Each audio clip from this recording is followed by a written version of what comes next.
We will begin our meeting. I so call it to order at this time. Thank you. This meeting. Ms. Lilly?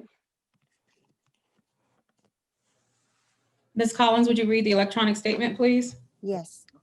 This meeting is being held as an electronic meeting pursuant to and in compliance with Richmond City Council's Ordinance 2020-093, adopted April 9th, 2020, and extended by Ordinance number 2020-183, adopted August 20th, 2020, and by Ordinance number 2020-232, adopted December the 14th, 2020. The school board's resolution approved on April 20th, 2020. Simultaneously, translation is being provided tonight in Spanish via Zoom, and the meeting notice contained information on how individuals needing translation services could obtain the service.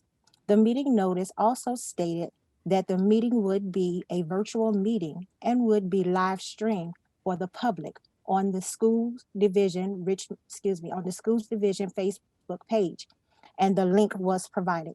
The meeting notice indicated that the board would not receive public comments in person. However, public comments could be submitted to the school board clerk, and the email address for comments was provided. The agenda of the meeting was posted on board docs. After roll call, we will state how many board members are participating at the time of roll call. Ms. Don Page? She was having difficulty, technical Okay. difficulty, so we'll Okay. check on her. Thank you. Mr. Jonathan Young? Present. Miss Elizabeth Dorr? Here. Miss Cheryl L. Burke? Present? Miss Kenya J. Gibson? Here. Dr. Shonda Harris Muhammad? Here. Mrs. Stephanie Rizzi? You're muted. Oh, it wouldn't let me unmute. I'm here. Okay. Miss Nicole Jones? Here. And Miss Mariah White? Present. Madam Chair, we do have a quorum tonight of 9 persons participating in the board meeting. Thank you, Madam Clerk. Ms. Collins, I hope you did get Ms. Page. I do see her listed. Yes. She's on. Yes. All right. Thank you very much. Again, good evening to everyone. We will move forward with our agenda. First item, 1.02, adoption of the agenda. Madam Clerk, I would like to amend the January 19th agenda. Please, I ask that we utilize the chat as we discussed. And Mr. Young will apprise me in case.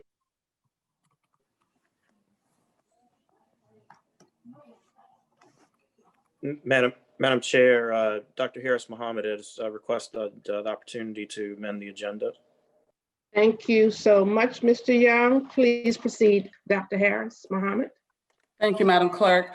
I move to amend the January 19th agenda to include an update on the custodian and maintenance budget post-COVID-19 and to include an update and discussion to restore float time. All right, so that motion would need to be stated to add post-COVID-19, and the other was. I'll read it again, and I was going to put it, I'm sorry, I didn't mean to interrupt you. I will state it again, Madam Clerk. I meant Madam Chair, I'm sorry. I move to amend the January 19th agenda to include an update on the custodian and maintenance budget post-COVID-19 and to include a discussion to restore float time. Madam Chair, I believe I saw a request from Ms. White to second. Thank you so much thank you. My chats, thank you. I don't know why they're not showing up at all, Jonathan, so I'm glad. Ms. White, please proceed. Second the motion. All right, is there any discussion? Madam Chair, I saw the superintendent first and then our colleague, Ms. Dorr. Thank you, Mr. Cameron, followed by Ms. Dorr. Please proceed. Thank you, Madam Chair. We are planning to discuss the float schedule during the student schedules portion of the agenda. So I'm not sure any addition is required at this time. I'm going to ask Dr. Harris Mohammed, did you want to keep that where it is? Or since you know it will be addressed later, or you still want that to be addressed separately? Madam Chair, I did not see that. That's why I added in my motion. So because it's in his presentation, there's no need for me to add it in my motion. So I can amend my motion, if I may. Would you be so kind? Absolutely. I move to amend the January 19th agenda to include an update on the custodian and maintenance budget post-COVID-19. And I am making that adjustment in the chat. And before we move forward, I forgot about Ms. Dorr. Ms. Question was regarding float time. As I remember, that was a request to be included in this agenda. So glad to see it's there. All right, before Ms. White seconds it again, I assume that she will. Ms. Lilly had a question or a comment. Ms. Lilly? Dr. Harris Mohammed, are you withdrawing then your first motion so that we can make a way for the new motion? So we don't need to go through the amendment process to your motion to amend? I can withdraw my original motion. Okay. Thank you.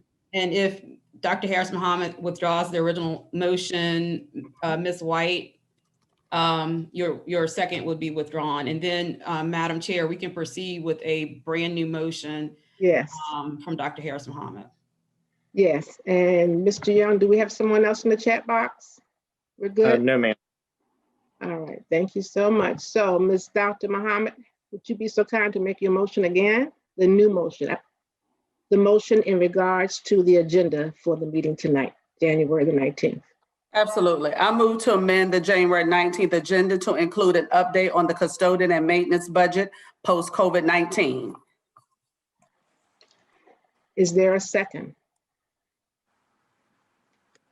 Madam Chair. Ms. I White? requested. I second the motion. Thank you, Ms. White. So it's been moved and properly second that we amend our agenda to include the custodial budget post-COVID-19.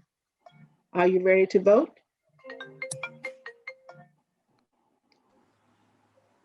No chats, Mr. Young? No, ma'am. So we'll, all right, Ms. Collins, please proceed. Ms. Collins, would you be so kind to go by each district, starting with first district? Yes. Thank you. And thank you, Dr. Mohammed, for placing that in the chat box. Ms. Dorr, Yes. Ms. White, Yes.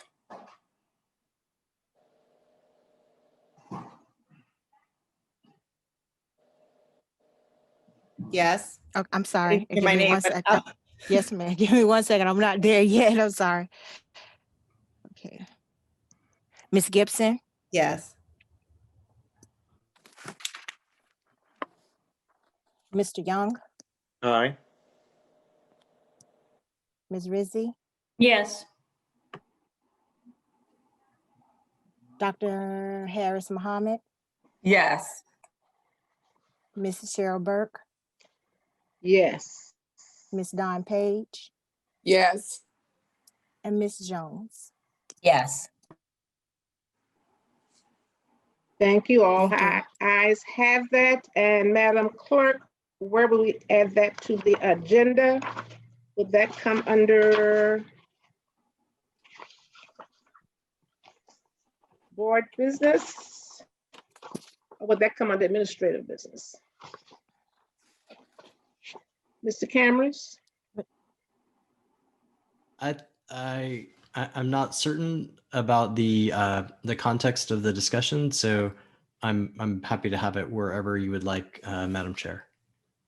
All right, well, Ms. Lilly, is it okay if we put that in board business? Sure.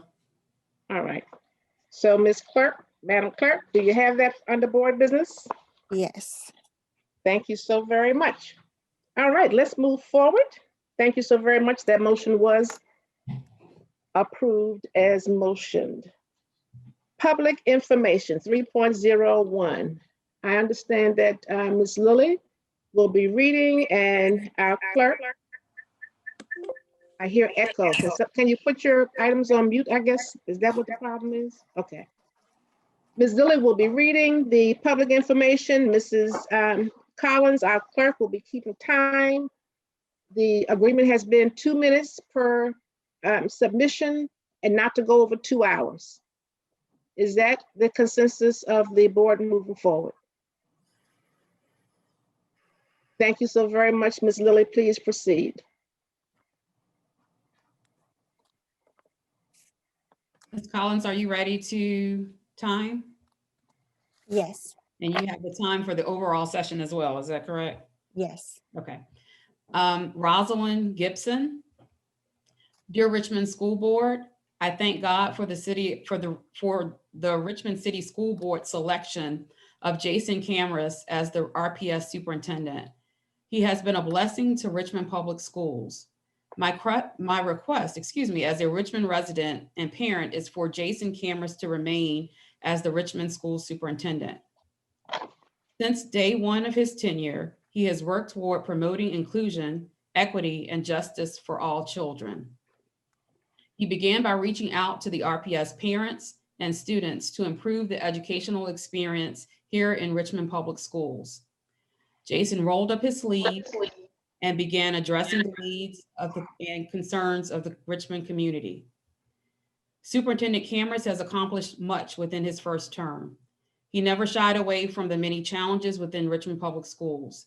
He confronted the challenges boldly with a positive, progressive approach that involved the ideas and wishes of the community. His biggest challenge is the COVID-19 crisis. Jason Cameras, the school board, and Mayor Stoney delivered and met the needs of our students, teachers, and staff.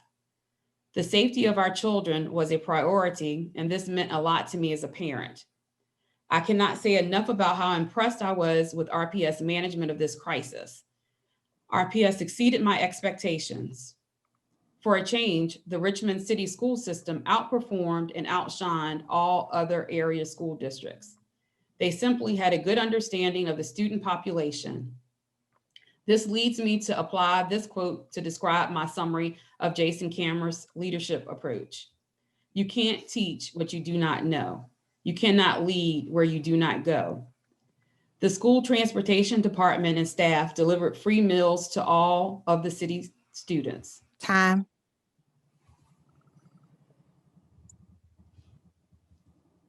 Shane Grizzard, cowards, probably too late, but it's below. What can you expect from people that tolerate this kind of person teaching children? Adira Nope, during my time as an RPS parent, I have not experienced anyone as compassionate and attentive as Jason Cameras. He's been a critical addition to our community and should be given 4 more years to make a positive impact for our children. He was handed a mess, and there should be no expectations that our system could be completely changed, especially during a pandemic, over such a short amount of time. He needs more time to continue to do the good work he started. Cynthia Mankus, good evening, school board. Happy New Year. Let me begin by thanking you all for your hard work that has already been done. Although I was unable to vote as I do not live in the city, I am so disappointed that Scott Barlow was replaced, yet I have yet to see or hear from the rep that was voted into the position. It would be awesome if our new representative would meet with the staff and parents of the schools in their territory. How is our new representative able to represent us if she is not in contact with the schools and their concerns? May I encourage all school board members, please reach out to the communities that you are representing. Thank you. Sharon Spicer, this email is to support keeping Jason Cameras as Richmond Public Schools superintendent. I have never in my life experienced such a strong, genuine, caring superintendent in any district like Mr. Cameras. He makes sure the employees, students, and families of RPS are cared for and heard. We need a leader like him in a time like this. Having him leave would cause many others to follow. Please keep Mr. Cameras. Thank you. Sherry Conister. I'm a teacher at Cardinal Elementary. I would like to offer my opinion on extending the contract for cameras. Please do what you need to keep him in RPS. I have never worked for a superintendent who responds to specific concerns personally, every time getting immediate responses needed to resolve an issue. He has been such a catalyst for positive change, and we need his leadership, especially in a time of such chaos. Please consider the value of consistency for all of us in RPS by keeping him in place. Sarah Blom. I would like to express my support for both year-round school with an August start date and a full 4-year renewal of Mr. Cameras' contract. I believe Mr. Cameras was instrumental in helping Richmond schools stay safe while providing opportunity for students to access learning. He has been terrific with communication and has compassion for the staff and students. I want to see what else we can achieve with Mr. Cameras as our superintendent after the weight of this pandemic passes. Year-round school will be instrumental in our students catching up and will allow more opportunities for them to reach beyond the normal curriculum for engagement, gain extra support where needed, and ease the burden of summer childcare costs for families. Valerie Warshaw. I'm a proud RPS parent in the 3rd District. I am writing to the school board today to voice my support for the renewal of Superintendent Cameras' contract for 4 more years. He has been an impressive leader during the coronavirus pandemic with his frequent communication, putting the needs of the students first by providing meals distribution on buses, securing laptops for all students in the district, having a successful virtual school program, and putting the safety of families and staff first. More than anything right now, the RPS family needs consistency. We need to stop the cycle of rotating through superintendents in order to make real progress forward. A contract of less than 4 years says we're not serious about holding on to him. So put forth a motion to renew his contract for 4 more years with proper accountability measures. Margaret Ivy Cook. As an RPS parent, I strongly support renewing Mr. Cameras' contract for 4 years. He has provided exceptional leadership during this difficult time. The last thing RPS needs now is further disruption. To not renew his contract for another 4 years will have disastrous consequences for an already struggling district. And due to overwhelming parent and teacher support, I would be surprised if any school board reps who vote against this are reelected. Margaret A. Powers. I enthusiastically support renewing a 4-year contract for Dr. Cameras. His transparency, compassion, intellect, management, and common sense are what we need in Richmond. I cannot even imagine why this would be debatable. Please continue to trust this man. Valerie Catro. I'm a resident of the 3rd District with a child in RPS. I am writing to express my strong support for renewing Superintendent Jason Cameras' contract for as long as he is willing to serve. RPS's response to COVID has been extraordinary. Mr. Cameras' communication, transparency, empathy, and commitment to safety and equity have been a point of pride for Richmond residents throughout this pandemic. He was handed an unprecedented situation and rallied RPS staff to pull off the impossible. They did a great job and continue to. Please let them continue this work. RPS is better now than it was before Mr. Cameras arrived. He inherited a lot of dysfunction and has worked tirelessly to right the ship and improve trust in the RPS community. We are on the right track and we need to stay on it. Please vote to renew Mr. Cameras' contract for a full 4 years so we can see what he and his staff will do next.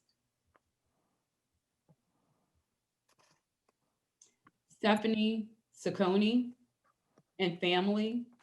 I apologize if I mispronounce any last names or any names. My family and I would like to express our support and gratitude for Superintendent Cameras. Our child has experienced 2nd and 3rd grade against a frightening pandemic powerful social change, political turmoil, economic challenges, and more. During this time, Superintendent Cameras has been a rock and an inspiration, an extremely thoughtful, transparent, competent, creative administrator. He has lifted up the RPS community in a positive and authentic way, working alongside us throughout. My family and all the RPS community members I know feel gratitude, but also great confidence in his future leadership as we make our way out of this very difficult time and begin to reap some of the great good that has been sown. Please renew his contract and keep him for as long as possible. Shannon Dion Taylor, I am 100% in favor of a 4-year contract for Mr. Cameras. He has done incredible things for our children, teachers, and administration. His leadership, marked by collaboration, transparency, and excellent communication, is unparalleled. If you support Cameras, you support the best interest of us all, and therefore I will support you. Jerry Smith, please do not renew Jason Cameras' contract. His lack of action regarding the Rodney Robinson situation and concerns of racial discrimination within Richmond schools that he tolerates and potentially encourages gives me great pause. As you received several comments at the last meeting, shortly before the terrorist attack on the Capitol, Mr. Robinson threatened 2 sitting senators. Although for different reasons than the terrorists that attacked the Capitol, it was still a similar encouragement that they received and completely inappropriate. Mr. Robinson's initial response to being called out was to blame racist bots. I can only assume that this is due to Mr. Cameras's infantilizing of Black people and bigotry, assuming that they are not capable of acting morally. This is further emphasized by Mr. Cameras's thanking him for writing an insincere apology where he claimed he did not know the extent of Senator Paul's injuries, which is likely a lie, but more importantly, not important when encouraging violence at any scale. Mr. Robinson also failed to state how he would improve his actions in the future. He was likely emboldened by a lack of consequences for his previous incident only 2 months prior, where he incited racial hatred against white women as an expression of racial hatred and sexism. Again, issued an insincere apology, this time claiming he was in the right because of his political ideals, while tokenizing some white women as one of the good ones. This is directly comparable to a white supremacist claiming they are not racist because they have Black friends. Mr. Cameras, Time.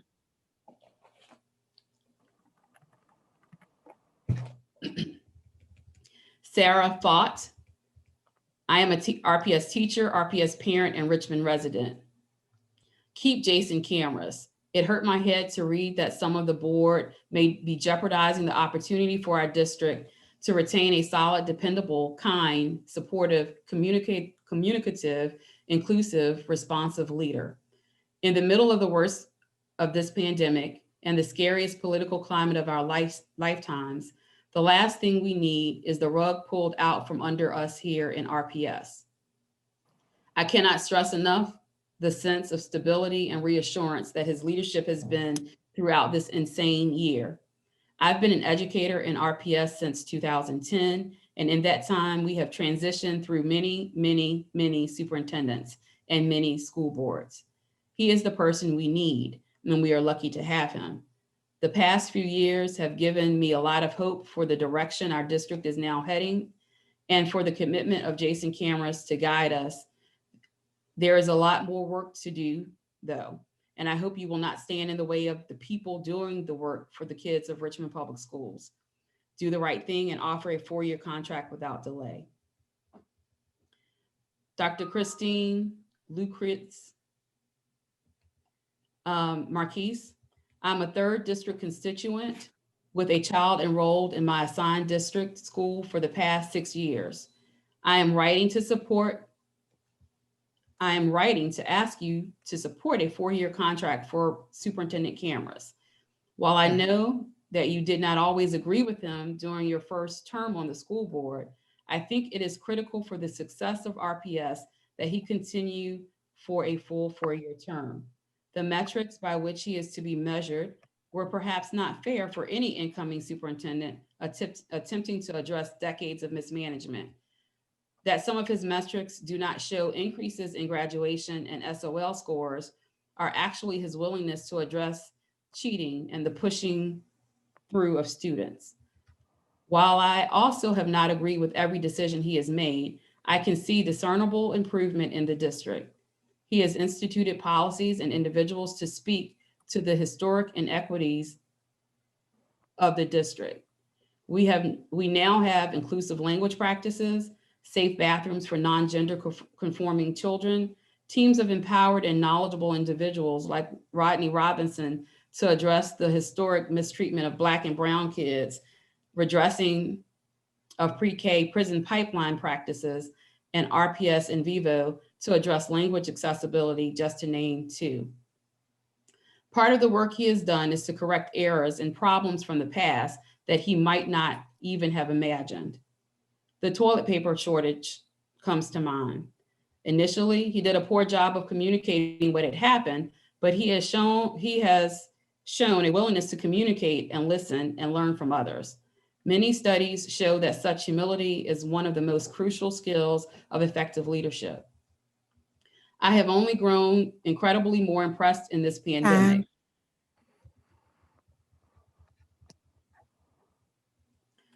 Paul Bender, as a resident of the city of Richmond's 3rd district, I am registering my support of renewing Superintendent Cameron's contract for 4 more years. Doing so is consistent with the policy of surrounding districts, and while I completely support accountability for all members of the school board, including Superintendent Cameron, research indicates that superintendent tenure correlates to district success, and RPS should be given that chance to succeed by providing Superintendent Cameron a 4-year contract given his performance thus far. Kim Wolf, I write to express my support for extending Superintendent Jason Cameron's contract by 4 years. We are living through an incredibly tumultuous time, and he has handled it with grace and generosity. His leadership through the public health crisis, virtual school, political unrest, and racial tensions of this past year has been remarkable, steadfast, calm, and supportive. Additionally, Cameron has made great strides in improving our school facilities and shows a genuine level of compassion for the students and teachers of Richmond Public Schools. Please do not invite further instability, inconsistency, and chaos by calling his position into question.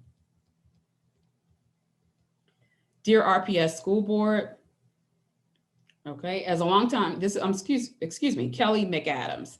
As a longtime parent, we have seen so much turmoil in top leadership. Changes every few years, complacency, and lack of ownership for problems. We have finally seen some investment from our superintendent and the actual addressing of issues. Also, the attitude and feel exuded from his communications is comforting during these trying times. I have family in other school districts in other states, and they have been jealous of our leadership and handling of the pandemic and virtual learning. I have not always agreed with everything Jason Cameron has done. I did not like the pushing of a new curriculum during a likely tumultuous year, and thought that the immediate banning of SROs was a knee-jerk reaction that needed more investigation. But I do think he has been extremely good for RPS. I would like it if you supported his upcoming contract renewal. We need consistency and love he has given our community. Teresa Kennedy, I'm a 3rd district resident and parent of 2 RPS students. First, let me say welcome and congratulations to the new members, and thank you in advance for your service. Second, I would like to encourage all of you to vote to renew Jason Cameron's contract for 4 years. Please consider the significance of the vote ahead of you. I would like to quote a Medium piece by Marlon Buckner. Failure to renew Cameron's contract for 4 years would be an unmitigated disaster for RPS kids, families, and Richmond at large. Should the board choose to inflict such a blow on RPS families, not only will they invite what will fast become a withering level of parental and voter scrutiny, they could even sooner find themselves on the receiving end of VDOE oversight too difficult to withstand, and they should. Please renew cameras for 4 years. Lila Sandich, I would like to express that the board should extend Jason Cameron's contract. He cares for our school community and responds to our concerns, and he listens. Also, especially during these times when so much has changed this past year, it would be devastating for our community, teachers, and students to have yet another change and reinvent the wheel. Please consider extending his contract. Thank you. Sonia Gittleman, as a parent of a RPS middle school student, I want to express my sincere gratitude to Superintendent Cameras for all that he brings to our school system and to implore you to renew his 4-year contract. During his tenure, he has shown a deep commitment to improving our schools and the quality of education our children receive. Further, and very importantly, he has been an excellent communicator to parents about this process, something that has never existed with previous leadership. Mr. Cameras has been consistent and conscientious in making difficult decisions about the well-being of students, teachers, and staff during this pandemic. Since Mr. Cameras has been the superintendent, we finally have the leadership needed for RPS to meet our children's academic and safety needs. It is vital that we maintain the consistency and care that he has put into place for the best education for our children. Aggie Baker, please extend Jason Cameras' contract 4 more years. His leadership and love for RPS students have made a huge difference in the visibility and profile of RPS as a school system addressing the challenges head on. We simply cannot afford to go back to dysfunction. Every child in RPS has a better chance of success under Cameras. We are parents in the Holton community and applaud Cameras' leadership across many fronts. We need to keep him. A vote against a 4-year extension will take us backwards. We simply do not want that. You should not either. Janina King Poulin. I'm a parent in the 5th district with a 1st grader at Cary, with a 3-year-old on her way to RPS.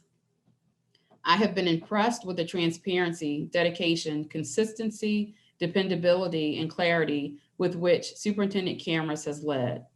He has been a leader for the nation in his response to a global pandemic.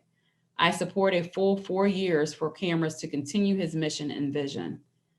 I find it incredibly irresponsible to judge Cameras and teachers to preset expectations before a global pandemic, which has been handled gracefully and compassionately. Debbie Diaz Granados and Mike Curtis. I am writing to urge you to vote for a 4-year contract for Superintendent Jason Cameras. As a mother of a child less than a year from entering RPS, it is appalling to consider the turmoil that a vote not to renew Mr. Cameras' contract for 4 years will do to RPS as a whole, and most importantly, the students that will suffer from such a decision. I trust you are aware of the strong support that Mr. Cameras has garnered through a petition that has been created by RPS supporters, families, but also from experts like Marlon Buckner in public policy, who understands the implications of not renewing a 4-year contract for Mr. Cameras. Please don't miss this opportunity to keep Mr. Cameras, who has excellent credentials and has done an outstanding job for RPS and its students. I am hopeful that the board recognizes this, listens to the community at large who is in support of Mr. Cameras' contract being renewed for 4 years, and understands the gravity of a decision not to support a 4-year contract. Marsha Edwards, Vice President of Jefferson Davis Neighborhood Civic Association. It is with great pleasure I write on behalf of our Civic Association in support of the renewing of Mr. Jason Cameras' contract to continue as Richmond Public Schools Superintendent. Superintendent Cameras has shown great interest in moving our school district forward. Our community is one of the fastest growing communities in the city of Richmond. Summer Hill Elementary School is the hub of our community, with many residents, both Black and Brown, moving into our community. It is important to us that we stay the course, becoming a model school district. This can be achieved by having attractive schools and with great leadership with our board representative, Don Page, and the continuing support of Superintendent Cameras. When assistance is needed, Mr. Cameras has always made himself accessible to us. We have called on him many times, whether it was to help pass out book bags at our award-winning National Night Out or a personal call to answer one-on-one questions. With the presence of the coronavirus, our community's health is a top priority next to education. We are extremely proud that Mr. Cameras did not become a follower of other school districts, but became the leader to move our children to virtual learning with their safety first in mind. We were proud of Mr. Cameras when he championed the lead to fully fund all staff at 100% pay during the decreased hours caused by the pandemic. Improving our graduation rate, decreasing truancy, accountability, and advancing our schools towards becoming a world-class model school district is in hand's reach. We believe that Mr. Cameras and the school board, as our gatekeepers, have the ability to carry us into the next phase of our success. Time. Charles Willis, Executive Director of United Communities Against Crime. Ms. Burke and board members, it is with gladness that I write in full support of renewing the contract for Mr. Jason Cameras. Mr. Cameras has shown great leadership and concern for the welfare of the students, staff, and the communities of Richmond, Virginia. We have been challenged with the loss of many school-aged children last year, and no telling what to expect this year. The trauma that families go through is unbearable, but with the support of Superintendent Jason Cameras, we were able to ease the pain that many families were challenged with. We believe that this current board and Jason Cameras are better together. Whether it's a student who attends RPS or their sibling, mother, father, or the grandparents, it is always devastating to lose a loved one. Sudden death of a child is never easy, but knowing we could call on the assistance of Mr. Cameras really helped. One of our missions with students of all ages is to provide a safe environment so that the student can achieve his or her highest educational goals. Leadership that understands the needs within the home and the willingness to assist with not only the educational tools needed, but also willing to help provide wraparound services is the key to unlocking the doors toward an enjoyable educational experience beyond measure. Mr. Cameras has proven that his leadership is what we need. It takes a whole village to raise a child. We request that the school board of Richmond Public Schools renew the contract of Mr. Jason Cameras as our superintendent. Kat Holbert. I am so confused. There are so many things happening, so many challenges and hardships needing attention right now. And yet we find ourselves inexplicably locked on whether to offer a contract to our current RPS superintendent that is in line with the norm. Somehow a good number of you have decided to consider a shorter contract, one that is common knowledge he won't accept, but have not chosen to share any of your reasoning. The ripple effects of your actions, if you don't change them, will be at best stagnancy in RPS, and at worst, a backslide for the very students it is supposed to serve. Why? Whatever your reasons are for this, you've chosen not to share them. Because of that, the rest of us can only move forward with the information actually available. That information, trauma-informed approaches to services, mentoring programs, teacher raises, and during COVID, clear and robust communication, technology resources like laptops, hotspots, and over 2 million meals delivered show a clear path to a 4-year renewal. Please vote to renew so all of us can get back to the work of rebuilding that is so necessary. Thank you for your time and service to for your service in our shared community. Rachel Beanland, as a mother of 3 children in Richmond Public Schools, I urge the board to offer Superintendent Cameras a 4-year contract. We have had 6 superintendents since I moved to Richmond in 2007, with an average duration of a superintendent being just 2.2 years during that time frame. If we are ever to have a chance at fixing the school system's innumerable problems, we need stability in that position. Superintendent Cameras has done an admirable job leading the district during COVID. When compared to the counties that have been off again, on again all year, I am grateful for his consistent approach, which has prioritized stability and making sure all kids are on an even playing field. I have every confidence that once COVID is behind us, Cameras will devote himself to implementing all other areas of the RPS strategic plan. But he needs more time, not to mention the full support of his board. I believe in public schools and have hung in with RPS for more than a decade. But if the school board fails to retain an enthusiastic, empathetic, and creative leader like Cameras, I'll lose all hope in this school system. Lee Souter. I have owned a home in the third school district for over 15 years. And while I do not have children of my own, I have followed school board business and listened to the complaints and praise parents share about the school within the city limits. In this unprecedented time, I ask that you do not diminish the good that Mr. Cameras has done for the city students by reducing his contract to a mere 2 years. His leadership has been clear and correct. His path for our students is the right path to success. I humbly ask that you put aside petty differences and allow this leader to lead us through the next 4 years. Kelly Johnson. I am writing to you as a concerned parent to express my belief that Cameras should have his contract extended 4 more years. I do not understand the school board's reasoning for not doing so, and especially cannot understand why you would want to make such a drastic change at this time. I have a young son, not yet in school, but the state of RPS is the only reason we are considering moving out of the city.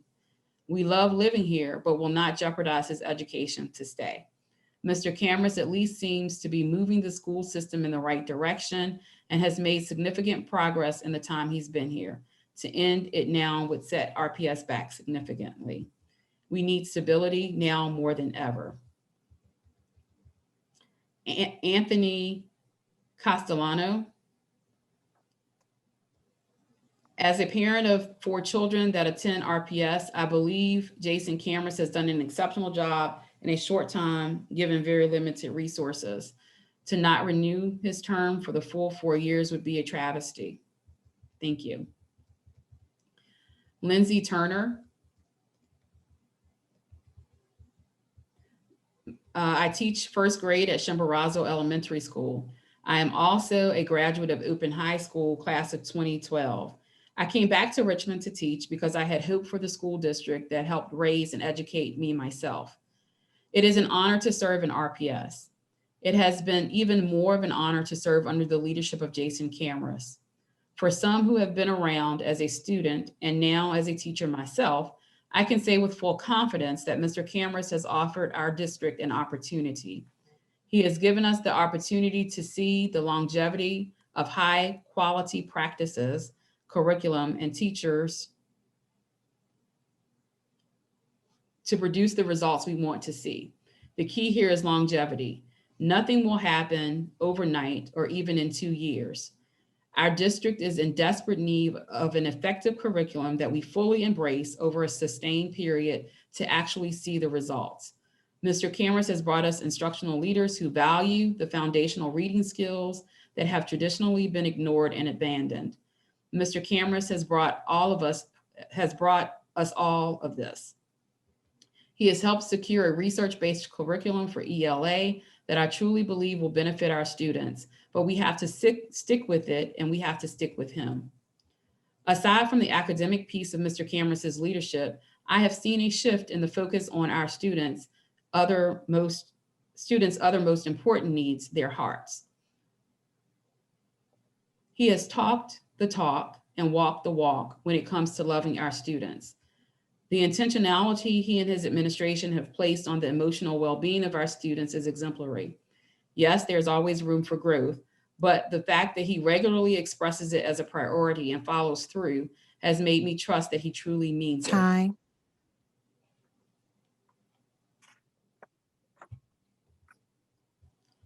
Emily Kavanaugh, I write to support extension of Jason Cameron's contract for 4 years. I would also like to encourage our new school board members to practice more open and honest communications with the community. Mimi G, I am a product of RPS as well as a parent of a senior RPS student, and I've been through several superintendents during my time in RPS. Mr. Cameron has been by far one of the best leaders for our district. He is very personable and doesn't mind reaching out to the parents to keep us informed, especially since we've been in the pandemic. I can only appreciate his transparency and leadership he's showing the families of RPS. Sharita Ellis, I'm in support of Dr. Cameron staying with Richmond Public, with RPS schools.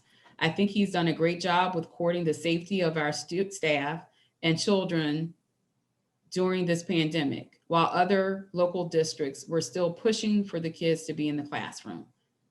I just think he's done a pretty good job for this school district. To be honest, we all don't know how we could have handled being in this position at this point in time. I believe he needs to continue what he started. This is the most progress I've seen in RPS since I've moved here. Ansley Perkins, I get frustrated by the loudest voices. We saw it with the curriculum proposals and certainly saw it with the rezoning debacle. If you don't agree with the loudest voices, you get bullied and it's exhausting. Yet when we look closer at what is spearheading these loud voices, it becomes murky and disappointing. Who's speaking out while teaching whose kids?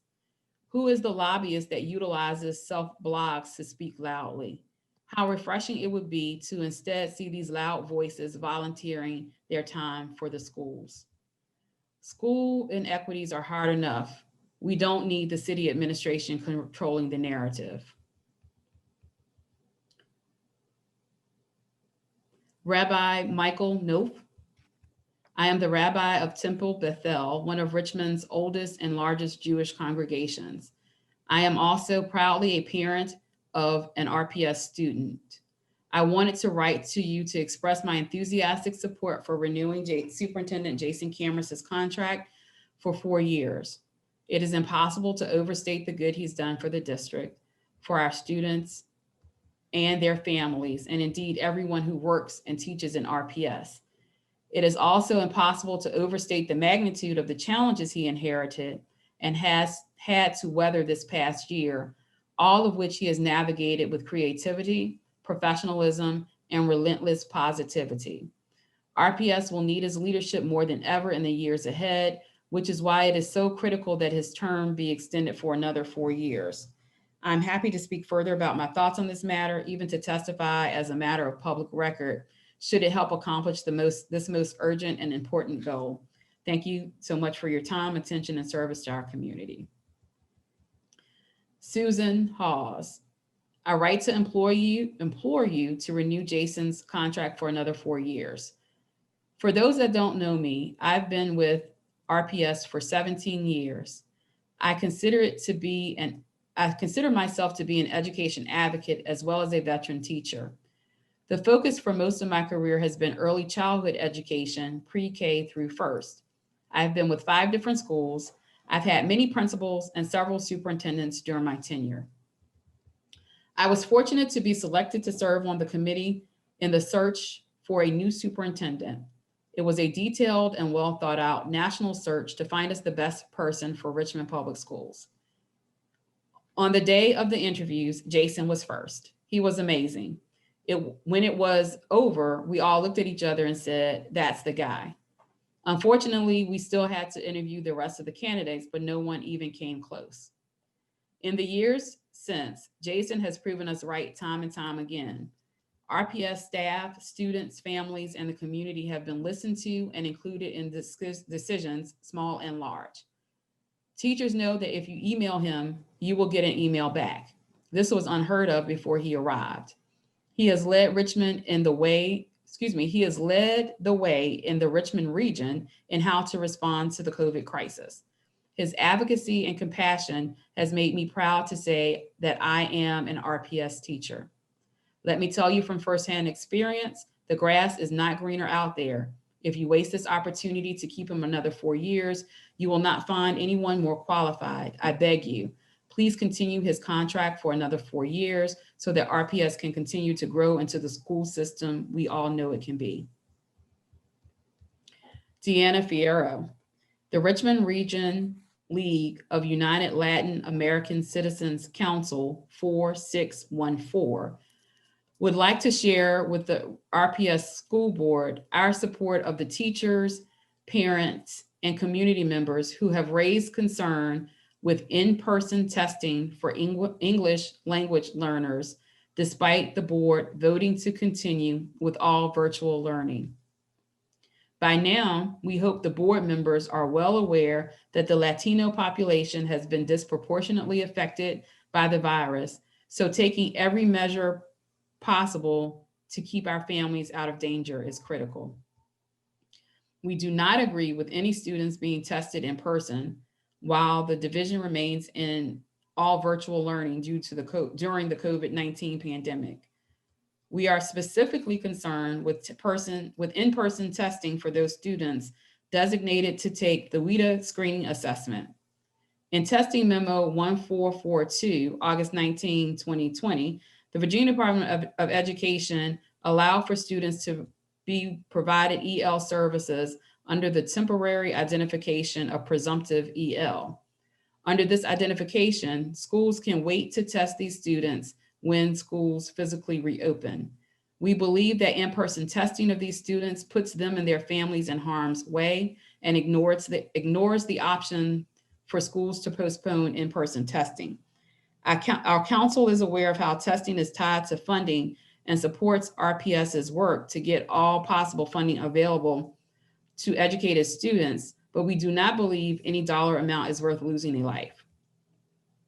In addition, we urge the board to request a thorough presentation on the presumptive EL classification, verified English learner updates, and funding changes noted on page 2. Adam Tignor, I am writing in full support of 4 more years for superintendent cameras. I'm a resident of the 3rd district with 1 child in RPS and 2 more that will enter RPS over the next 5 years. I have been impressed with his leadership and approach to educating our students. He is exactly what RPS needs. Anything less than total renewal and full support of the board is irresponsible. Jody Spraker, I fully support the renewal of Superintendent Cameras' contract for the maximum 4-year term. I have been so appreciative of the care and compassion he and his team have shown, especially during the COVID crisis. The daily emails, transparent and early decision-making, live video discussions, etc. My daughter will enroll in kindergarten this fall, and I hope to have Cameras' continued leadership to keep our schools moving forward. A 2-year term is just too little time to make progress on the Dreams for RPS strategic plan.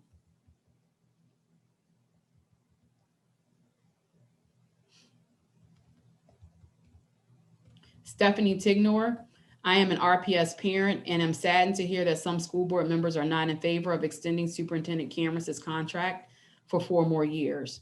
As an exceptional and transparent communicator and student and community-centered leader, Mr. Cameras demonstrates the most important of all leadership traits through his work, love. His steady leadership and measured handling of the reopening was driven by his love of the students, employees, and Richmond community. And right now, more than ever, we need love and empathy from our leaders. He has only just gotten started and has faced an enormous obstacle in his work toward advancing the strategic plan, the pandemic. Vote 4 more years so we can see his vision come to fruition for the benefit of RPS students and everyone in our community. Mary Gresham, I hope this message finds everyone healthy and safe. Tonight, I am contacting you as an employee who works at facilities.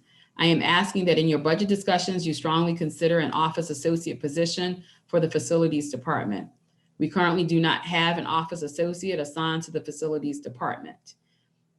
With the various tasks, duties, and responsibilities that occur here, it is a position that is greatly needed. Thank you for your consideration.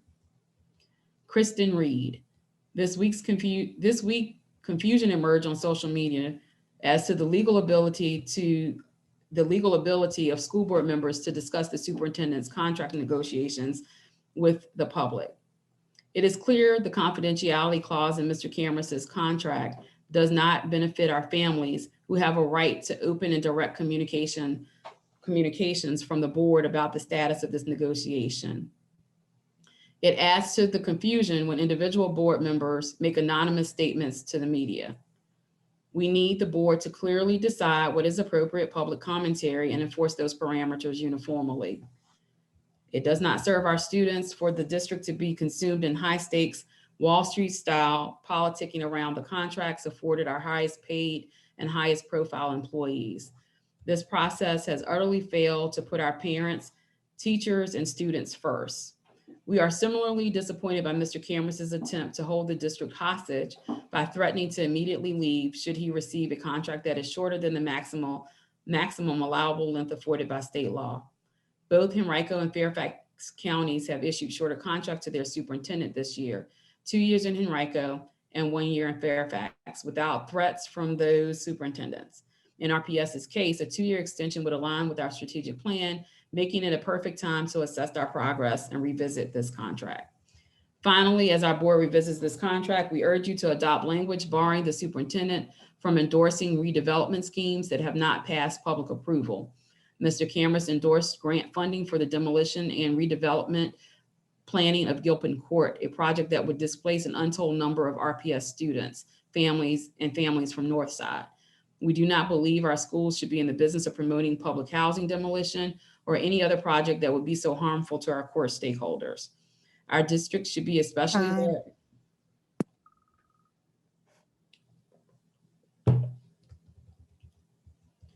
Anna Kirchhoff. I am writing to urge you to offer Jason Cameron a 4-year contract as superintendent of Richmond Public Schools. Dr. Cameron is compassionate, forward-thinking, approachable, and transparent superintendent. His leadership style of working closely with teachers and staff and parents to accomplish the best outcome for Richmond Public School children is unparalleled. Having Dr. Cameron continue his tenure as superintendent for the next 4 years is a continuity in our school system that our children deserve. Their education is paramount. And I believe under the leadership of Dr. Cameron, our children have the best chance at a formidable education. Please renew Dr. Cameron's contract for 4 more years. Thank you for your kind consideration of this request. Julie Joyner. Common themes in the online discourse regarding the contract renewal include trust and confusion. The most common expression is one of trust and faith in our administrative leadership. It is the first time in 22 years that I've witnessed so many city residents express such faith in RPS, which is both a wonderful sign and a sad reminder of our past. The second is confusion about the motivation behind the purported 2- and 4-year contract options. It's hard for residents to understand why the school board would not want to continue the forward momentum of our current administration. It seems that the school board risks losing the trust and faith of the community with the decision to move forward with a 2-year contract. A solution that might help maintain community trust and ensure success for the administration and the school board would be to put in place the appropriate cancellation termination language that would enable the school board to end the contract early as needed if specific performance measures are not met. The school board meets their duty to ensure performance and also enables the community to maintain their trust in the school board's decision-making. Finally, I hope that the school board members will put aside any personal feelings and bias along with any political affiliations in order to make decisions in the best interest of the school system. It is also clear from the community conversations on social media and emails that some board members are perceived to be acting out of their own dislike of the superintendent and or political alliances. I'm sure that is not the case, but if any board member believes that they may have a conflict of interest due to a personal issue with the superintendent, or if they believe that they cannot make a decision in the best interest of the school system, it would be an honorable and ethical choice to recuse themselves from the discussion. Jennifer Brown. I am a RPS teacher that has seen a shift in the district since Jason has arrived. He has shown and proven his dedication to the community and everyone under him. He has addressed racial issues and made many connections to this community. Jason deserves more time to continue to improve the quality of education our students deserve. Please grant him 4 more years. Caitlin Walden. Long time no see. Please keep our superintendent. I've had 6 principals in my 8 years in RPS and 4 superintendents. We need consistency in the midst of a pandemic. Again, we are dealing with something that hasn't been dealt with before. And although we have had some setbacks, he has been able to make sure that we are given technology and that we are engaging students on top of staying safe. Now is not the time to change this. Angela Dews. My name is Angela Dews. I'm currently an exceptional education teacher at Armstrong High School and past president of the Richmond Education Association. I would like to speak to the issue of renewing the superintendent's contract. We are in a very devastating time in our society. We have had to make changes and adjustments in every aspect of our lives. We transformed how we interact with our families and our students. As teachers and staff, we have made changes in how we interact with each other for the good of our students. Our current superintendent and his staff have also adjusted accordingly. Now is not the time to consider yet another major change in our academic structure. Mr. Cameras has been one of the most supportive superintendents in our regional area, especially during this pandemic. He has been communicative and transparent in implementing strategies as we embark upon unprecedented academic exercises during this pandemic. No, everything has not been perfect, and I have not always agreed with decisions and or the implementation of certain decisions. However, speaking from my experience of working with superintendents, Mr. Cameras listens and has the well-being of students and staff at the forefront of any decision that has been made. To not renew Mr. Cameras' contract during this critical time would be a disastrous mistake. Rosa Roncalis. As a new teacher, I am grateful for Mr. Cameras' strong and consistent leadership, but above that, I am grateful to have a superintendent whose focus stays on the children we serve. Leading a troubled school district in the middle of a pandemic is no easy feat. Cameras has placed RPS as a district that others are now looking to for answers. While other districts have left teachers in the dark and anxious about going back into school or not, and constantly changing plans, Cameras has held a true and steady path with the safety of our students as his guide. I fully support another 4 years for Mr. Cameras. Kristen Green. As a new teacher, I am grateful for Mr. Cameras' strong and consistent leadership. But above that,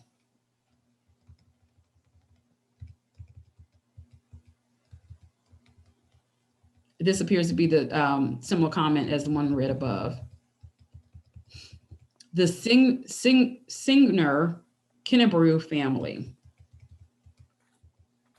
First of all, thank you to the entire school board for your service to the community and your dedication and commitment to RPS during these extraordinarily challenging times. Please know it does not go unnoticed. As residents of the 3rd and RPS parents, my family is writing to urge you to please vote to renew Superintendent Cameras' contract with Richmond Public Schools for 4 more years. We have 1 child in RPS and we'll have another one in RPS next year. And we have been very impressed by the leadership and commitment Superintendent Cameras has shown since coming on board in 2018.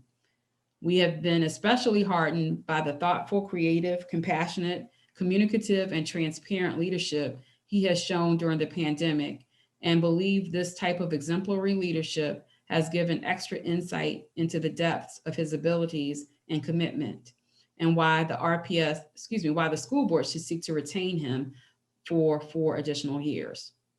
While there is certainly much work left to be done to fulfill the Dreams for RPS strategic plan, while we believe renewing the contract for a full 4 years will continue RPS on a path forward, emerge stronger from the COVID pandemic, and provide a sense of confidence to the entire RPS family that the superintendent is in it for the long haul.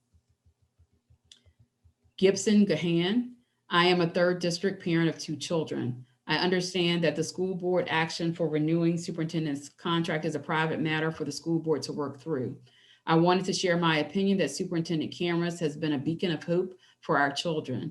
He has increased communication for our parents, ensured our children have stayed safe during this pandemic, and continue to push forward the strategic vision of RPS. That said, I hope we can keep him for another 4 years. Thank you for my time. Shakora Allen. First, I would like to thank all of RPS for their diligence, grace, and togetherness through this worldwide pandemic. We have done many great things in support of our students, our parents, students, and staff. Let's keep the momentum going. I do, however, have a concern about the renewal of Superintendent Cameras' contract. Admittedly, I am unsure of the terms in which his progress will be measured. I will say this, whatever numbers and statistical data is used, I can only pray that said numbers are realistic, given the fact that we are in a pandemic. As a former student and current teacher of RPS, I support a 4-year contract renewal, as this time will better allow for recovery than growth within our Richmond Public Schools. Thank you. Tisha Irby. I'm a proud RPS grad and super proud RPS mom of 4 boys. 2 go to River City Middle, and 1 goes to Francis, and 1 goes to Summerhill Preschool. Me and my sons support Mr. Jason Cameras, and I pray the city of Richmond supports him too. Mr. Cameras is doing an incredible job of moving RPS forward. The challenges he's tackled are immense, and he is meeting them with creativity, compassion, and wisdom. It takes time to turn a school system around, but he is absolutely headed in the right direction to fulfill the vision and excellence of RPS. It is also important to remember that for the first time in a long time, we have a superintendent who has the support and trust of RPS parents, teachers, and staff. In my opinion, Mr. Jason Cameras stands out as the most outstanding leader that we have been fortunate enough to have. He should definitely have 4 more years and more with us. And whoever is saying or voting 2 years or none needs a reality check, because this man right here is doing a great job. Thank you, Superintendent Cameras, for everything you are doing for Richmond Public Schools. Hashtag we are RPS, hashtag Team Jason Cameras, hashtag keep cameras, hashtag 4 more years and more. Janice Libran, I would like to speak with the board members of the Richmond Public Schools to consider repurposing Thompson Middle School to senior housing rather than spending taxpayer monies to tear down Thompson Middle. Why not use the same tax dollars to enhance the city's need for senior housing? With solar technology already in use in several schools, tax credits for historic preservation makes this need possible. Grateful. Eris Crutchfield. Happy New Year to the entire Richmond RPS school board officials. I'm a Richmond resident, and a proud product of Richmond Public Schools. My question is, are you all allowing new programs this upcoming school year to promote self-awareness, self-love, self-worth, and self-identification into our youth, whether it be conducted via Zoom or in person? If so, my LLC From Tiaras to Crowns would be the perfect implementation in our school systems. They've already partnered with Parks and Rec, as well as completed presentations with other educational facilities along the East Coast. you can reach out to him if necessary.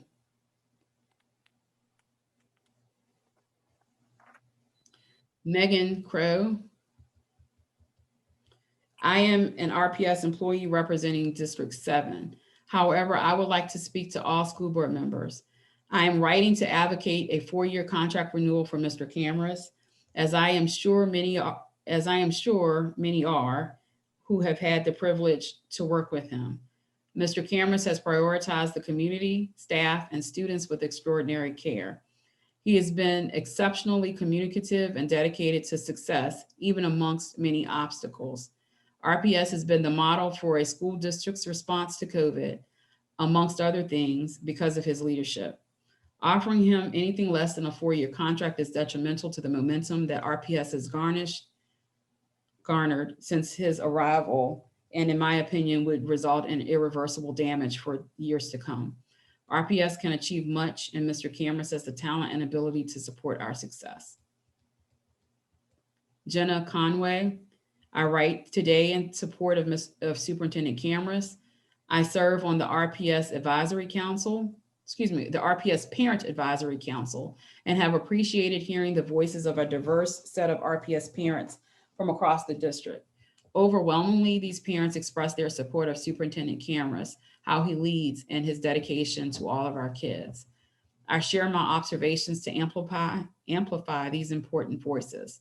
I've heard parents talk about how they appreciate his open communications, how hard he works, and his commitment to address the needs of the kids least served by our system. They especially appreciate how he has stepped up and led during the last year, dealing with the dual crisis of the pandemic and systemic racism. They want him to stay, and they are excited about the future of RPS under his leadership. I add my voice to theirs, hoping that we can get 4 more years of Superintendent Cameras. This is Tracy Wingle, parent of 2 RPS students and a constituent in the 3rd district. I am asking you to please vote to renew Jason Cameras' contract for 4 years. Offering him any less than a full contract suggests that we in Richmond feel he has not done his best over the time he has been with us. For myself and many other parents in the district, that is not representative of our feelings. He has been an excellent communicator and has moved the system forward in many ways that I would like to see continue for years to come. Kathy Pascal. I've worked in Richmond City for 8 years now, and I've been amazed at the dedication, attention to detail, and level of support that Superintendent Cameras has provided. He has been clear that he wants to continue to support RPS for the long term, and that's exactly what we need. Consistency, stability should be our absolute #1 focus. The opposing thoughts I keep hearing are related to whether or not RPS is better off since he took the job. My response to that would be that if we think 3 years is all it takes to reverse decades of disparity on various levels, then we need to rethink our strategy. Stop changing leadership because things aren't solved on a short-term basis. That's not how complex problems will ever be solved. Robin Keegan. First off, I would like to say that yes, this district needs consistency.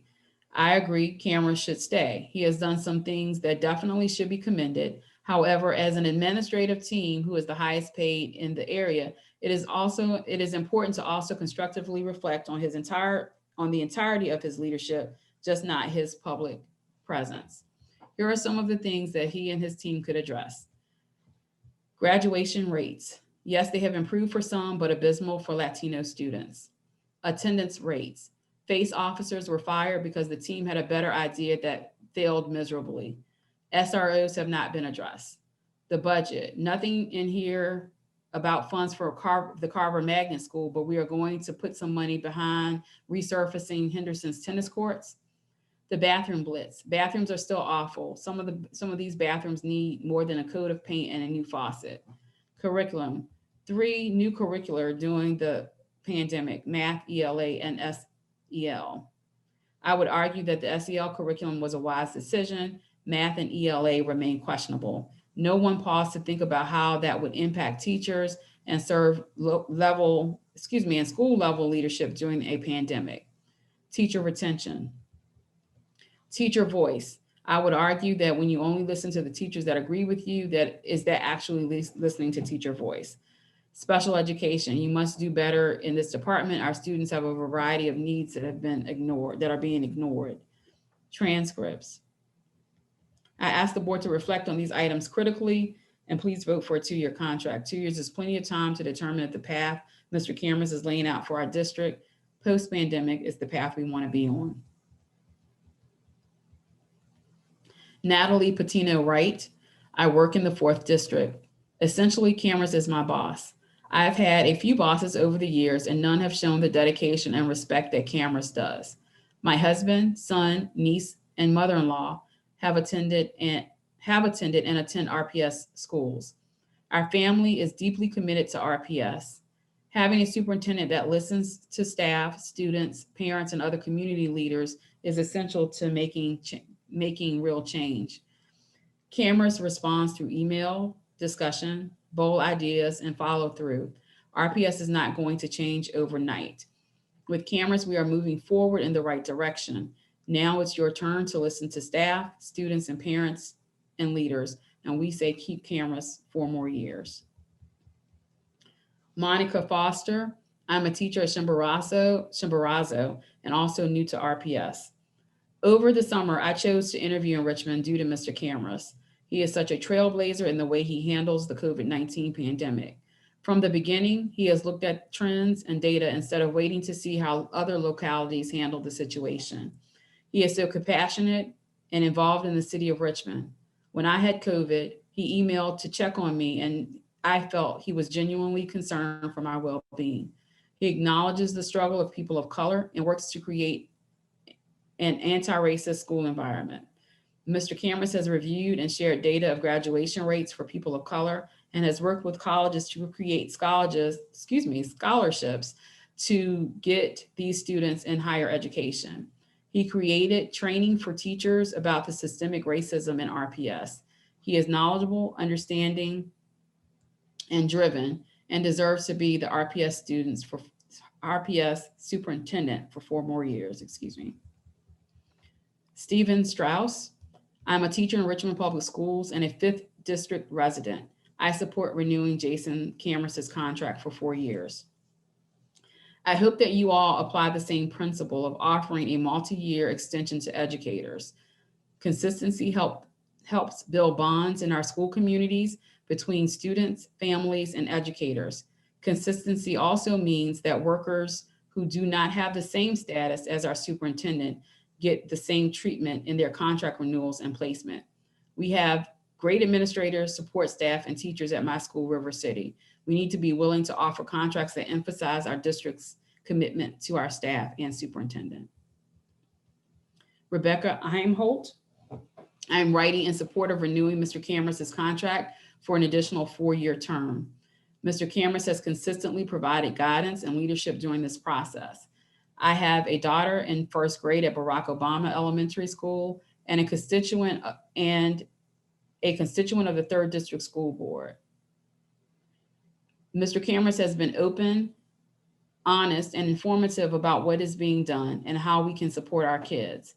He has been available to questions, comments, and concerns, and importantly, open to feedback. You will do a disservice to the children if we let Mr. Cameras go. I encourage you to vote in favor of renewing his contract for the full 4 years.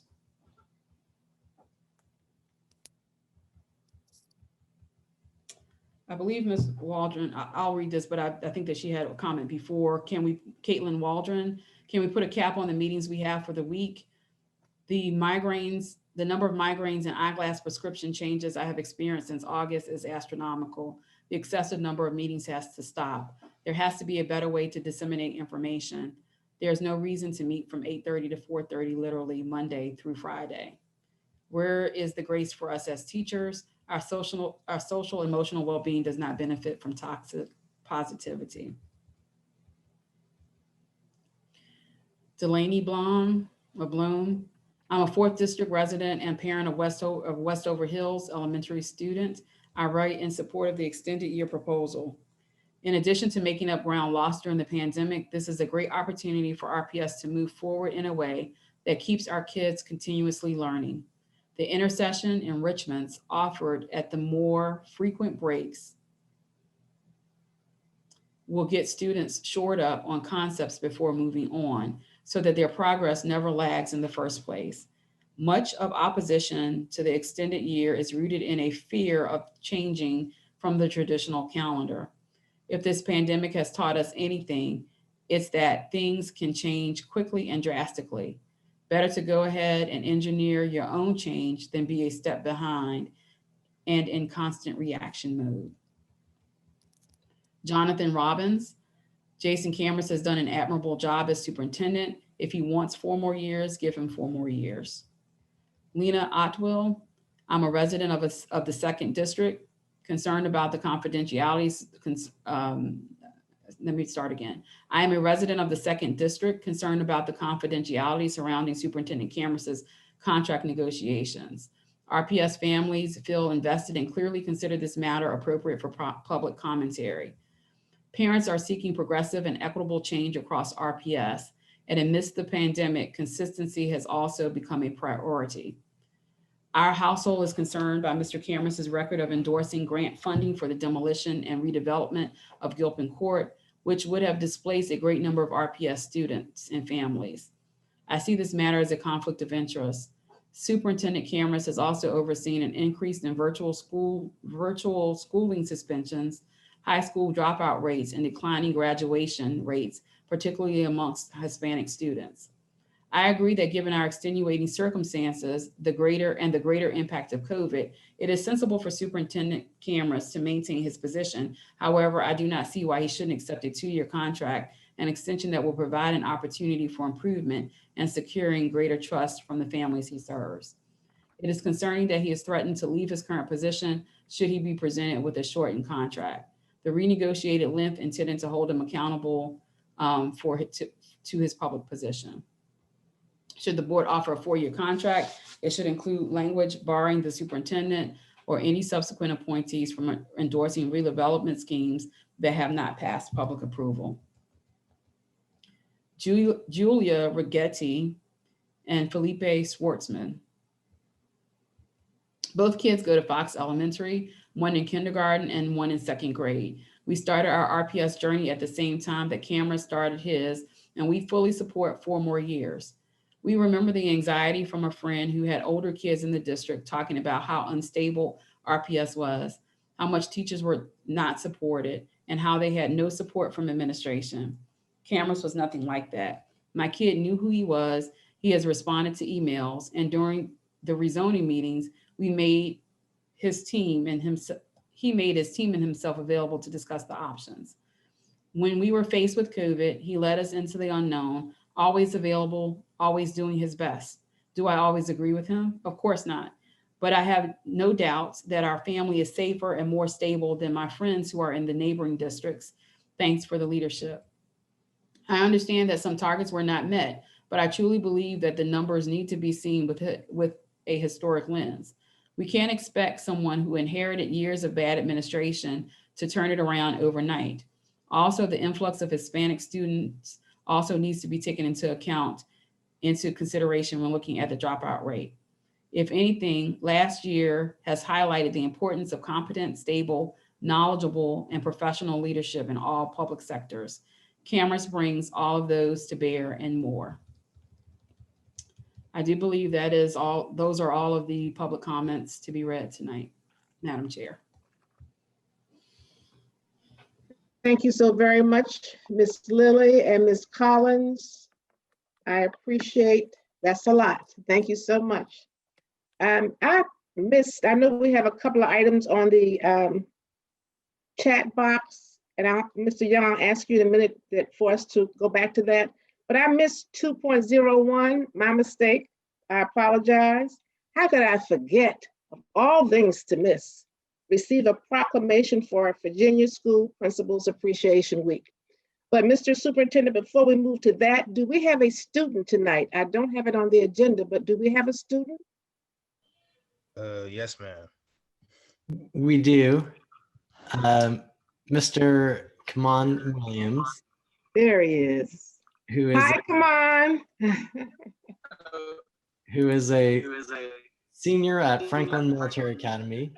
Oh my goodness, and thank you, excuse me. He also attended Broad Rock Elementary School. And Command is currently a member of my Student Advisory Council, the National Honor Society, the Anime Club, and an A Scholar Roll student. After graduation, Command plans to enter the workforce to pursue a career in graphic design or voice acting. Welcome, Command. Would you like to say a few words? Yes. Let me put on. All right. Go right ahead, come on. Can y'all still see me? Yes, we can see you very well and very proud of you. Thank you so much for being here this evening. Thank you for having me. Good evening. I would like to thank the board for allowing me to join today. I'm very grateful to sit with the board and learn more about its process. I had the chance to look at a recent meeting that the superintendent had with his guest over the upcoming COVID-19 vaccinations for staff. This subject is especially important to me because not too long ago, I had a family member that contracted the virus, and recently I found out that 3 other members of my family have contracted the virus. They haven't stated that there was complications since they found out, but I know there would be some doubt that a vaccine would help. I personally have this skepticism as well, but I always try to consider both sides of a problem before committing to one. I'm aware of prior technology in medicine that has been developed before the events that befell the world in 2020, but most people of color like myself don't really pay attention to that. The problem that people of color are having is that there may not be a clear understanding for them of what the vaccine does. For example, on TV, we have seen people take the vaccine in front of cameras and seem fine after, but we also know there could be side effects like fever, arm pain, headache, fatigue, and muscle stiffness. These possible side effects can be alarming given the newness of the vaccine, but that does not mean the vaccine has given you COVID-19. Rather, this means that the vaccine is causing the body's immune system to react and fight off the virus in the future. I feel like the government should do better with explaining the vaccine, answering community questions, and communicating the defense that the vaccine gives. We also need our community to make sure they are learning about the vaccine, asking the hard questions of our government and health officials. They can also talk to physicians, visit the Virginia Department of Health website, and watch RPS Live when the superintendent talks to health officials. I just want the world to be a safe and knowledgeable place that will soon overcome this obstacle. Thank you. Thank you so much, Kaman. We might need to put you in charge. I don't think I did that well, but I appreciate that. Well, come on, I've seen you at Franklin Military, as you well know, and I'm so proud of you. We all are. And we wish you well as you move on to greater aspirations. And please know that we're here for you while you're in Richmond Public Schools. And when you move beyond that, you've made us all very proud tonight. I thank you for being here. The best to you. When we do this, we're clapping. That's our silent clap. So thank you so much for being here. If you have to leave soon, we understand. If you can stay around a little while longer, it's up to you. But thank you so very much. Thank you so very much. I thank y'all for having me. It's a good opportunity. All right. Thank you. Thank you. All right. We'll now move forward with the 2.01, the proclamation for Virginia School Principals Appreciation Week. Madam Chair, I'm glad to read this as is normal, but I wanted to offer the opportunity to you as a former principal from Richmond Public Schools. Would you like to do so? I would love to, but I prefer hearing you read it because in my mind, I'm still a principal. So I'm going to receive all the accolades that you're going to send this evening. Yes, ma'am. Okay. Thank you so much. I am delighted to read this proclamation in honor of Virginia School Principal Appreciation Week. Whereas RPS principals lead and serve with love, giving purpose, direction, and motivation to students and staff, and engaging with parents, guardians, and community stakeholders to ensure they are partners in the learning process. And whereas RPS principals work collaboratively with staff to ensure safe and loving environments for all students by building relationships and creating joy both in and out of the instructional day, as exemplified by their leadership in community circles, a daily time dedicated to giving every student and teacher time to build and nurture relationships. And whereas RPS principals are resilient and adaptable, serving a critical role in helping students, staff, and teachers navigate and overcome the challenges they experience, especially during the COVID-19 pandemic and virtual learning, by developing innovative ways to keep students and families engaged, supported, and informed through social media, school-based outreach, town halls, and online forums. And whereas RPS principals lovingly embrace their role in nurturing the whole child by utilizing trauma-responsive and restorative practices and creating equitable and inclusive learning communities so that each child feels safe, loved, and valued. Whereas Virginia School Principal Appreciation Week is an opportunity to recognize the leadership of RPS principals and to acknowledge the essential role of principals in ensuring that all students have access to exciting and rigorous instruction and are supported in their school setting. Therefore, be it proclaimed further, the school board of the city of Richmond joins Governor Northam in recognizing January 24th through 28th, 2021 as Virginia School Principal Appreciation Week in the Commonwealth of Virginia, and encourages all schools and community members to join in this recognition.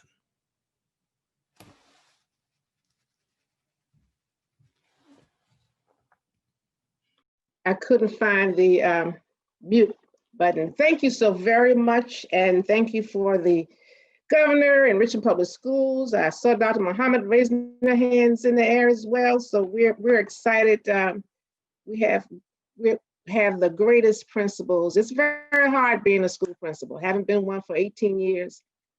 But it's truly a journey of love, a journey of passion, a journey of having dreams that our children can achieve and exceed expectations.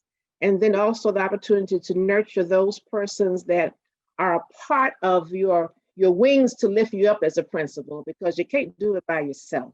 So thank you so very much for that proclamation. I do expect to receive my copy as well. Thank you. Yes, ma'am. All right, we'll move along. Thank you so very much.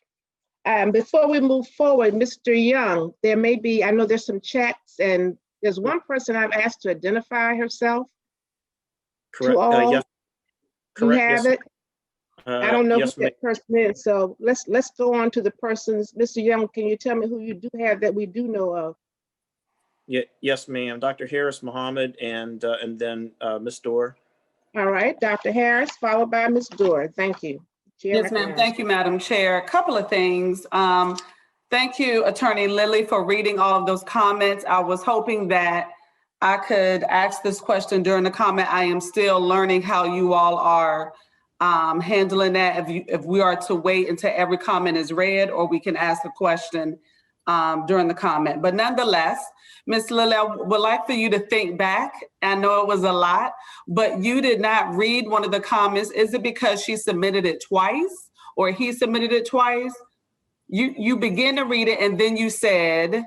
It was a duplicate of, okay. of the previous comment that I had just read. And so in the practice, usually they are combined, if they're the exact same text and language, they are read once, and then we acknowledge each person who has given that comment. And It so was two different people. there were two different people. So I Yes, ma'am. I read the person's name who gave the Mhm. second comment and Okay. indicated that it was similar to the comment that I just read. Okay, I would, moving forward, every comment is important to me from every person, good, better, and different. I just would like for us to consider if we can still read that person's comment. When they submit their comments, I don't think they know they're duplicating another person's comment. So I would just like for us to consider that, but thank you. And then the second thing, Madam Chair, I think we might have forgotten agenda item 1.03, the approval of the minutes for parliamentary procedures. Thank you. We'll go back to that. I don't know what, I guess I got so excited this evening, but it's not, okay, I don't know how I skipped that. Thank you. Ms. Dewar, we'll go back to that. My question was about regarding the minutes as well, and I don't see the minutes on board docs, so it might be challenging to approve them. I think what happened with that, thank you so much. I did receive an email that they were still in the process of editing. So we should have that for the next meeting. Sometimes we have to double up. So that's this afternoon, we did have our agenda setting meeting. We discussed having them ready. As I last saw this evening, I did receive a text stating that they were still editing. So we'll make sure that we'll have those for the February 1st meeting. Thank you so very much for that. I'm still concerned with the other person that was listed. Did we get that straight, Mr. Young? Did you see any response to that? No, ma'am, but I have Miss Rizzi has requested opportunity, and then Dr. Harris Muhammad. All right, and I'm going to work on the other person that's listed. All right, Ms. Rizzi, followed by Dr. Harris Muhammad. Thank you, Ms. Burke. Madam Chair, I do see a comment at the end of our comments that wasn't read, and I'm a little confused about that. I don't think it was a duplicate. Okay. Ms. Collins, was one added? I received, and I read what I pulled off at the time. I believe that Ms. Collins, was there any change to that made while I was? There was one that was added. While I was reading. Okay, and so I didn't have that version. And so if that was received prior to the 1 o'clock cutoff, I can read that for the record. It also is posted. I just did not have that on my version. My version was not being edited live. So Madam Chair, if you wish for me to read that comment, I can certainly read that. And what's the pleasure of the board? We can read that now, or we can add it to our next. And I also want to remind our listeners that please feel free to read those that weren't read as well. Did you read all of them except for that one that was missing, Ms. Lilly? Yes, and again, okay, because we received so many more emails than we did what was on the list. But I do want our listeners and our viewers to know that this is on board docs, and you can register to read all of the items in each entirety. You don't have to cut off after the 2 minutes. And I do ask that you go to the website for Richmond Public Schools, go to school board leadership, go to board docs on the side, and you can register, or you can pull up, excuse me, to see all of the comments listed. I really appreciate that taking place. Do you have that before you, Ms. Lilly? I am right now. What's the pleasure of the board? May I see thumbs up or thumbs down?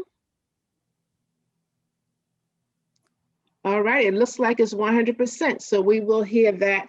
When Ms. Lilly, have you found it? We can move forward and come back. You have it? Thank you so much. Please proceed. And so please proceed. The comment that was added after the version I had was Cody Camblin. I have not sat in closed sessions or read Jason Cameron's self-evaluation or read all FOIA requests since he started RPS. Do I think his contract should be extended? Yes. Do I care if it is 2 or 4 years? No. I think 3 years is an easy compromise, and I am disappointed at the false narratives on display on social media and in the press. Am I afraid that a superintendent who has the lowest graduation rate in Virginia and a 33% graduation rate among Hispanic students will be poached by another school district? Absolutely not. Let's focus on requesting more money from City Council and the state to solve our problems. Mr. Cameras cannot do it alone. That is now Thank my you. last comment. Thank you, Ms. Lilly, and I appreciate that as well. All right, colleagues, as we move, were there any other questions in the chat box, Mr. Young? Yes, ma'am, Madam Chair. Dr. Harris Mohammed. Dr. Harris Mohammed, please. Yes, ma'am, Madam Chair. I was trying to find in the Robert Rules of Order newly revised, when we have a guest that is not, has not identified his or herself, and I'm concerned that that person is not a part of the superintendent's cabinet. This person is not a part of the school board. So before we move further with our school board business, I would like to have this person removed because it is a secure link that was given to us. So I am deeply concerned, and this person has given us a message. So, but I am looking in Robert Rules of Order to find that exact statement concerning people that are not a part of. Yes, ma'am, Miss Lilly. I'm sorry, Miss Lilly, help me. I'm concerned. Yes, as I stated to all of you that I too saw that name listed, and I have sent to the Mr. Stanley a text message to find out. However, right now, the information, how this person got in, I don't know, but right now we're not covering anything that is, we're not in closed session. And I understand what you're stating regarding that. So I would like us, until I can find out who Janice Lipwipern is, the Zoom is a public link to allow our Spanish audience to listen to. So is Matthew stating that this is one of the persons that's the interpreter?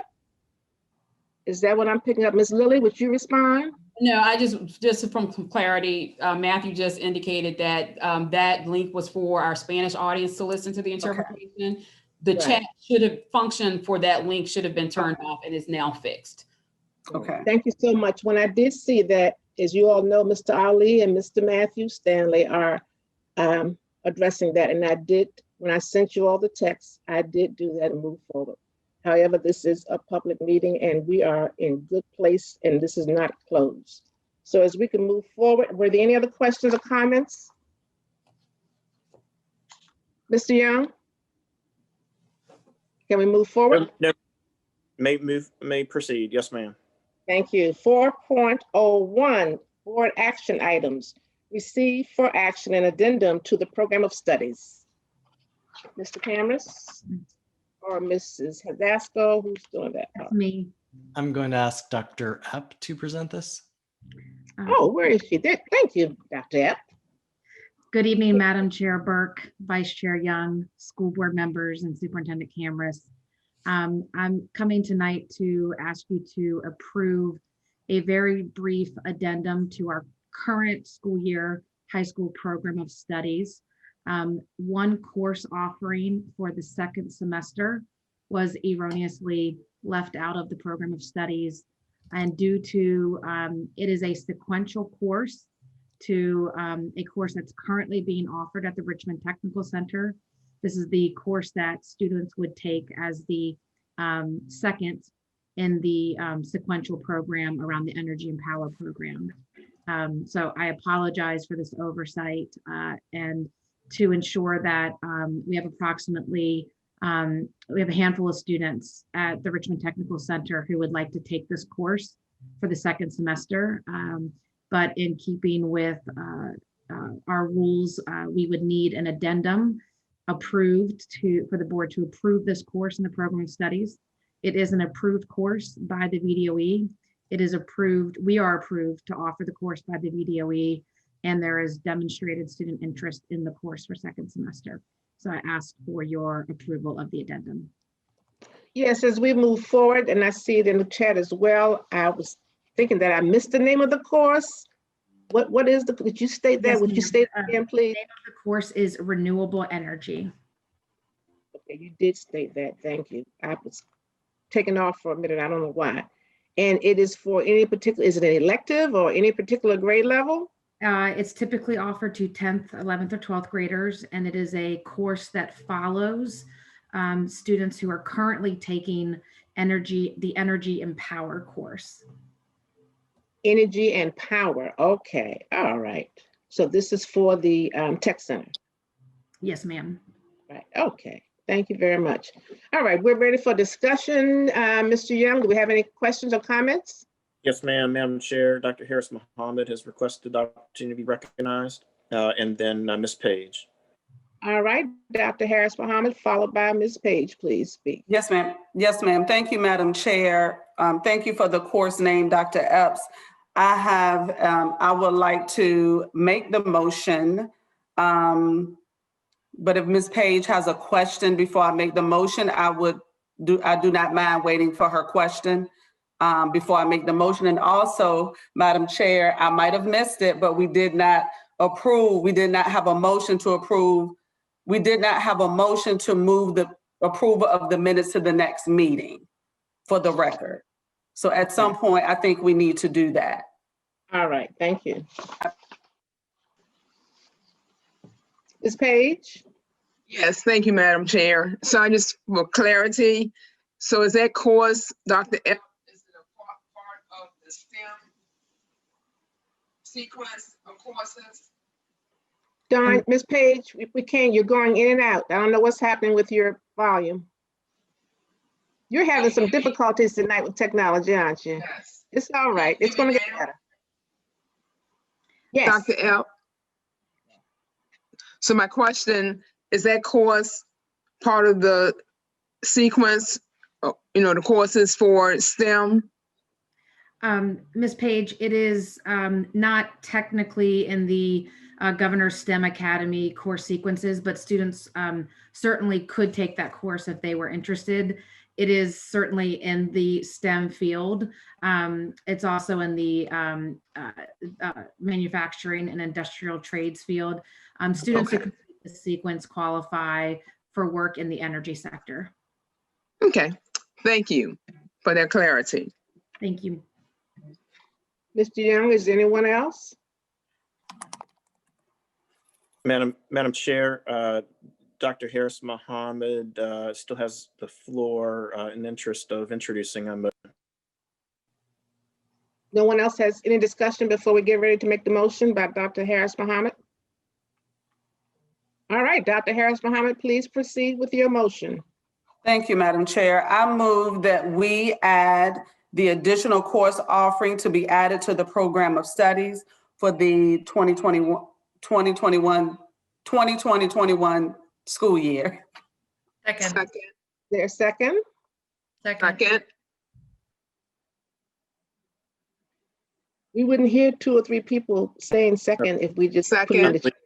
I believe that was So Ms. Dorr, it's- if I'm not mistaken. To whom Mr. Young put it in first, or no one put it in the chat? Will someone put it in the chat and then we'll call on you.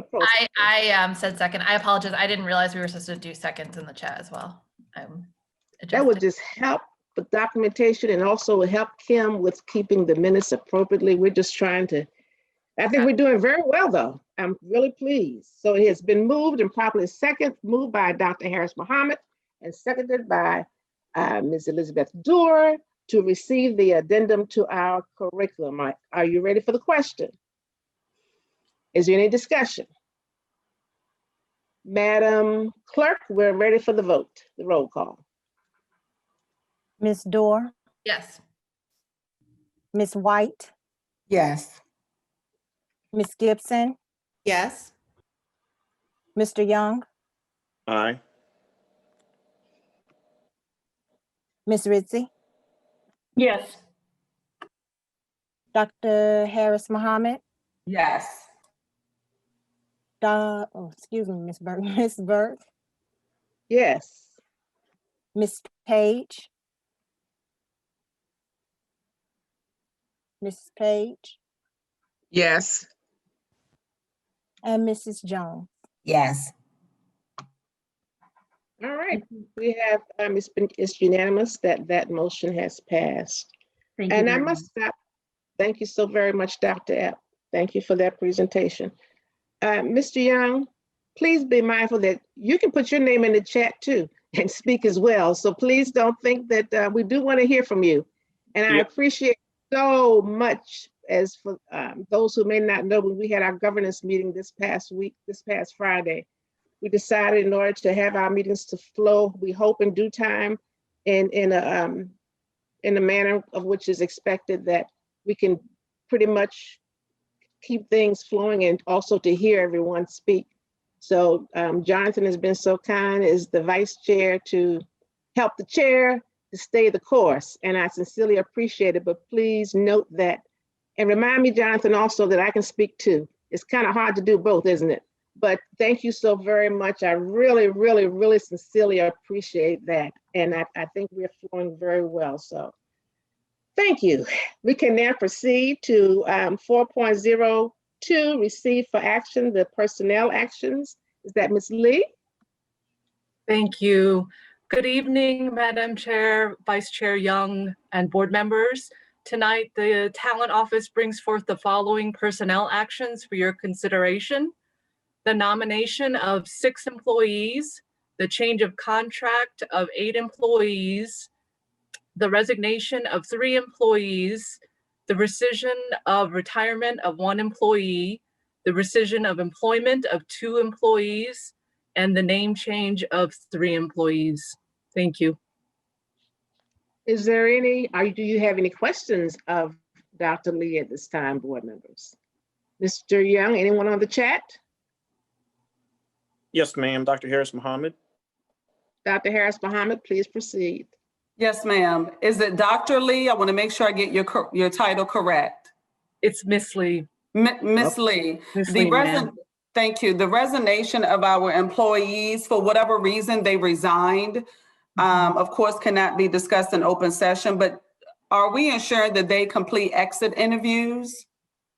Yes, ma'am. There are exit surveys and there are interviews conducted when possible, but we do have an exit survey process. Yes, ma'am. Thank you so much. Any other questions, Mr. Young, or comments? No, ma'am. Oh, yes, okay, well, we're ready. Miss Doris requested the opportunity to be recognized. All right, Mrs. Stewart, please. I believe we still have the chat functionality. There's some issues, but I saw it pop up. I saw your name pop up. So you're ready to make a motion? No, the external chat thing separate. Just look at the chat. I make a motion to approve the personnel actions. Madam Chair. Okay, Dr. yeah, Harris. that goes back to that will go back to Matthew. We'll let him know. Thank you so much. Thank you. All right, can we proceed with the motion? Would you please restate that so everyone can hear that for the record? And then whoever wants to make the second, would you put it at, okay, thank you, Don. Go right ahead, Ms. Dewar. I make a motion to approve the personnel actions. Ms. Page? A second. It has been moved and properly second that we accept the personnel report action as so reported. Are you ready for the question? Any discussion? If not, Madam Clerk, please proceed. Ms. Dorr? Yes. Ms. White? Yes. Ms. Gibson? Abstain? Mr. Young? Aye. Ms. Rizzi? Abstain.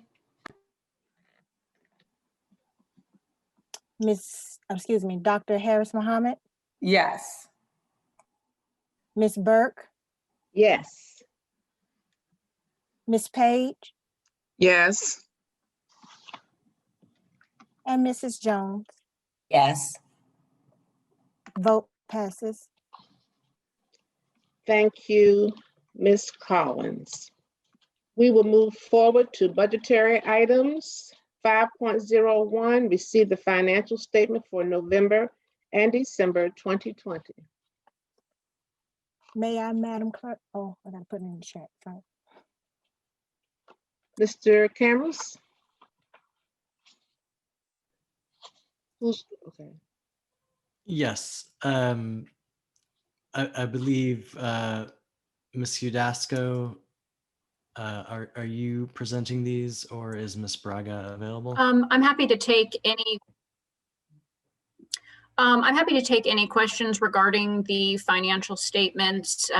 We are remain on track with spending. The only anomaly from years past is our initial infusion and investment in the academic kits, which just shows that spending is coming at a higher rate, and we've shared that with you over the last couple of months, so no change there.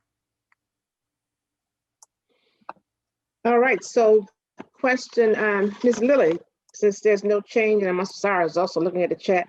Since there's no change there, there's not a report per se for us to receive, correct? Or that is the report? I believe, let's see. I was asking you to make a motion. Say what? Excuse me? The two reports are posted Right. for the board to review. And again, happy to receive questions, but if you have a question as to whether it needs to be approved, it's just received, Ms. Okay. All right. So Thank we're you. straight with that. Thank you for your report. And thank you so very much, Ms. Collins. I don't know why I'm skipping all around this evening, and you all are being so kind to me. It has been a long and busy day. 4.03, receive for action board travel and district activity requests. Ms. Collins, do you have any? Yes, I have one for Mrs. Burke to travel to the excuse me, she won't travel, but she will attend the VSBA annual convention for chair and vice chair on February the 2nd. And the cost of this conference is $205. All right, so is that it? That's the only one we have? Yes. All right, colleagues, we do need, if there's any questions regarding that, and please put them in the chat. Mr. Young? Madam Chair, Dr. Harris Muhammad has requested the opportunity to be recognized. Yes, Dr. Harris Muhammad, please speak. Chair recognized. Yes, ma'am. Thank you, Madam Chair. I move that we accept the school board travel and district activity request as presented. And Madam Chair, I'm sorry. Go ahead, please, Mr. Young. I'm being ahead of myself. And Ms. Dorr recognized the opportunity, requested rather the opportunity to be recognized. Ms. Dorr? All right, thank you, Ms. Dorr. Dr. Harris Muhammad made the motion and Mrs. Dorr second to approve the attendance of a conference from the Virginia School Board Association for chairs of Cheryl Burke. We're ready to vote. Okay, Ms. Dorr? Collins? Yeah. Ms. White? Yes. Ms. Gibson? Yes. Mr. Young? Abstain. Ms. Rizzi? yes. Dr. Harris Muhammad? Yes. Ms. Burke? Yes. Ms. Page? Yes. And Ms. Jones? Yes. All right. Motion passes. Thank you, Ms. Collins. Well done, Ms. Collins. Thank you so very much. Thank you so very much. We're now ready to move forward to 5.02, receive the superintendent's FY 2020, okay. Estimate of needs. Please proceed. Thank you, Madam Chair. I'm going to share my screen to walk you through the highlights of the proposal. So bear with me one moment.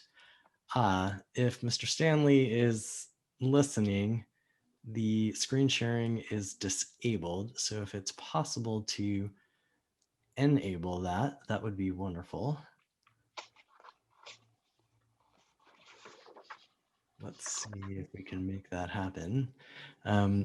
As he is working on that, I just wanted to thank all of the board members who shared insights about the budget, as well as our teachers and staff and family members and members of the public who wrote in, particularly regarding the stimulus funding.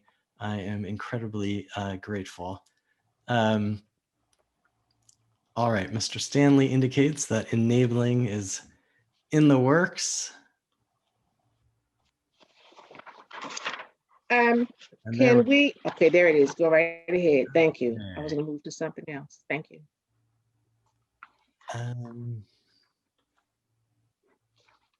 It still does not appear to be working for me. And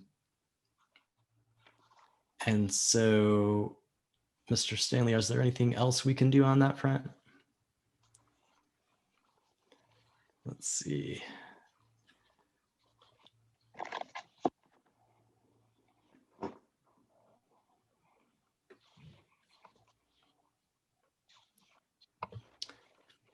Well,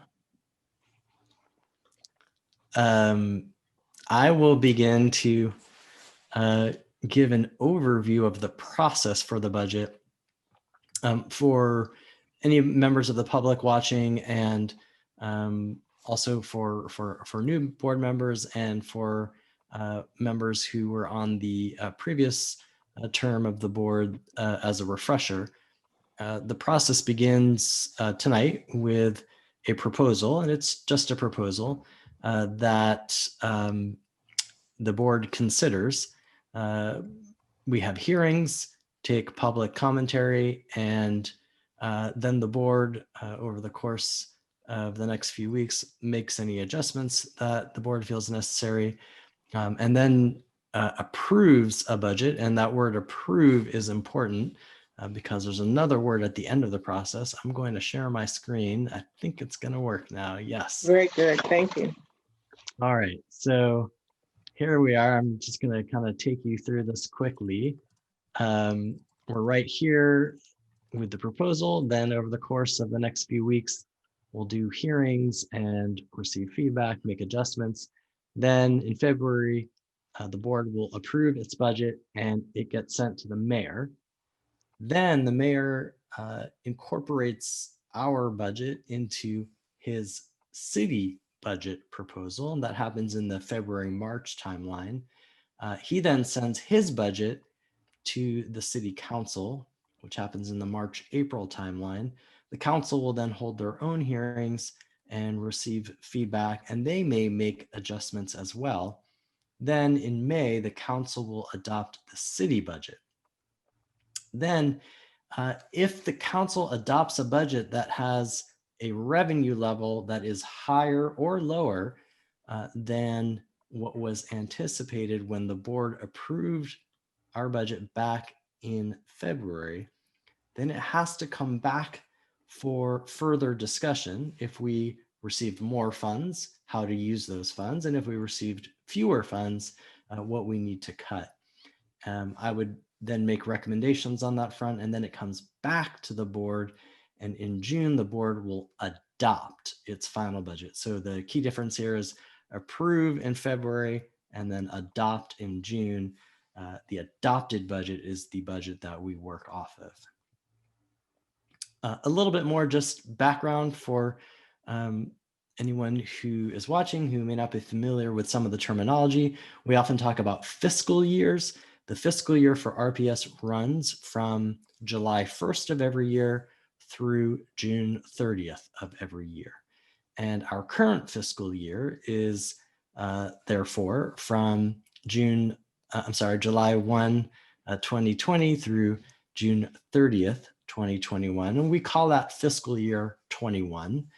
The proposal we'll discuss tonight and going forward is for fiscal year 22, which will start on July 1st, 21, and will go through June 30th, 22. So again, right now we're in fiscal year 21. We are going to be discussing a proposal for fiscal year 22. A couple more things. We actually have two budgets, an operating budget and a capital improvement plan budget. You sometimes will hear that referred to as the CIP budget. The operating budget, represented by the science equipment here, is what funds our day-to-day operations, teacher salaries, curriculum, transportation, and so on. The capital budget is for big facility projects, new roofs, new HVAC, and that sort of thing. This document has both a proposal for our operating budget and for our capital budget. Just one more bit of complexity. The operating budget actually has two portions. The general fund portion, and that's about 80%. That comes from the city and the state almost exclusively. In our current fiscal year, the general fund is about $331 million.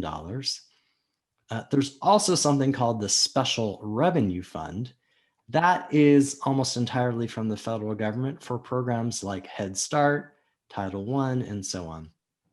That's about 20% of our operating budget. In the current year, it comes in at about $84 million. Tonight and over the ensuing weeks, we're only talking about the general fund portion of our operating budget.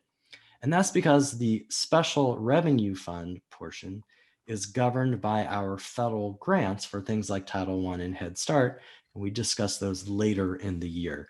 So we're really talking about this 80% or the 331 million in the current year. That's really the focus of the discussion tonight.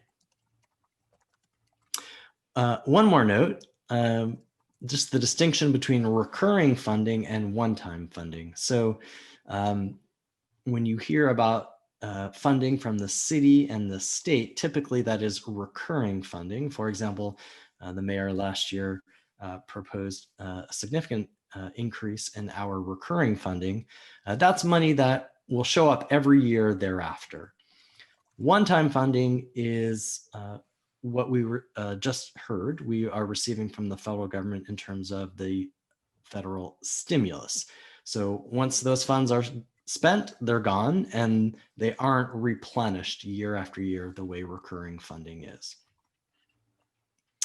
All right, let me just pause there and see if there's any questions just about the nomenclature and the process. Just want to make sure if there are any inquiries, we're able to provide that information now.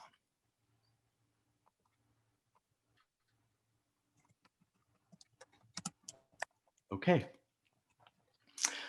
Before we dive into the proposal, I do think it is worth noting and celebrating the great work of the board in making wonderful investments in the current fiscal year, FY21.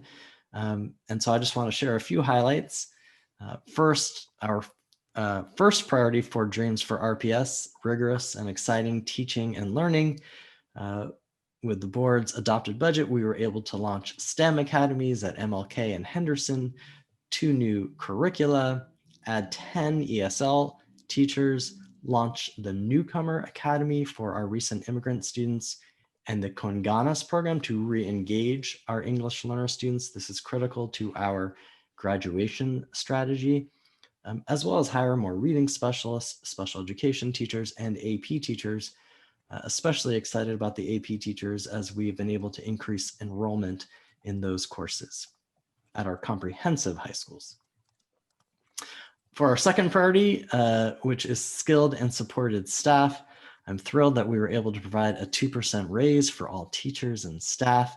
That actually brings the board's 3-year increase to 7%. And as you'll see tonight, I'm proposing additional raises. We were able to absorb rising healthcare costs, so our staff didn't see any increase in their premiums. And we were able to finally decompress salary schedules for a number of our job classifications. What that means is for many years after the recession, teachers would, actually all staff would not see any increase as their years of service increased. And so their pay stagnated. By decompressing, what we were able to do is pay staff for the years that they actually have, which led them to significant increases, along with an annual 1.17% increase. For our third priority of Dreams for RPS Safe and Loving School Cultures, thrilled that we were able to hire 9 new social workers, 5 new nurses, launch a social and emotional learning curriculum called Second Step. And one of the things I'm most proud that we were able to do this year, even in the midst of the pandemic, is launch community circles in every classroom every morning to help build the culture in our schools. For the fourth priority, which is deep partnership with families and community, we're able to launch the Community Hub program with 23 liaisons around the city. This afternoon, I was on a call with our principals and they were singing the praises of their family liaisons and just incredibly excited about what they will be able to accomplish once we are in person. I've already seen so much in the virtual environment. We also took a lot of steps this year to increase our communication and engagement with our Spanish-speaking families, refreshing a improved RPS and Espanol Facebook page, launching RPS en Vivo, which is a weekly Spanish live stream. We also do a weekly segment every Thursday morning at 9 a.m. on Radio Poder with Oscar Contreras. I invite you all to join in.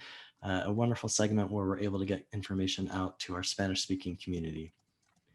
And then for our fifth priority, modern systems and infrastructure, I'm thrilled that we were finally able to procure a data dashboard system. I have a screenshot here with sample data from Barack Obama Elementary. We're in the process of loading everything up in this, and we'll have it up and running later this spring, but I'm really excited about that. And we've begun the procurement process on a new budget and HR system, which we have talked about for quite some time. So I'm very excited to be able to take the next steps on that front as well. And then, of course, COVID, we were able to reprioritize within our budget and, of course, use the initial CARES Act funding to take extraordinary steps. And really, I have to shout out our bus drivers and nutrition workers and technology folks and front office staff, not to mention our teachers and administrators and so many other folks for all of the meal delivery, the 22,000 Chromebooks and 6,000 Wi-Fi hotspots to launch a 100% virtual school system, which I think we all would have thought was not possible just a year ago, and taken numerous health and safety measures as well. So a lot exciting on the operating side, and then on the capital side, so the facility side, of course, opened, or at least virtually opened, 3 brand new beautiful schools, Henry L. Marsh III Elementary in the East End and Cardinal Elementary School and River City Middle School on the South Side, and still have funds remaining to perform the design of a George Wythe High School. And that's all on top of lots of roof work and window replacements and security enhancements and other things we were able to accomplish with our capital budget last year. So let's turn to this coming budget year, our FY22 operating budget. Let me start with the revenue forecast. So put simply, remember our 2 main revenue sources are the state and the city. We anticipate about $4 million in new state revenue next year and about $5 million in new city revenue next year. Those numbers are lower than what we've seen in previous years, and that's a result of the pandemic and the impact that it has had on tax revenue. That gives us about 9 million, a little bit actually closer, almost to 10 million when we get all the decimal points in play. We also, though, are getting the 55 million from the latest round of the federal stimulus. And what you'll see here, and I'll go into further depth, what we are proposing is to use about 16 million of that during the current fiscal year, so over the course of the spring, about 25 million next year, and then saving about 14 million for the following year so that we can continue many of the investments we hope to make this coming year.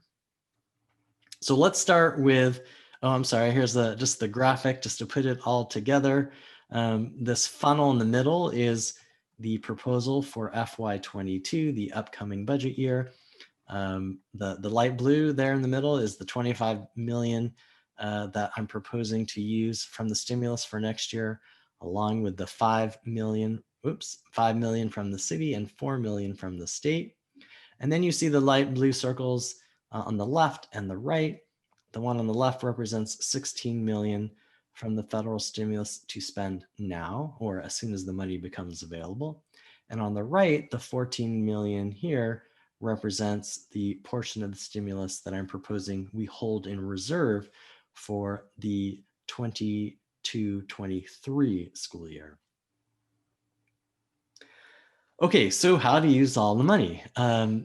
So starting with the 9 million from the state and the city that we're projecting, we are proposing a 2% raise for all employees.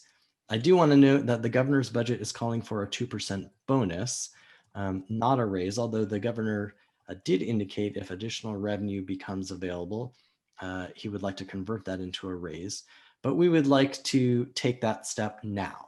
And so 5.6 million for that 2% raise. In addition, 2.5 million for the annual 1.17% step increase. And that's in essence a cost of living adjustment that staff that have had their salaries decompressed see each year. So 2% in raise plus the 1.17% step increase, along with $1 million to cover anticipated rise in healthcare costs, so our staff do not see any increase in their premiums. And then about 700,000 in transfers. That's for things like the tuition we pay to regional schools and some funding we have to set aside for various state programs. So that's the 9 million from the state and the city. It actually adds up to a little bit closer to 10 million. I think it's about 9.8. We'll look at the details in just a second. Then we have the stimulus. And as I shared just a few minutes ago, the way we are thinking about this is in 3 batches. The first batch is for the current fiscal year. So as soon as we get the money, we'd like to spend it, about 16 million. As you can see, about 8.9 million on facilities, 2.5 million to maintain our child care centers, and a little bit over 2 million for instructional technology. Then turning to next year's budget, and this is the big investment, about 24.5 million from the federal stimulus. The biggest investment, $8 million for an extended year calendar, and I'll say more about that in a minute. About 3 million to continue and expand partnerships for social and emotional support with organizations like SCAN and Child Savers, RBHA, and so on. $2 million for a teacher laptop refresh, $1.5 million for other social and emotional support positions, nurses, counselors, and psychologists, about $1.5 million to upgrade our internet infrastructure so that when we do come back, we are able to fully utilize all of the technology that we now have. A little over $1 million for additional ESL supports. We know this is one of the areas where we have significant work to do, and so want to continue those investments. About $1 million in additional exceptional education supports coming out of the pandemic. We know this is an area that is going to require a great deal of attention. About $1 million specifically focused on reading, and about 800,000 for additional summer 2021 supports. And then, as I shared before, proposing about 14 million in reserve for the next academic year so that we're able to continue some of the most critical investments we make, but also begin to wean ourselves off of the federal dollars. And hopefully by then the economy has bounced back and the revenue we're seeing from the state and the city has increased to be able to take on the burden of some of these investments over the long term. I'm not going to go through line by line on all this, but here this lays out the details of each of the investments for the stimulus. Here are the facilities investments. As you can see, the largest dollar figure here is 6 million for the air filtration systems. We've talked about the bipolar ionization, which we will provide more information for the board about at an upcoming meeting. and other upgrades and facility investments. Of note, I also want to highlight 10 new school custodian positions, which will be essential to maintaining the health and safety of our buildings once we are back. Shifting to the instructional investments, again, the biggest one here is the extended year calendar, and I'll get to that in 1 second. As you can see, other items we discussed briefly, the summer supports, 10 new reading specialists, also 8 additional ESL teachers. That's on top of about 30 or more that we have been able to add over the last couple of years. More supports for our newcomer academy and our Conganas program, specifically designed to address our English learner graduation rate, which we know is unacceptably low. Again, more details here on exceptional education, preschool, and other items as well. On the social and emotional side, we are proposing to use about $2.5 million from the stimulus for this spring to maintain the facilitated learning centers that the city has been carrying up until this point. Given the federal stimulus, we are proposing that we take that on, given that the city does not have sufficient funds going into the spring for that. And then another big ticket item there, the $3 million for the social and emotional supports going into next year. Additional counselors and other individuals as well. I do want to point out the nurses that we're proposing. That would bring us to 1 nurse, 1 RN per school, which has been one of our goals in our strategic plan, Action 3.3. It's been a dream of the board for some time, and I'm very, very excited about that. And then some additional technology investments. Now that we have become, in essence, a one-to-one, and that is 1 student to 1 computer school system, there are investments we have to make to maintain our ability to actually leverage that technology. We have to refresh our devices over time, and we need to continue to pay for services around cybersecurity and configuration support and things of that nature as well. I want to dive in a little bit more about the extended year proposal, since this is one of the most important, if not the most important part of the proposal. The vision is as follows, and none of this is set in stone, but it's for the board's consideration tonight. And if directionally sounds like it is where the board generally would like to move, then we will provide additional details very soon for you. But the vision would be opening for all students in person sometime in mid-August, with the potential of opening up a little bit earlier, perhaps for our preschool and kindergarten students who haven't ever had the chance to experience in-person school, and so might want to give them an extra week or so for some basic socialization with their peers. The way the year-on schedule would work is, roughly speaking, I'm sorry, my screen went to sleep on me. We would roughly have a quarter's worth of the year, so about 9 weeks of instruction, which would then be followed by a 2-week intersession. During the intersession period, the goal would be to provide intensive intervention and enrichment for about 5,000 of our highest need students. So that's about a quarter of our students. And then we would have another 9 weeks, then another 2-week intersession, another 9 weeks, another 2-week intersession. The way the calendar works is those intersessions would occur in October, January, March, and July. The intercessions would be optional for teachers. They would not have to work them. But of course, we would recruit teachers from within RPS to work those intercessions for additional compensation, of course. And the goal would be to have, in particular, individuals such as reading specialists, math interventionists, who have very specialized skill sets to be able to provide an injection of intervention and enrichment for our young people during those intersessions so that our kids who need it the most get the most and then don't fall behind and actually accelerate forward. I want to dispel a couple of myths. Even in the year-round calendar, all the federal and state and local holidays continue. We still have winter break and spring break. And for most staff and for most students, July would be off. The exception would be for any students who are part of the intercessions. The tentative plan is that we would also have a 2-week July intercession.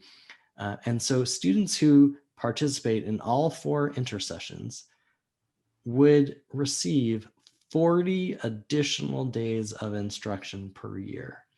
And that is a rather dramatic increase. If you think about a 180-day school year, ensuring that the students who need the most get 40 additional days is a rather significant shift, and I think an incredible investment to support our young people. Our initial modeling puts the cost of each intercession at about $2 million.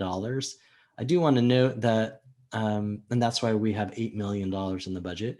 We can also use summer school funds for the intercession, and there are additional state grants for year-round schools. And there might be even more coming from the governor, given recent indications that there was support for year-round schools. So we do think that there are other funding sources for this on top of the federal stimulus.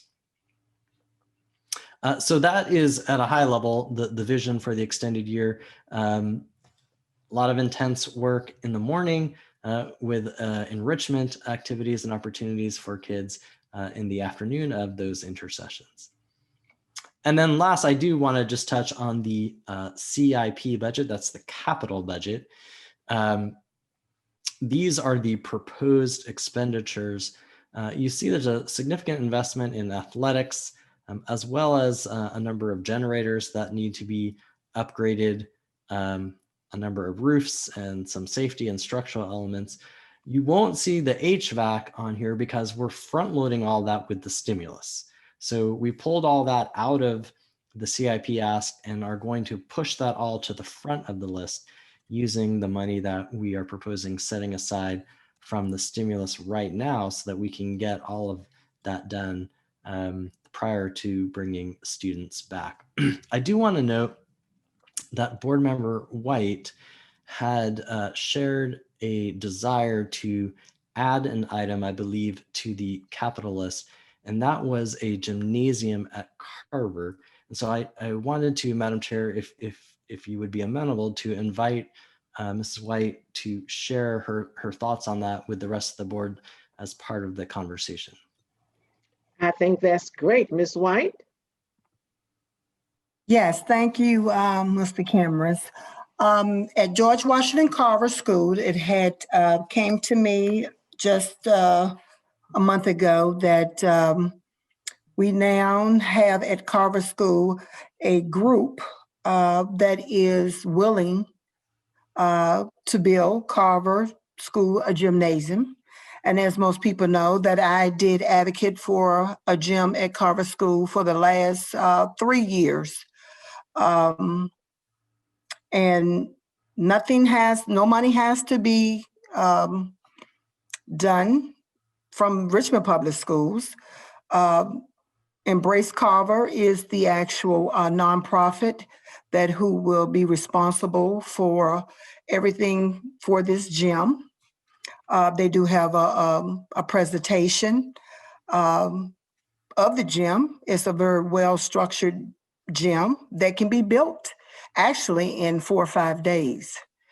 I have seen it as a house. I've never seen it as a gym, where you use the cargo containers, more like a Connex. And I've known that because I was in the military, and they also used it to build different homes. And the president of the Carver League and has worked closely with George Washington Carver principal, Ms. Giles, and she has seen the actual presentation, as well as a couple board members here the president and the vice president, and I would like for everyone to actually see this presentation. So if it is approved, I would like for them to come in prior to being approved and let the whole board actually see the actual presentation. So it doesn't really take anything from the school because it's outside of the school, sort of on a platform. You just have to see it, but it will not be any cost to Richmond Public Schools. They have confronted me and we talked, and it will be everything from the community for Carver School, and they desperately need a gym. Any questions? Thank you, Ms. White, so much. Mr. Young, do we have any questions in the chat box? I would like to say to Ms. White, forgive me, excuse me. Ms. White, I have seen the presentation, and it's quite exciting. I wondered if they could do 2 levels rather than just 1 level. We'll talk moving forward financially, but I have had the opportunity to see the presentation, and it's quite exciting. Just want to make sure that we're clear on the cost part. And if we do decide as a group to pursue this, I'm sure we'll get more information regarding that. Right. So, thank you. Mr. Young? Yes, ma'am. Madam Chair, Dr. Harris Mohammed, and Ms. Dorr and Ms. Page have requested opportunity to speak in that order. In that order. Thank you. Dr. Harris Mohammed? Yes, ma'am. Thank you, Madam Chair. Mr. Cameras, as we begin to discuss the $55 million from the latest round of one-time COVID-19 stimulus funds, first of all, I'm excited that we're receiving it because we can put it to great use. I would like for us to consider, first I want you to consider with your cabinet, what items in the FY21 budget of the $16 million can be moved to the FY23 budget. This is my rationale.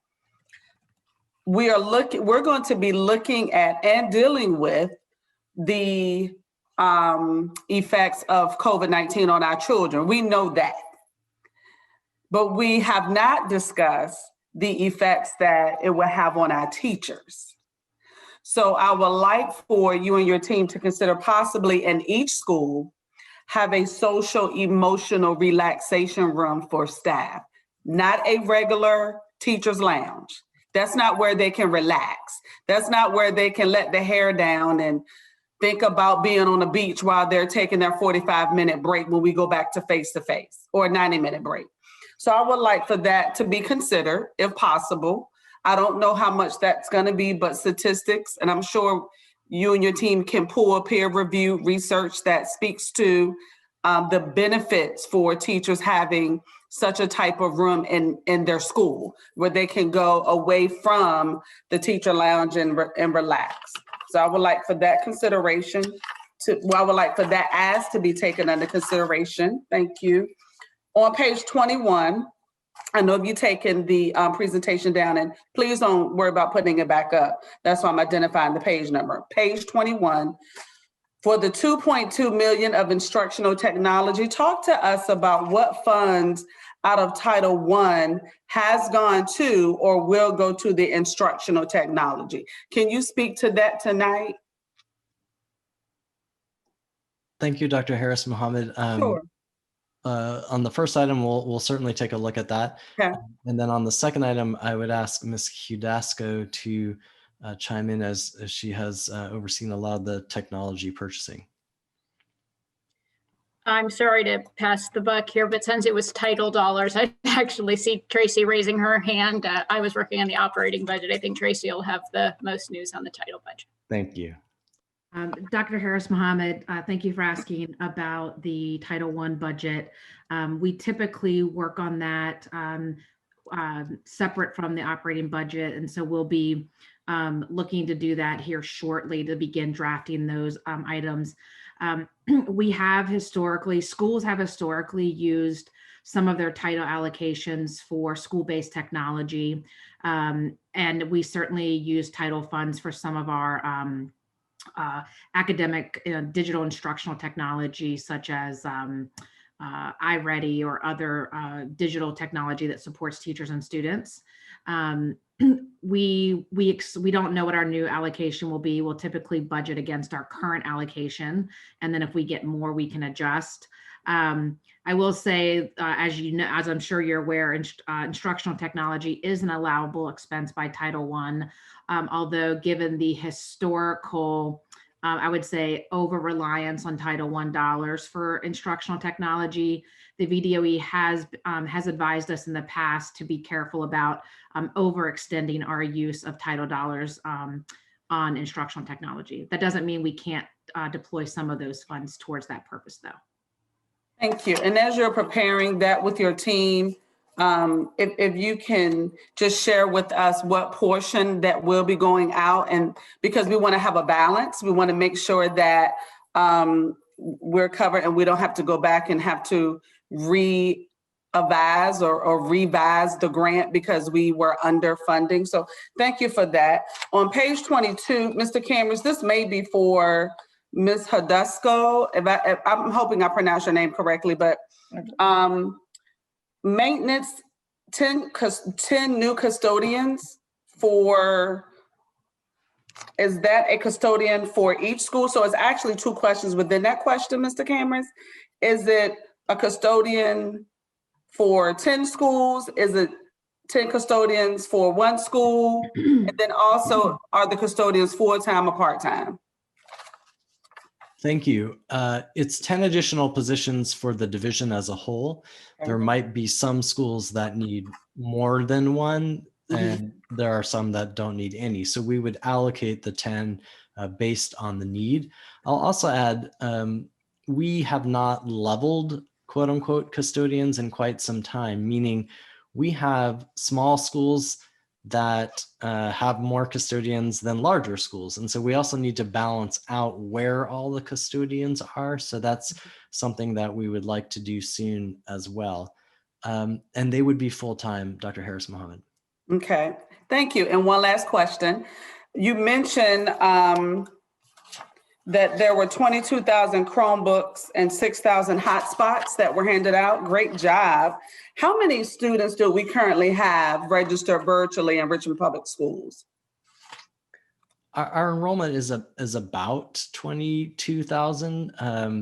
Now, I will note on the Chromebooks, we also ordered enough to be able to provide additional ones when there are breaks or they're lost or things of that nature. We're also trying to provide each principal with a cushion of several extra ones so that when a family has a broken device, they don't have to wait for it to be fixed. And sometimes that causes a significant attendance issue. And instead, the principal and her team can just swap out for a new one.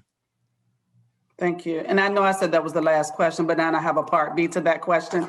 Were our teachers afforded the opportunity to receive a hotspot? Because if we have about roughly 22,000 students in RPS currently, but there were 6,000 hotspots.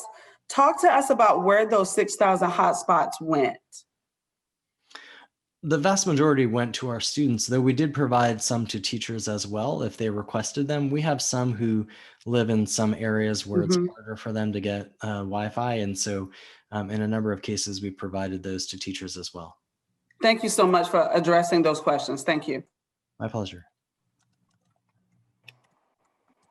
Please proceed. The next person in order was Ms. Dewar, I believe. Is that correct? Then Ms. Page.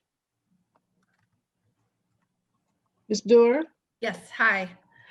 I have a couple of questions. Is it Madam Chair, would you permit me to ask them all? Sure, please, go right ahead. And some are maybe follow-ups for a work session.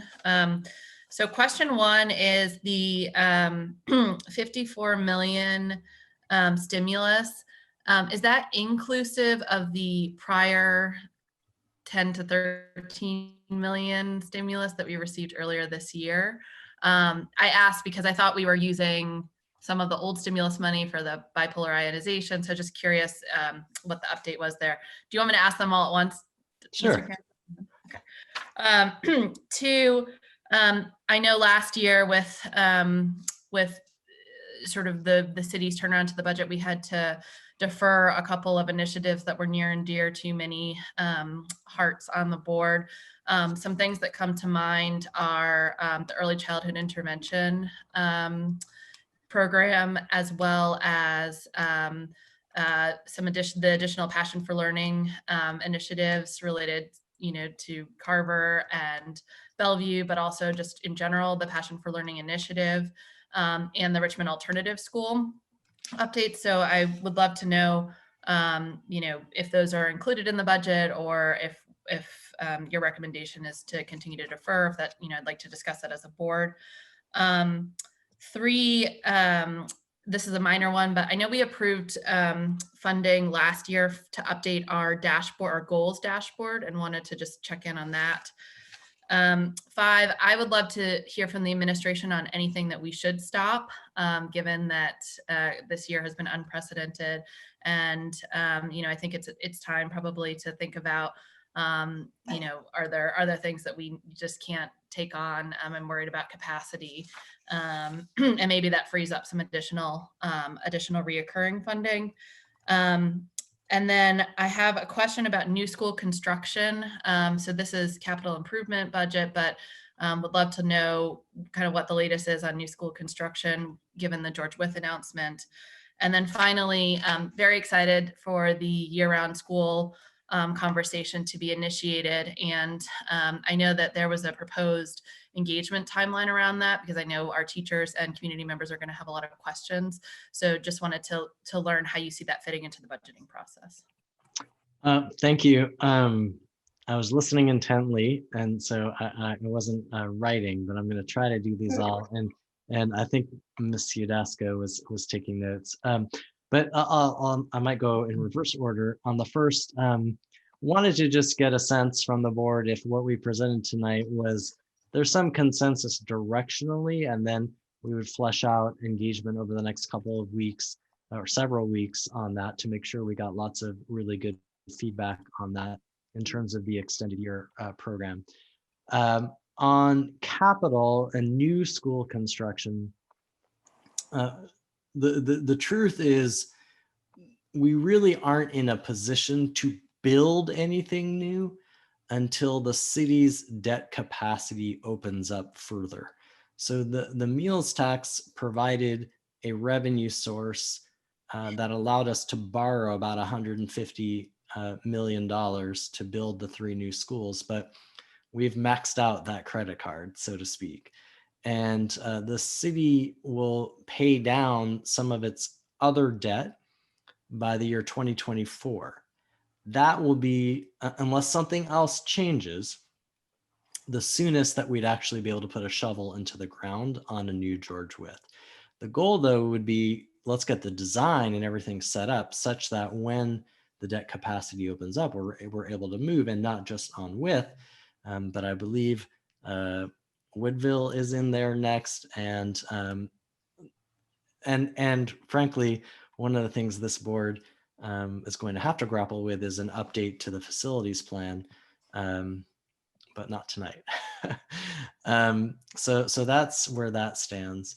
On the stopping, and this gets to one of your earlier questions, it pains me, but I'm actually proposing, and I'm sorry if I didn't make it clear, to actually press pause for a year on the Passion for Learning effort, and not to expand it further, to continue to invest in MLK and Henderson and grow those STEM academies.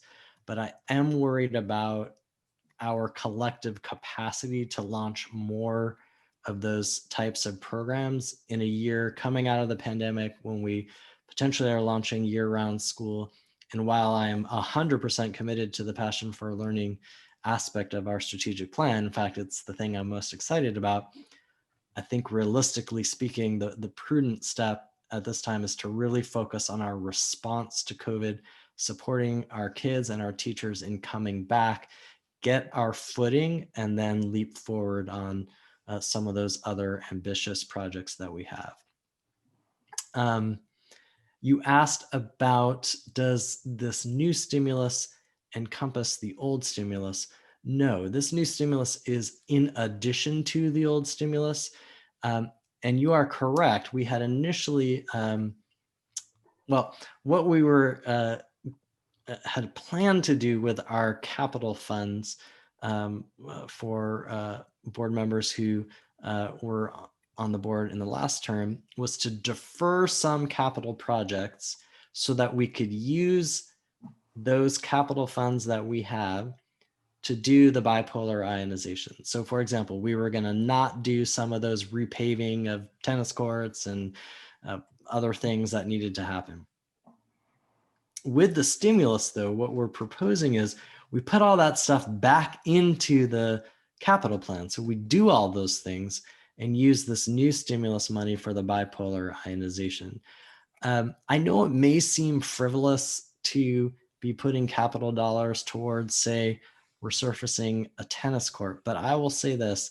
I think one of the things we need to emphasize when our kids come back is the full experience of being in person.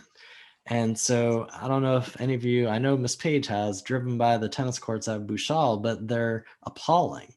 And that's why we've tried to prioritize a lot of those athletic pieces, because we think that's just going to be a really important piece of healthy kids returning to in-person school. And we're blessed to have the stimulus to be able to do the boring but necessary bipolar ionization and other HVAC upgrades to make sure that the air our teachers and our kids are breathing is healthy and safe. I'm not sure. I feel like I missed one or two. Dashboard. The dashboard, yes. So we have procured and are very excited about Schoolzilla. I showed you a screenshot earlier.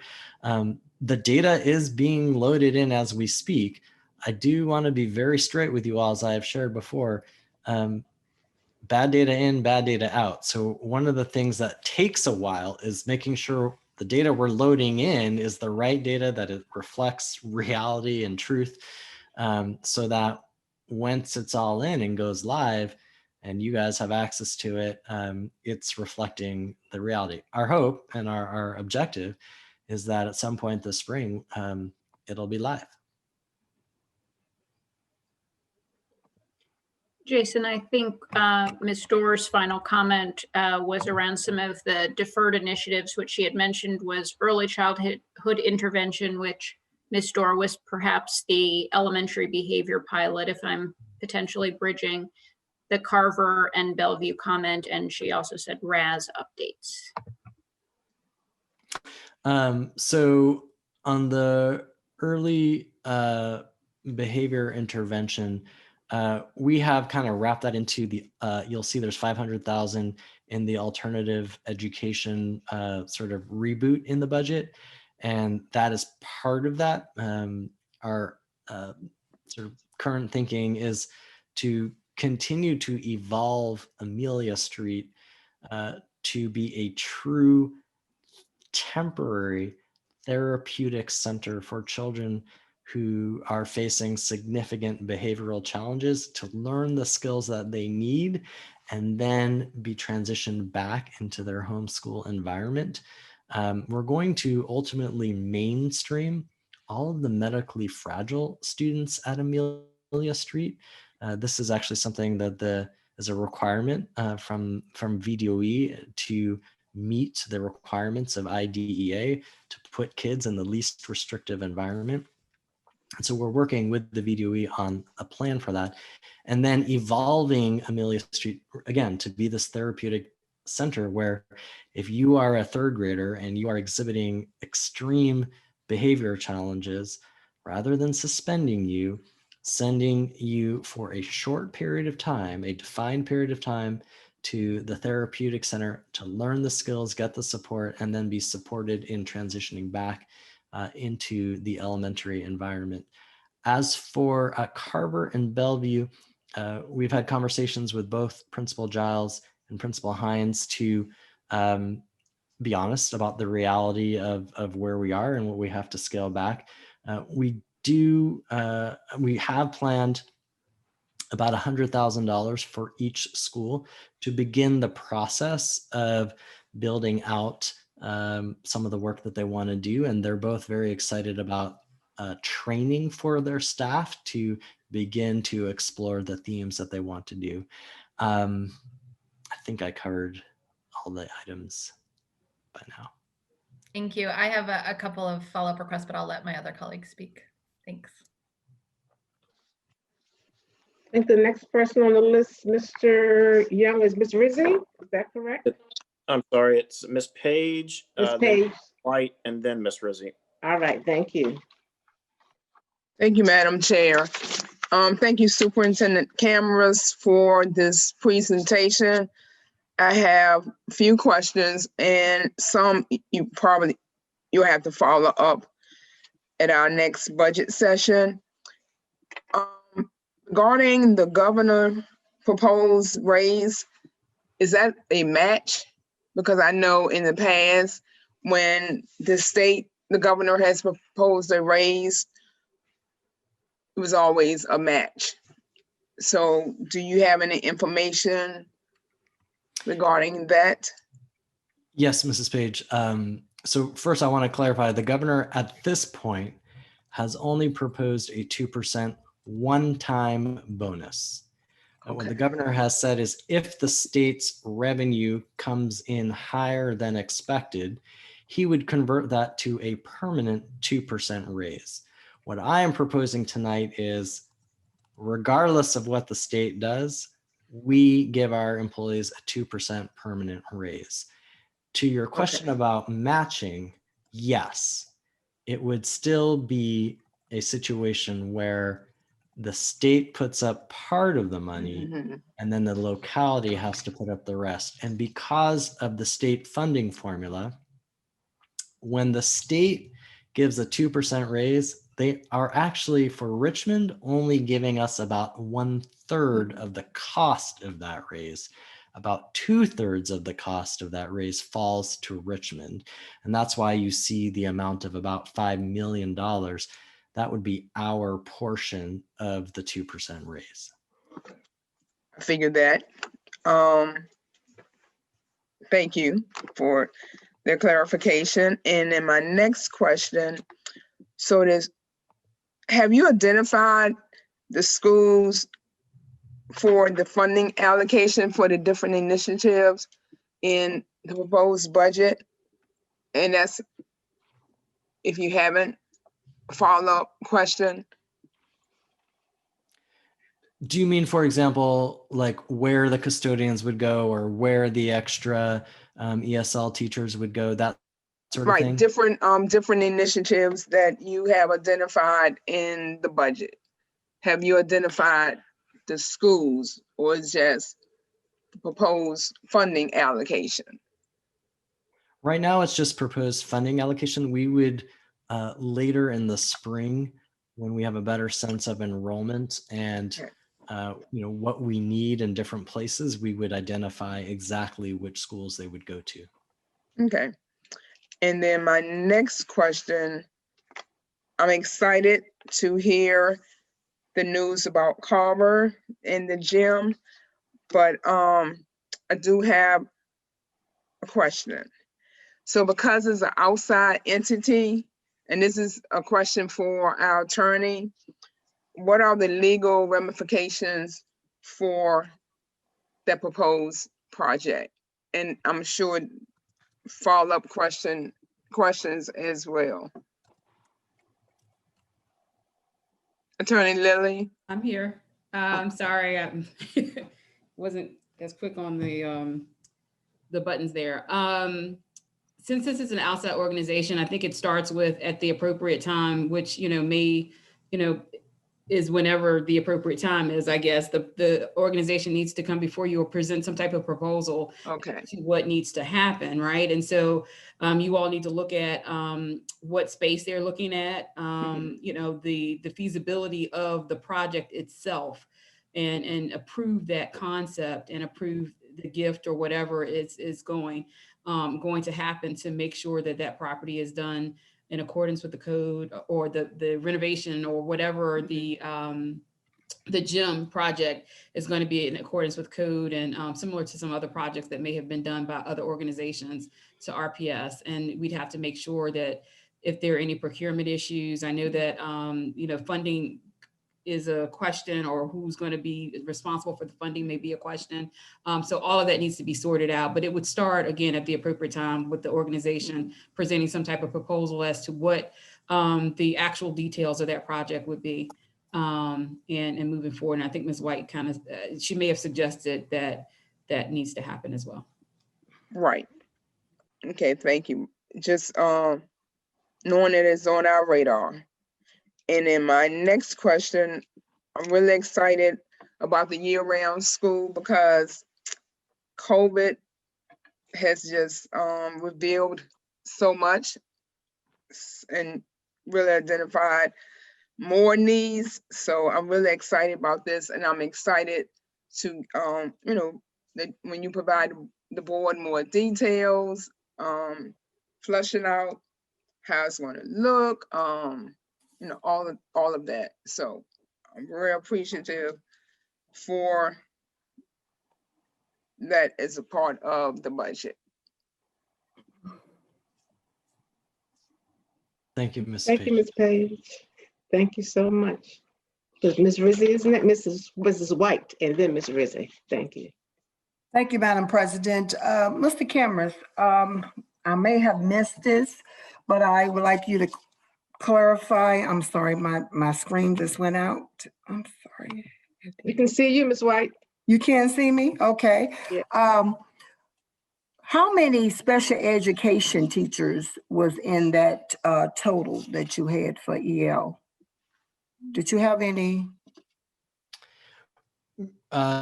We had 5 what we call instructional compliance coordinators. So those are folks at schools who provide support in getting the IEPs done so that teachers can actually teach and do less paperwork.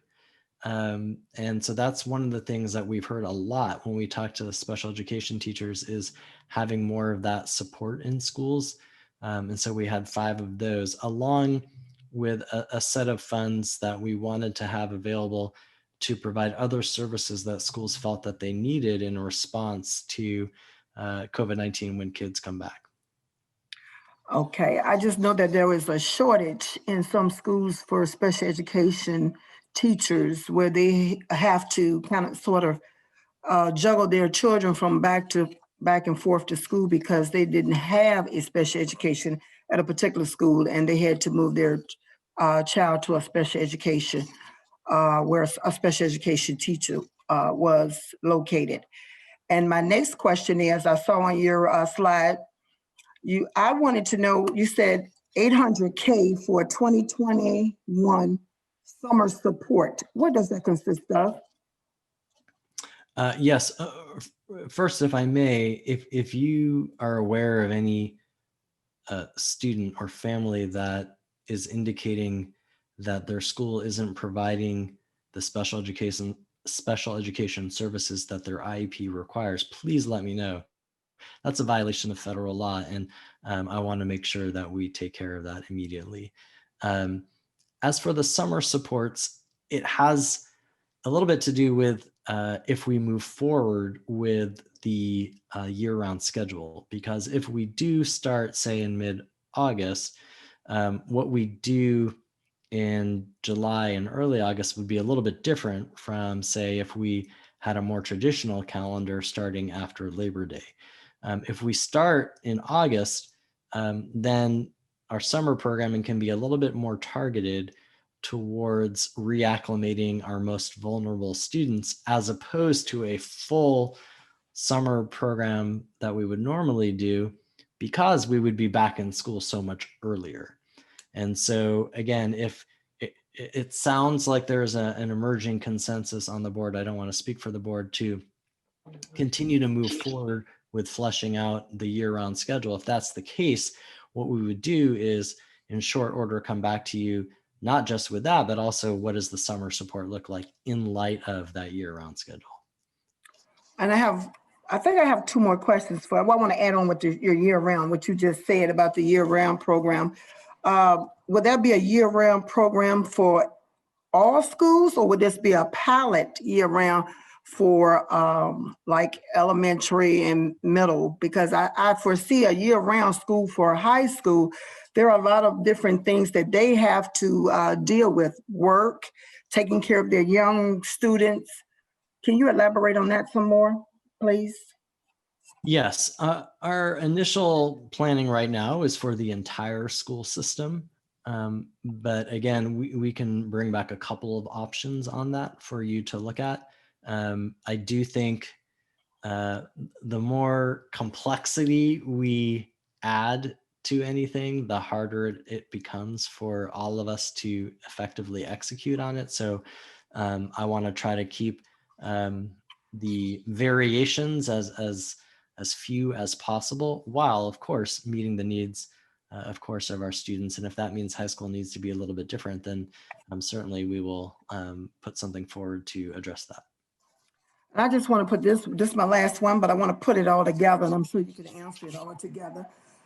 You were stating about, well, someone had, I think it was Dr. Muhammad. She was stating about the 6,000 hotspots that were put into for the different students. But I have noticed that some of the hotspots does not work based on different living conditions and structure. And I recall that you had said that we were going to go into, you had showed the model that with the intervention. And I'm trying to put it all together because I want to know, will this model be able to be converted into virtue? Because nobody knows what this unknown virus can take us. We can go back into school, then we'll have to come back out to school. So will this actual intervention, how can it be transferred into virtue? And also the hotspots for 6,000. You have some children who lives in housing projects where the Wi-Fi doesn't go into and your hotspots doesn't, based on the structure of the walls that are cement.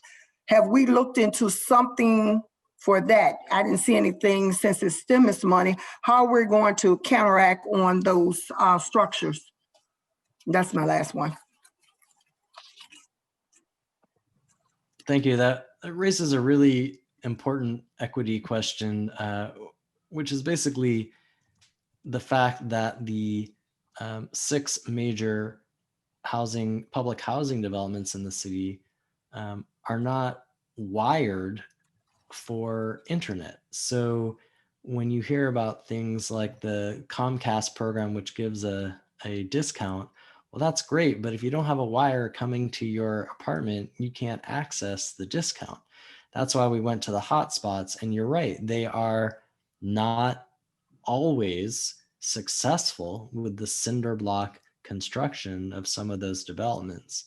And so we are going to continue to look for alternative means of providing internet support. I would say this is really something that, I really feel we need state leadership on to provide the broadband access for all families. It's really no different, frankly, from water and electricity in the year 2021. And I think this pandemic has shown how important it is that we make sure everybody has access to those things. So that's something that I am also trying to advocate for. And I actually think coming out of the pandemic with the new administration in Washington, that might be something as part of an infrastructure project that is proposed on short order. So do we have any plans for it right now? Or as we come in, maybe a tower or something, or somebody can look into, because we do have a lot of absences, and that is a part of the absences that we're having. What we have found is there are some hotspots that are more successful than others. And so we have been prioritizing the purchase of those types to provide the support for families. Typically, students are able to get access with the hotspot. It just may be in one particular room in the development, maybe the kind of main living area, as opposed to an interior bedroom, which is behind multiple walls of cinder block. And so we're continuing to prioritize those that are more successful. I'm giving tips about that and providing access to the community centers in each of the big six so that kids who can go to those community centers can have access there as well.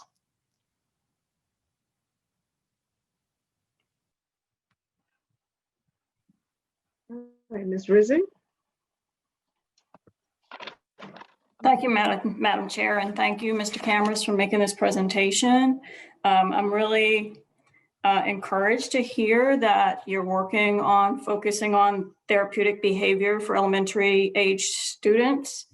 That would be a wonderful thing, since there are a couple of schools in my districts, elementary schools, where the suspension rates are just way too high for little children. And so I am encouraged to hear that. I'm hoping that that can be moved on pretty quickly so that we don't have as many suspensions at the elementary level that we do. I have a question about the nurses. So you're saying now that we will have a nurse at every school, is that correct? With this budget proposal, yes. Okay, with the budget proposal, and these would be all full-time positions?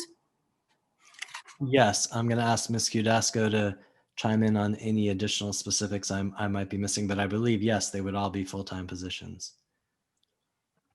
They would all be full-time. The proposals that we have in the budget are registered nurses. I do want to make the clarification that an LPN is also a licensed nurse. We do have some licensed nurses. So it would be a combination of RN or LPN at every school. And then we also have certified nursing assistants, which would be supplemented at schools which have higher enrollments. But there would be a licensed nurse at every school. Yes, so there would be no point where a CNA is the only person there, is what you're saying? That is correct, yes. Okay, well, that's good. I actually read a credible question from a stakeholder who asked about adherence to RPS procurement policies and RFPs. And I believe this person was specifically referring to the CIP budget. To whom would I direct a concern like that? To me. Okay, all right, thank you.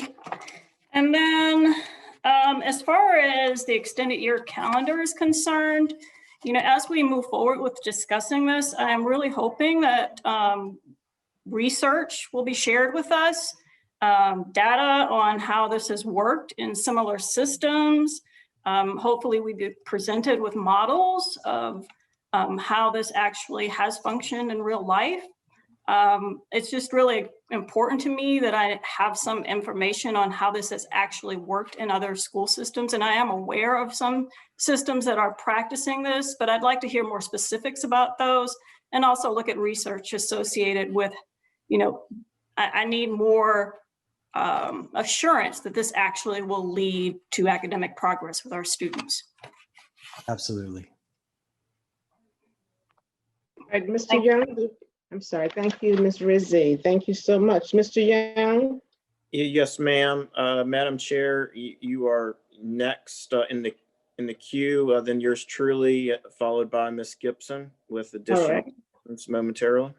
And before I just state my comments, because much of the discussion so far has answered many of my questions, but Ms. Jones, did you have anything in particular you'd like to ask this evening or comment on regarding the budget? Dreams come true? You said dreams come true. I do have dreams for RPS. Yes. I do have a couple of quick questions. So I will leave my time to you, please. Oh, thank you. Perfect. Yes, thank you. Awesome. So I just have a couple of questions as it relates to the social and emotional investments. And since that is a response to COVID and the funds that we are receiving, and I see where it's allocated in the budget for FY 22 and 23, I want to know if at some point you could just provide us with those services that are being the services that are being provided to our students, and then also what those outcomes are. If you see that it's working, because I think it's important as we're thinking about returning to school, specifically if it's a year-round schedule, how those will relate as it, as we're looking at safe and loving priority 3, safe and loving cultures, and then deep partnerships with family and community. So I'd just like to learn a little bit more about who the partners are, what services our students are receiving, what outcomes that we've seen since the closing, and then what are the steps that are going to be being taken as we move back into school. Absolutely, we can provide that. And then one other question that I had that Dr. Harris Muhammad asked that she related to about where the teachers could go. And so I also would want to learn a little bit more about, I thought that we were piloting the mindfulness rooms and those spaces for students and teachers. And so I'd just like to learn a little bit more about that as well. Absolutely. Unfortunately, some of those rooms they can't use right now because Right. But I've been so impressed. I believe it's MLK created a virtual mindfulness room. And so that's been really incredible to see. But yes, we can get you the information on that as well. Thank you. That's all I have. Thank you, Ms. Jones. And before we move forward, I think Mr. Young is after me. I just have a couple of comments. One is regarding the year-round school. I'm so happy. I'm sorry we had to go through COVID to get to this point, because this is a topic that we've discussed over the past 3.5 years since I've been on the board, and also looking at neighborhood schools that have year-round programs for many years and for a few years. So, and also populations in terms number-wise, and also needs that are similar to ours. So often, as we well know, our children lose out so much when we have summer break vacations or break. When they come back to school, we're playing catch up as teachers, especially if they haven't been in summer school or camp, some program, to just not allow them to lose those skills that they've learned beforehand. So I am all in favor of the year-round school and then some. My concern is after this CARES money runs out, and if we want to continue the year-round school, where do we go from there? So I hope as we present Mr. Cameron's as a program is presented for the next 2 years or whatever, due to COVID, but due to the reality of where we are in this time and place in our lives, I think going back to school will never be the same as the old normal. I think it's going to be a new normal. And also, as Ms. White stated, the virtual part. And someone else mentioned children, the suspension rate. But if we have the opportunity to keep children engaged with the virtual materials or equipment that's given. And Ms. White, also in my district, we had students that mentioned because of where they're living, problems or concerns, even using the hotspots, but a lot of them have put in place either going to certain neighborhoods or maybe in one room by the window, they've made it work. I visited several homes this past weekend and was glad to see our students, and got a lot of good feedback from many of them from 4 different neighborhoods, and was very, very, very pleased. But what worked in one room doesn't work in another. So many of them could work by the window. It's unfortunate we have to do that, but they really want to get back to school. They really miss us. So Mr. Cameron, my first question is year-round school after the 2-year CARES package, where do we go from there? And I also wanted to speak regarding that we do not forget I think the floating schedule piece was coming under this presentation. All right, that we not forget that as well. Okay, thank you so much, Mr. Young. Madam Chair, would you like me just to respond briefly? Yeah, oh, sure. You shook your head, so I was thinking that you're going to take care of all of it. Yes, please do. Thank you. Well, look, I mean, I think the reality is, we don't have the funding 3 years from now to continue the year round. But, our hope is that over the next couple of years that the economy improves and that between state and local funding, we are able to sustain that. Now, we put 8 million in for next year and then 6 million for the following year. The thinking being, if we could supplant that 6 million with 2 million from the city or the state to begin to wean ourselves off the federal dollars such that, 3 years from now, we could take it on ourselves. That would be the plan. But I think we're going to have to be cautious and at the same time continue to advocate to support programs that we feel are important for our children. And your second question was about float. We're gonna that's another agenda item, the student schedules agenda item, and we'll Dr. Epp is going to speak to that. Thank you, Mr. Cameras. Mr. Young.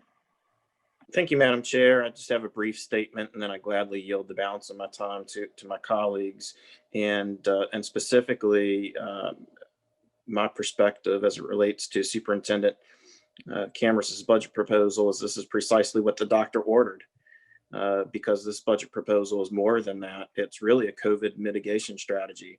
We know that our students, through no fault of our own and despite Herculean efforts, have fallen behind, not just academically, but also pertinent to social emotional support.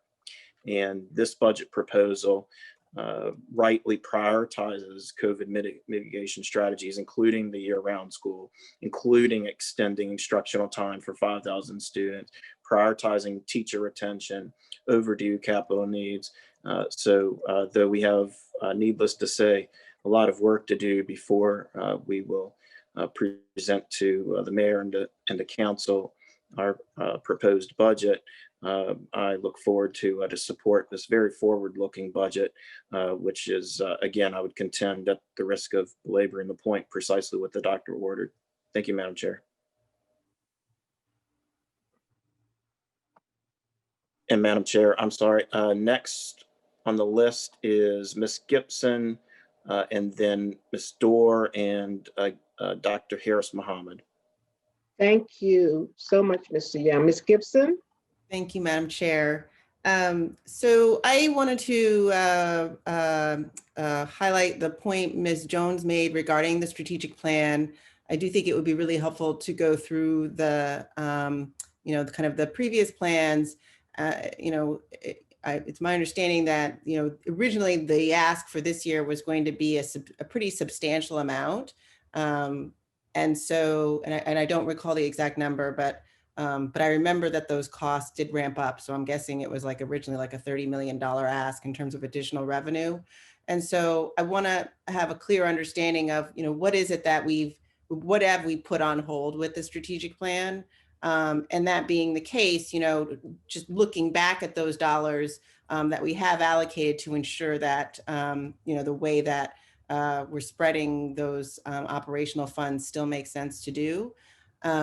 One point in my district regarding the STEM academies, I believe that we agreed that in year one, it would be in one grade, and then it would be, and then there would be the additional dollars to expand it to the additional grades. And so, one question is, what is the plan for that for next year and subsequent years for students at both Henderson and MLK? I also wanted to ask, in terms of the extended school year calendar, what is the process for the approval with our MOU and getting that? My only hesitation is we have just a very short timeline between now and then. And I want to make sure that we've gotten sufficient buy-in and that we've got all of the logistics in place in terms of, exactly how it will work, because I think it impacts stakeholders as well as our students in the district. So I do want to make sure that we're clear in terms of how that would roll out. I also wanted to reiterate the point Ms. Rizzi made regarding contracts. If it would be helpful, I appreciate the district providing the list of those contracts. I want to confirm, did all of those contracts go through a formal RFP process to ensure that we got competitive bidding? And if so, why that may not have been the case? also get an understanding of how we are ensuring that we're getting a mix of, you know, SWAM businesses and such for in terms of supporting the community in that way. And then my last question is regarding the CIP. If I recall last year, there was, I believe, like $700,000 allocated for structural needs at Obama Elementary School. And I want to know, you know, I don't believe that that was accomplished. And you know, that to me seems like a pretty critical thing to move forward. So, you know, I guess for what, going back to like looking at the strategic plan, like it would be helpful to see a year over year on what we've made changes to from the decisions we made last year to get us, you know, so that we're clear in terms of what are we giving up and, you know, how we're changing our strategy as we are, you know, obviously navigating the world post-COVID. Well, not post yet, but you know. It's coming. Yes. Thank you. Thank you, Ms. Gibson. Mr. Cameras, do you want to? Yes, most of those things I would need to follow up with you and the board, Ms. Gibson. For example, the Obama, I just don't have the details on, but we can certainly go back and do that, and certainly provide some updates on more detail around, you know, what are we deferring in terms of the strategic plan and what are the implications for that. So I believe Ms. Udesco gathered all of those notes, and we will make sure to be responsive to all those items.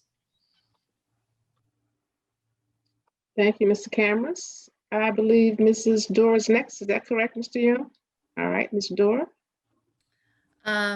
So just a couple of additional, I want to echo the thoughts around what to stop. As I talked to my earlier comments, I agree that getting some more visibility about what we're stopping or pausing will be important. And you know, some visibility into, you know, are there additional things that we need to reallocate in order to focus, be laser focused on reopening. Two, it comes up every year, but it would be helpful to have a reporting of the fund balance so that we don't get into any kind of issues with the city. Three, at Thomas Jefferson specifically, there have been concerns about the class sizes as compared to some of the other high schools. And so I know that some of the like teacher budget items are just sort of formula driven, but I would love to make sure that we're checking in with our principals specifically to make sure that those formula allocations are correct. So I'd love a report out on that. And then finally, to Ms. Rizzi's point about research, I love that ad, and it may be interesting to invite someone that worked on the Hopewell project to come talk with us so we could learn from them. Excellent. Hopewell this year, I'm sorry, Mr. Cameron. I need to cut you off. Go ahead.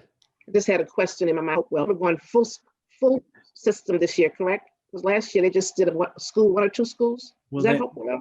They actually deferred it. Okay. Okay. Yeah. Because of COVID. Yes. But yes, Ms. Dorr, we can follow up on those items as well. Thank you. All right, Mr. Young, after Ms. Dorr is? Dr. Harris Muhammad. Okay, Dr. Harris Muhammad, please proceed. Yes, ma'am.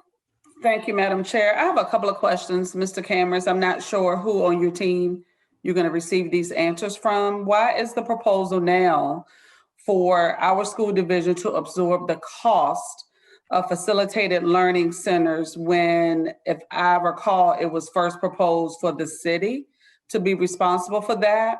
And also with the extended intersession, what happens or what would be the plan if more students sign up for intersession versus staff willing to work? And also I just, those are questions, but, and then these are two last comments that I need to share because they have not been addressed. A list of all certified and classified staff as of March the 1st, 2020, and a list of all certified and classified positions not filled since March 1st, 2020. I would like for you to continue to have that on your radar, please. because we have not received that, and that was a motion last week on the 4th. But if you could address the questions that I have, I really appreciate it. Thank you. Yes, on the staff, I did think we had provided that. So perhaps tomorrow I can reach out to you and make sure I understand what additional you were looking for. That would be great. That not to prolong this, but as of March the 1st, 2020, I don't see that. And then certified and classified, and then the positions certified and classified. You sent a plethora of information of the 80,000 K plus, their roles and titles without the dates.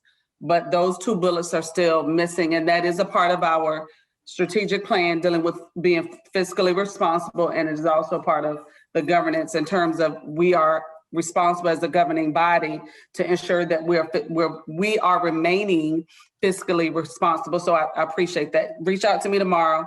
Let's make sure we're on the same page so we can get what we need for our work session. Sounds like a plan? Excellent.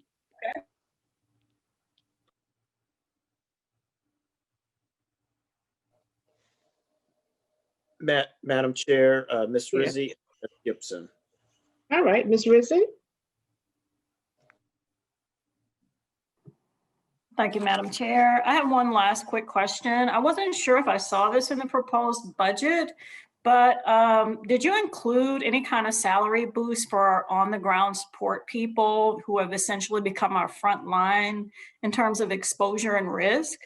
I'm thinking food service workers, transportation people who are working year-round. Is any of that in there, or are there any plans to think about those people? All of them are included in that 2% raise. Okay, so no like hazard. Okay. Unfortunately, no, not at this time. Thank you. And Ms. Gibson? Thank you, Madam Chair. I just wanted to follow up also on the motion, and perhaps Dr. Harris Mohammed covered it in her last comments, but I did want to ensure, so the list of positions that the board requested at our last meeting with those salaries over 80,000, I want to ensure that that is going to be updated to include the dates of those hires. And I request that we don't include names on them. This is a sensitive topic for me, as it came up quite a bit when we ended up looking at positions some time ago. This is a budget discussion. And so I do think it's important that that we separate that, as we're, this is not about individuals in a job, so, but I do think it's important to get the dates. Yes, we submitted that information earlier this afternoon. I'm happy to take the names off. I had just incorrectly assumed, given that it's public record, that the board had wanted that. So I can take them off though. No, that's Mr. Cameron, if I may. No, you've already done that. One moment, please. Ms. Dr. Harris Mohammed, Ms. Gibson has the floor. So please, when you're ready, thank you. Put that on chat. Thank you. Proceed, Mr. Cameron. Ms. Gibson, please. So the last I was on board docs, it still was the original document that did not have the dates. Okay, I'll double check. I'm sorry if that's the case. Okay, and if you could then upload it again for our next our work session, that would be helpful. Sure. Thank you. Thank you, Ms. Gibson and Mr. Cameron. Mr. Young? Madam Chair, I understand Dr. Harris Mohammed would like to speak to the previous discussion. Please proceed, Dr. Harris Mohammed. Thank you, Madam Chair. I was just going to say, Mr. Cameron, because I hadn't seen this. I don't know what time of the day you submitted it, uploaded it. But if you, to Ms. Gibson's point, because you had submitted that information, which I had yet to see, because I don't know what time of the day you submitted it, let me review it. But then Ms. Gibson came back and said she would like to see that. So I do support that. That's all I was going to say. Thank you. All right, thank you so very much. Mr. Cameron, Superintendent Cameron, does that complete that report? Yes, thank you all so much. That was incredibly helpful feedback and questions, and we'll get to work on being responsive to all of those. Thank you. Thank you so very much. And we look forward to meeting again on this coming Thursday to continue this discussion regarding our budget. All right, we're now ready for board business 6.01, the legislative advocacy plan. Hi, good evening, Madam Chair Burke, Vice Chair Young, members of the school board, and Superintendent Camrus. I am here tonight with an advocacy update for you. As you are all aware, it is advocacy season. The General Assembly is meeting, our school board is adopting a budget, the city will soon be considering a budget. And so now is the time that we are in frequent contact with our state legislators advocating for the needs of our district. I will start by just going ahead and naming that this past year, obviously for many reasons, but especially with our budget and the state budget, it has been a complicated roller coaster. We had a great budget at the end of the 2020 session. Then all of that funding was pulled back as soon as that session adjourned in March. Then we had several rounds of federal stimulus money, a special session budget, and then the governor announcing some further stimulus actions. And then the governor proposed new changes to the two-year state budget in December. And we are now with the General Assembly, who is crafting budget amendments to further change that budget.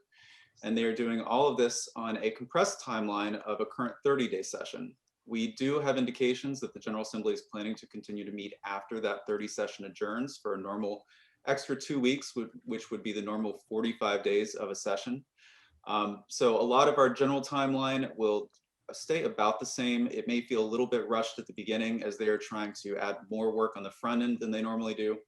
But by about mid-February, we will have a better idea of what the state is planning to do with their budget.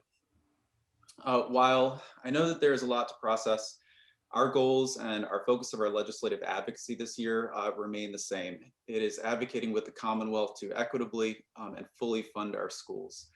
We are looking at all legislation and budget amendments through an equity-based lens, given a lot of the disparities in education funding in our state. We know that over the past decade, high poverty school divisions like Richmond have received less funding increases than some of the wealthier school divisions in the state. So we are continuing to look at equity and advocating for that in everything we do. The General Assembly opened their session this past week with the normal pomp and circumstance, but it was all virtual, just like the special session they had in the fall. The House of Delegates is fully virtual. The Senate of Virginia is meeting in person at the Science Museum, but they are allowing senators to call in virtually. And then committee and subcommittee meetings are all viewed online. You can also sign up to speak online, but that is the only way for the public to participate in committee hearings and testimony this year. The budget is the biggest issue, and I'm going to go ahead and share my presentation with you. With the budget, as I mentioned, there was a lot of budget changes this past year with different rounds of federal stimulus and the state special session. At the end of the year, the governor proposed amendments to the end of our FY 2021 budget year, which ends June 30th, as well as proposed many new changes to the FY 22 budget, which starts July 1st and goes until June 30th of 2022. One of the biggest features of his budget proposals was enrollment loss hold harmless. This was something that a lot of school divisions were talking about through the second half of 2020. You can see here where they adjusted down the enrollment loss updates and then put new money back in to fund the hold harmless. There was also an increase in sales tax revenue that was updated. As has been discussed, the governor proposed a 2% teacher bonus. To convert that to a teacher raise, I think the number is about $12 million more that the General Assembly would need to find. School counselors, the governor is proposing continuing to reduce that ratio. This has been an issue that we've been talking about for a few years now, some back and forth with funding, and we do expect that this year that will move forward to getting that ratio down to 1 to 325. There was a bit more money that's been allocated to BPI students on a per pupil basis. And then a really key area that I want to talk a little bit more about tonight is English learner updates. This past year during COVID, not necessarily RPS has actually been screening most of our English learner students, but school divisions across the state were struggling with doing these assessments, which have to be done in person. School divisions not being able to do these assessments meant there are less verified English learners, which means the state reduced the amount of funding that they would formulate to provide to school divisions. However, the state has indicated that we will be able to use presumptive eligibility to allow identified EL students to receive that English learner funding on the temporary basis until they are able to get screened. I will note that these two changes, the reduction and the increase in funding for presumptive ESL eligibility, the state is still going to see a cost savings, and we are asking the state to do more to fund English learner teachers on a proficiency-based ratio scale, and I will discuss that a little bit further. And then final thing that I would note is early childhood educator recruitment. There was $5 million that was in the budget last year. It was taken away, and now the governor is proposing putting that back into place. All of these changes combined, as Superintendent Cameras has shared, we are estimated to receive about $4 million in additional state funding. Obviously, if the General Assembly amends this budget further and they do a teacher raise or they provide more English learner teachers, we would receive a small amount more money. So I'm going to move on and talk about some of our biggest legislative priorities that we are asking our legislators to advocate for this year. One of those that I've previously referred to as the Board of Education's recommendations on the standards of quality has now started to be referred to as the School Equity and Staffing Act. This is a set of different recommendations from the Board of Education that they took a very long time to develop. One of those is the Equity Fund. Another of those is the English Learner Proficiency-Based Ratio proposal. And then there are many other recommendations regarding different support staff. One that I would like to note is teacher leader and teacher mentor programs, something that we have identified in Richmond as a serious need, and we are obviously working on the Male Teacher of Color initiative with RBA Men Teach. All of these recommendations, they cost about $1 billion per biennium, so about $500 million a year. This set of recommendations is what the Board of Education, the Virginia Board of Education, has said would essentially fully fund our schools. You can use a lot of different definitions for what fully funding means, but when we are talking about fully funding, we believe that this set of recommendations from the board is a great start. Senator McClellan, one of our Richmond delegation members, as well as Delegate Aird from the Petersburg area, have both introduced bills to put into effect all of these recommendations, as well as the accompanying budget amendments.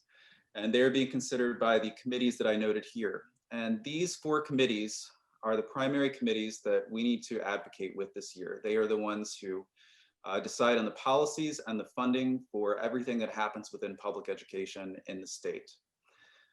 There are many ways to get involved, but again, we highly recommend advocating with members of these committees. They are the individuals that are empowered to make these recommendations to the rest of the legislature and fund our schools.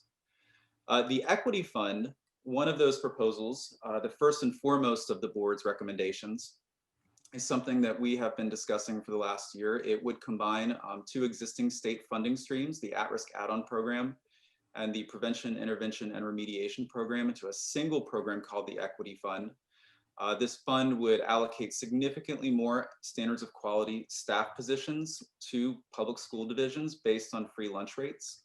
And then school divisions would be able to use this money flexibly. We would be able to use it to fund new programs for students who are educationally at risk. We would be able to use it to provide targeted compensation adjustments to assist with recruiting and retaining teachers in high poverty schools. And there's some other provisions that require school boards to make sure that funds are being distributed equitably at the local level.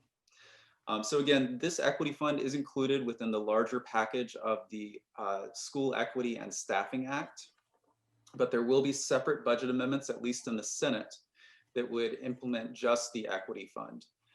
Regardless of whether the equity fund itself is advanced, I would call out that equity-based funding models in the state's funding streams is still unfortunately lacking. If you look at the governor's budget proposals, these proposals don't really address equity in many meaningful ways. They are a lot of funding streams that just get the same normal state funding formula applied to them.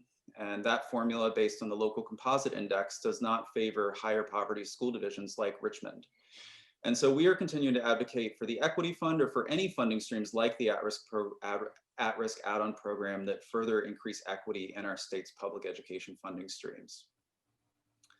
There are several other advocacy priorities that we are looking at this year. One of those that I've mentioned and I'll explain a bit more about is English language learners. One of the board's recommendations was to change the distribution of ESL teachers to be based on the proficiency level of English learner students. Going into the upcoming fiscal year, right now there's a flat rate for English, or flat ratio for English learner teachers of 1 teacher to 50 students. The board's proposal would break that flat ratio into 4 scaled ratios so that lower proficiency English learner students actually receive a much lower ratio of 1 teacher to 25 students. And then there's several levels increasing from there. Delegate Carr and Senator Hashmi are both introducing budget amendments to accomplish this at a cost of about $20 million per fiscal year. But this is an example of an equity-based policy that ensures that resources are sent to our students that need the most support. Superintendent Cameras has talked a bit more about staff compensation, so I will not dwell further on that. The support staff cap is another critical area that school divisions across the state have been advocating for years, and this is another example of a policy that is very inequitable. When the support position cap was put in place in 2009, arbitrarily limiting the number of support staff positions that the state will fund, that disproportionately impacts school divisions like RPS that need more support staff positions. We need more nurses, we need more counselors, we need more social workers, we need more psychologists. And so arbitrarily limiting the number of these positions that the state will fund inequitably impacts RPS. And so we are continuing to advocate for eliminating that support cap, or at least putting in the Board of Education's recommendations that address some specific categories of support staff. And I do know that there will be budget amendments. I've already seen one from Delegate Aird that would remove that support cap. I think the cost is about $418 million per year. There are a couple other items on this sheet of advocacy priorities. These are all items that we are following very closely and discussing with our delegation. I also have a number of different bills that we are following. There are some that are high profile, some that are a little bit quieter bills. Yesterday, Superintendent Cameras testified on a constitutional amendment regarding the General Assembly's responsibility to provide education to our Commonwealth's children. There's a couple different versions of that constitutional amendment, but essentially they seek to hold the General Assembly accountable to fully funding our Commonwealth schools. There are different bills that are related to COVID-19 and virtual learning. There is a bill that would force immediately, once it's passed and signed by the governor, schools to reopen in person. We do not expect that bill to move forward. There are other bills that would provide more funding for extended and year-round school grants. There is a bill that would allow school divisions to use virtual learning for inclement weather situations once we're back in person and we have a snow day. Schools could choose to still hold virtual school that day, since many school divisions will be one-to-one. There are bills that would make it state funded to have 1 nurse in every school. Those have a bit of a cost to them, and so they will be before the Appropriations and Finance Committees. In the special education area, there are some bills that look to seek CSA, Children's Service Act funding to prevent the placement of special education students in private placements. There is a bill that would require school divisions to stock albuterol inhalers to provide it to students on an emergency basis. Bills related to seizure management and action plans and requiring school divisions to implement those. Electric school buses was a topic that came up last year and did not pass, but we expect that to be another significant bill this year. More funding has been proposed for the Richmond Teacher Residency Program, an additional $1 million a year. And then regarding school resource officers, there are 2 different proposals to take funding that formerly went to pay for school resource officers and instead direct that funding to either the at-risk add-on program, an equity-based program, or to fund mental health counselors in our schools at a cost of about $5 million per year. So those are some of the topics that we're currently following. I'll share a little bit more about other updates that we'll be providing. I did also include tonight 2 slides on federal stimulus money. The first slide is regarding the stimulus package that was passed in late December 2020, $54.3 billion, of which you all are aware Richmond is estimated to receive around 54 million. This lists some of those different uses of those funds there. The important piece that I want to note with the most recent round of stimulus funding is that the funding formula that it used to distribute monies to public school divisions across the country is based on equity.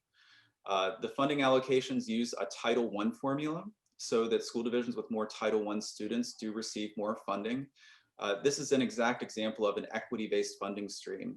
So while we are struggling to some degree at the state level to implement more equity-based funding streams, through these federal stimulus packages, we are actually seeing equity be a leading value in these. And then I normally don't present on a lot of federal activity, but President-elect Biden's stimulus plan, details of that have been released, and it is an incredible plan that independent nonprofits have actually said could cut child poverty in half in this year. $1.9 trillion, $130 billion for K-12 schools. And for context, again, the stimulus package passed in late December was $54.3 billion. So significantly more. And it covers a lot of the same uses that we've seen within the past stimulus funding packages. But there are also a couple additional features of the plan. There are equity provisions that are included in different parts of this plan to ensure that that is a factor that is considered as states and localities are implementing the provisions. There is a COVID-19 Educational Equity Challenge Grant. So that is a new program specifically looking at supporting high poverty school divisions. And then there's also a proposal that would allow school divisions to access FEMA disaster relief funds, which could provide further access to federal dollars to support school divisions as we recover from the impacts of COVID-19. So I share these slides with you for just a bit of context about what is happening at the federal level. I encourage everyone to advocate at the federal level. I know that we have an incredibly supportive congressional delegation, including Representative McEachin and Senators Warner and Kane. And the more support that we can advocate and give them as they are advocating for Virginia, it's important to continue to advocate in that way as well. So as the General Assembly unfolds in the coming weeks, I do want to point everyone to our advocacy website. We have a couple pending updates, but that is where we will be posting weekly advocacy updates. We will have some form letters on these different priorities that I've covered tonight. We're making sure to share partner events regarding advocacy. So there are a bunch of amazing educational advocacy organizations in the state. The Virginia Education Association, the Virginia PTA, the Virginia Educators United organization. They are all doing new creative virtual events, finding new ways to empower individuals to advocate with elected officials in this new virtual environment. So we want to make sure that we are sharing those to really support our partners and support advocacy across our division and across our state. We also, of course, encourage letters to the editor, advocacy on social media. This really is a time in which we need folks to start writing and writing their legislators, writing out to the public, sharing their opinions on advocacy and these priorities that the General Assembly is considering. Now through the end of January is the key advocacy window. That is when the committees are doing most of their work, going through bills, considering budget amendments. The legislators on the Appropriations and Finance Committee are discussing those budget amendments and deciding how much money they have. There will be a January revenue report that may have some impact over what is included in the respective versions of the House and Senate budgets, which will be released in early February. Once those two budgets are released, we will have a better idea of where the final budget is headed. And then in towards the end of February is when those negotiations will be completed on all the final legislation and the budget itself. So moving forward, I'll be sharing weekly advocacy updates with all of you. We try to frame those in a couple key sections. We'll talk a little bit about key legislation that is moving through the General Assembly. how the budget process is going and any updates on budget amendments and opportunities for you to advocate for funding. And then just a couple key ways that you can get involved in the coming week. We know that everyone advocates in different ways. We want to meet people where they are and provide different opportunities. And so it may be as simple as a quick email to your legislator, or it may be an opportunity to testify before a committee. But we want to make these opportunities to get involved and to advocate accessible to everyone that wants to be part of this. That concludes my presentation tonight. I am happy to answer any questions that you all have about the General Assembly and advocacy. Thank you so very much, Mr. Stanley. I must say, as Mr. Young collects the names of persons that have questions, Mr. Stanley is our advocacy and outreach director, as you all can tell, and he's done a fabulous job last year and this year, and has really provided so many sessions for our families to learn how to advocate for what is needed. And to our new persons and our old persons, excuse me, our seasoned persons, as a reminder, tune in to one of his sessions. It's so hard now this year, however you're doing that, Matthew, but he does an excellent job of getting everybody on board to understand, number one, this is what's out there, this is what's being said, let's see what works for us, so let's see what to select. And this past, maybe it was 2 weeks ago, since the last board meeting, Mr. Cameron and I attended a city meeting where Mr. Stanley presented before city council members. What was the name of the committee, Mr. Cameron? The humanities and what is it? Human Services. What was it again? Education and Human Services Committee. By the time he finished presenting, the city asked, could we partner with the guidance of Mr. Stanley in terms of how to be advocates actively. So I just wanted to say that because I can just tell the difference since we moved from hiring lobbyists to talk to us every now and then, as opposed to you're just being like a laser, you're focused on it. And it's made a tremendous difference. Before COVID, we would be in the House, in the Senate, going from door to door, along with the mayor, just talking to everyone and just making sure we received ample support. In some places it worked, some articles or whatever didn't work, but it's still, that presence means so much, and he's been quite a star in that manner, and I thank you so much for that. Yes, you see the waves. All right, Mr. Young, do we have any questions? Yes, ma'am. First, Ms. Rizzi, then Dr. Harris Muhammad, to be followed by Ms. Gibson, last but not least, Ms. White. All right, Ms. Rizzi, the floor is yours. Thank you. Thank you, Mr. Stanley, for that presentation, especially in mentioning how our stakeholders can get involved with direct advocacy. It's interesting because I had just seen a large portion of this, almost verbatim, published by the Fund Our Schools Coalition, for whom I gave a statement, supporting this act. Do you ever collaborate with them? I'm just interested because almost all of this I've already seen before this presentation. Yes, I consider the Fund Our Schools organization to be a key advocacy partner. Last year, when we did our advocacy trainings in the winter, Brianna Nomi and I, as well as Takin Cooper with Virginia Excels, actually collaborated together on those advocacy trainings. I certainly make sure that I am following what Fund Our Schools is advocating for. I think that we are often very much aligned on a lot of our priorities, and so it's not surprising that you'll see a bit of overlap between our advocacy priorities. Well, thank you. And I really want to encourage people out there watching, get involved with direct advocacy. It makes a difference. As someone who, spent quite a lot of time doing that, it really actually can move the needle in the direction that it needs to go. So thank you. Absolutely. Thank you, Ms. Rizzi. Point well taken. Dr. Harris Muhammad. Yes, ma'am. I would like for the administration to consider having a conversation about partnering with our HBCUs for teacher residency programs. I understand that VCU is probably within riding a bike distance from City Hall. But HBCUs produce some phenomenal educators. I am a graduate of a HBCU myself, and I have not seen a serious conversation come out of Richmond Public Schools with any HBCU to prepare, support financially, and also back them in creating a teacher residency program. So VCU is just not one school.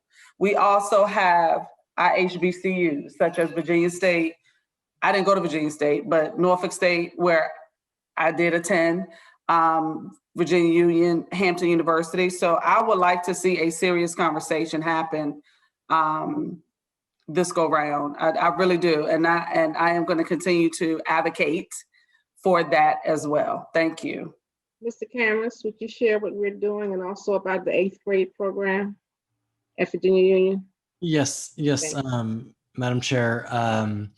We're actually in conversations with Virginia Union about a teacher residency, Dr. Harris Mohammed. So couldn't agree with you more. And I think also Mrs. Burke was referring to the scholarship program that we have partnered with VUU on, giving full scholarship to RPS 8th graders when they graduate, 50. And I believe we have more good news on that front soon as well. So absolutely couldn't agree with you more, and hoping to partner with VSU as well and others. So yes. Thank you. Ms. Gibson, followed by Ms. White. Thank you, Madam Chair. So I just wanted to note, obviously the advocacy for funding is near and dear to my heart, and I am encouraged by the, by the direction here. I do want to, and I ask my board colleagues, how the board can help direct this, moving forward. In previous years, the legislative agenda was formally adopted by the board. It was voted upon in terms of, a number of things that might be going on through General Assembly that the board may want to take a position on, both related to funding and not, sometimes related to curriculum and other things. So I would like to get a sense of, how the board can help direct this effort, because this is political work, and so I think it's important for the constituents that we represent that that we have a say in the political positions that we're taking as a district. In years past too, the lobbyist effort was a function of the school board. It was held as a consultant position within the school board budget, so reported to the school board in a sense. And so just would like to get thoughts. We've also had a legislative committee that I served as chair on last year. So I would just welcome input and thoughts on that from my board colleagues. Thank you. Ms. Gibson, does that mean you're going to serve as chair this time on the committee? Well, I think the committee sheet that's due is that committee is listed. So we can talk about this offline. All right, we'll talk. Thank you so much. All right, the next person is Ms. White. Thank you, Madam President. Mr. Stanley, I wanted, it's two questions I wanted to ask, but I'm gonna ask them together. I didn't see anything on your slides about SOL. I know a bill is going about SOL, so I wanted to know a little bit more about that. And I know that Mrs. Hudesco has mentioned something about nurses, and I think she said something about registered nurses earlier. And I know there's a bill going up about that, the House Bill 1736 on registered nurses. So I was wondering, based on we already have a budget that have nurses, LPNs, and if this passes House Bill 1736, that would change our budget, because then we would have to seek for registered nurses. And I didn't hear anything about House Bill 1736 either, Mr. Stanley. Can y'all hear me? Yes. Okay. Thank you, Board Member White. regarding SOLs, if I understand correctly, and I may need Jason to jump in if I misspeak, but if I understand correctly, we would have to receive, the state would have to receive a further federal waiver to waive any SOL test administration. I think that is the question as I understood it. There is always legislation in front of the General Assembly every year regarding SOL, so I am following that. I'm not able to speak in further detail tonight, but I would be happy to follow up on that tomorrow with some updates. And then regarding the school nurses, there are bills, there are budget amendments. If I recall correctly, I have it noted here. Nope, I apologize. I don't have the number in front of me, but there are two bills, HB 1736, as you noted, as well as SB 1191 in the Senate. They would require a full-time nurse in every school. The bill does refer to nurses as a school nurse, which I think may also allow for LPNs. So I don't think that changes our specific requirements over the qualifications of the nurse. And essentially what would the effect would be is that if we decide on our own to hire more school nurses, the state's not going to pay for those. But if the state changes their policy in one of these bills and says that, well, every school division has to have a school nurse, then they're going to allocate the funding to pay for those additional nurse positions, in which case we would receive that additional money to support our increase in school nurses. It's one of those, it's one of these situations with the General Assembly and our budget process where the RPS has to make some of our decisions not knowing whether the state is going to provide us funding for those things. We hope that they will, but we try to do, I think, our budgeting knowing that we could fund this without the state support. Okay, thank you. You're welcome. All right, thank you so very much. Mr. Young, anything else? Yes, ma'am. Ms. Rizzi? All right, Ms. Rizzi, go right ahead, please. Yeah, I just have a comment. So from listening to Mr. Camrus and Mr. Stanley's presentations, it appears to me that we cannot necessarily guarantee a raise to our teachers. You know, something that they can count on, right? Is that correct or no? Sorry, Jason. I do have a high degree of confidence in the state and city revenue increases that I spoke of. So I feel very confident that we will be able to provide that 2% raise. Yes.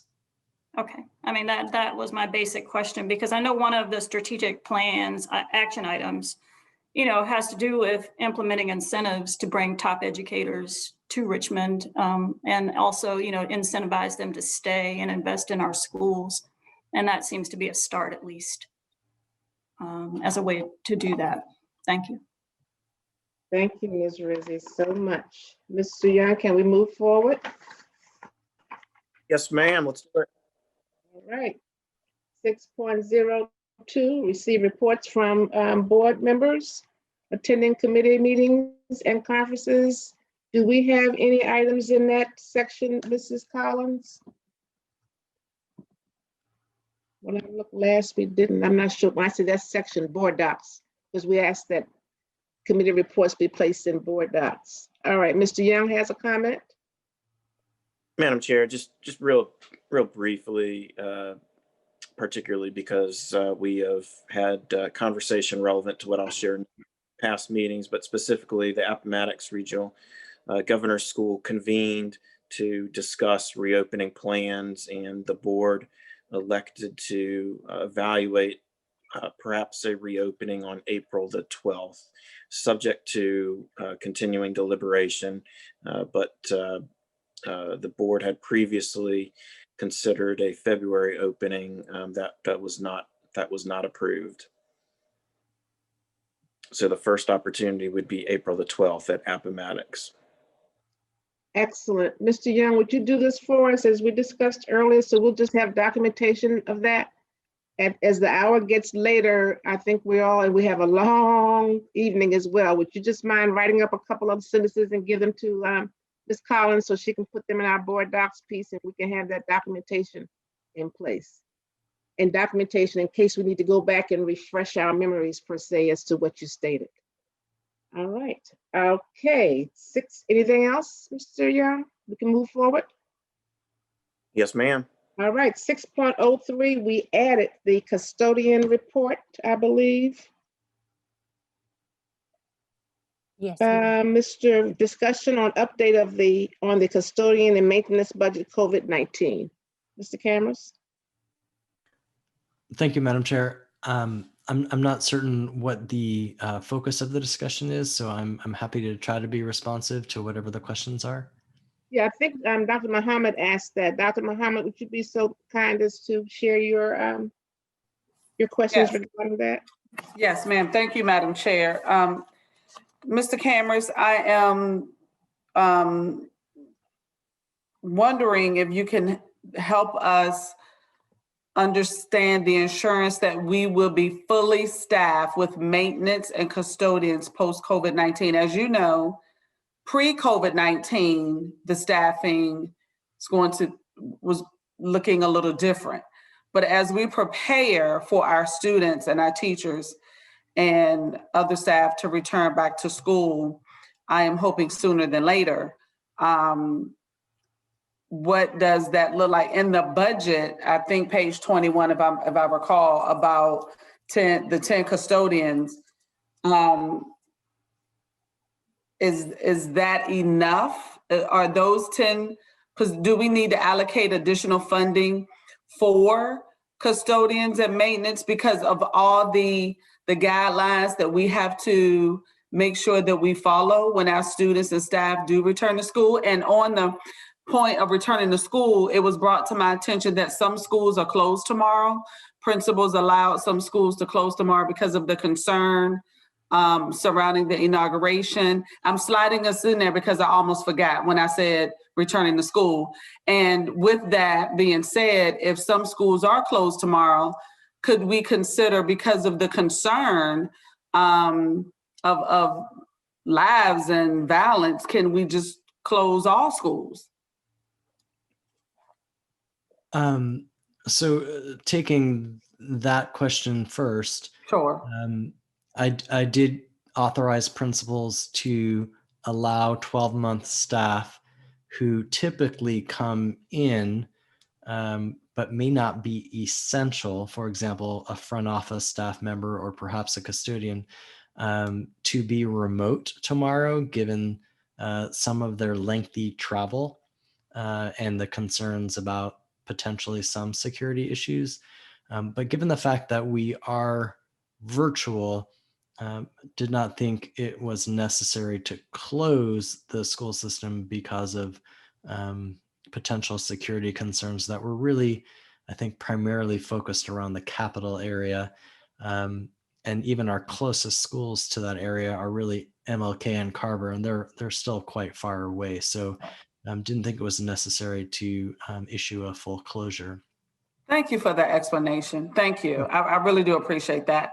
And then with the maintenance, and we don't need to prolong this because we have a budget work session on Thursday. So I want to utilize that time to really brainstorm on how we can make sure that we are allocating funding for our custodians. You did indicate there will be 4 times, so thank you. And I'm sure the principals would thank you as well.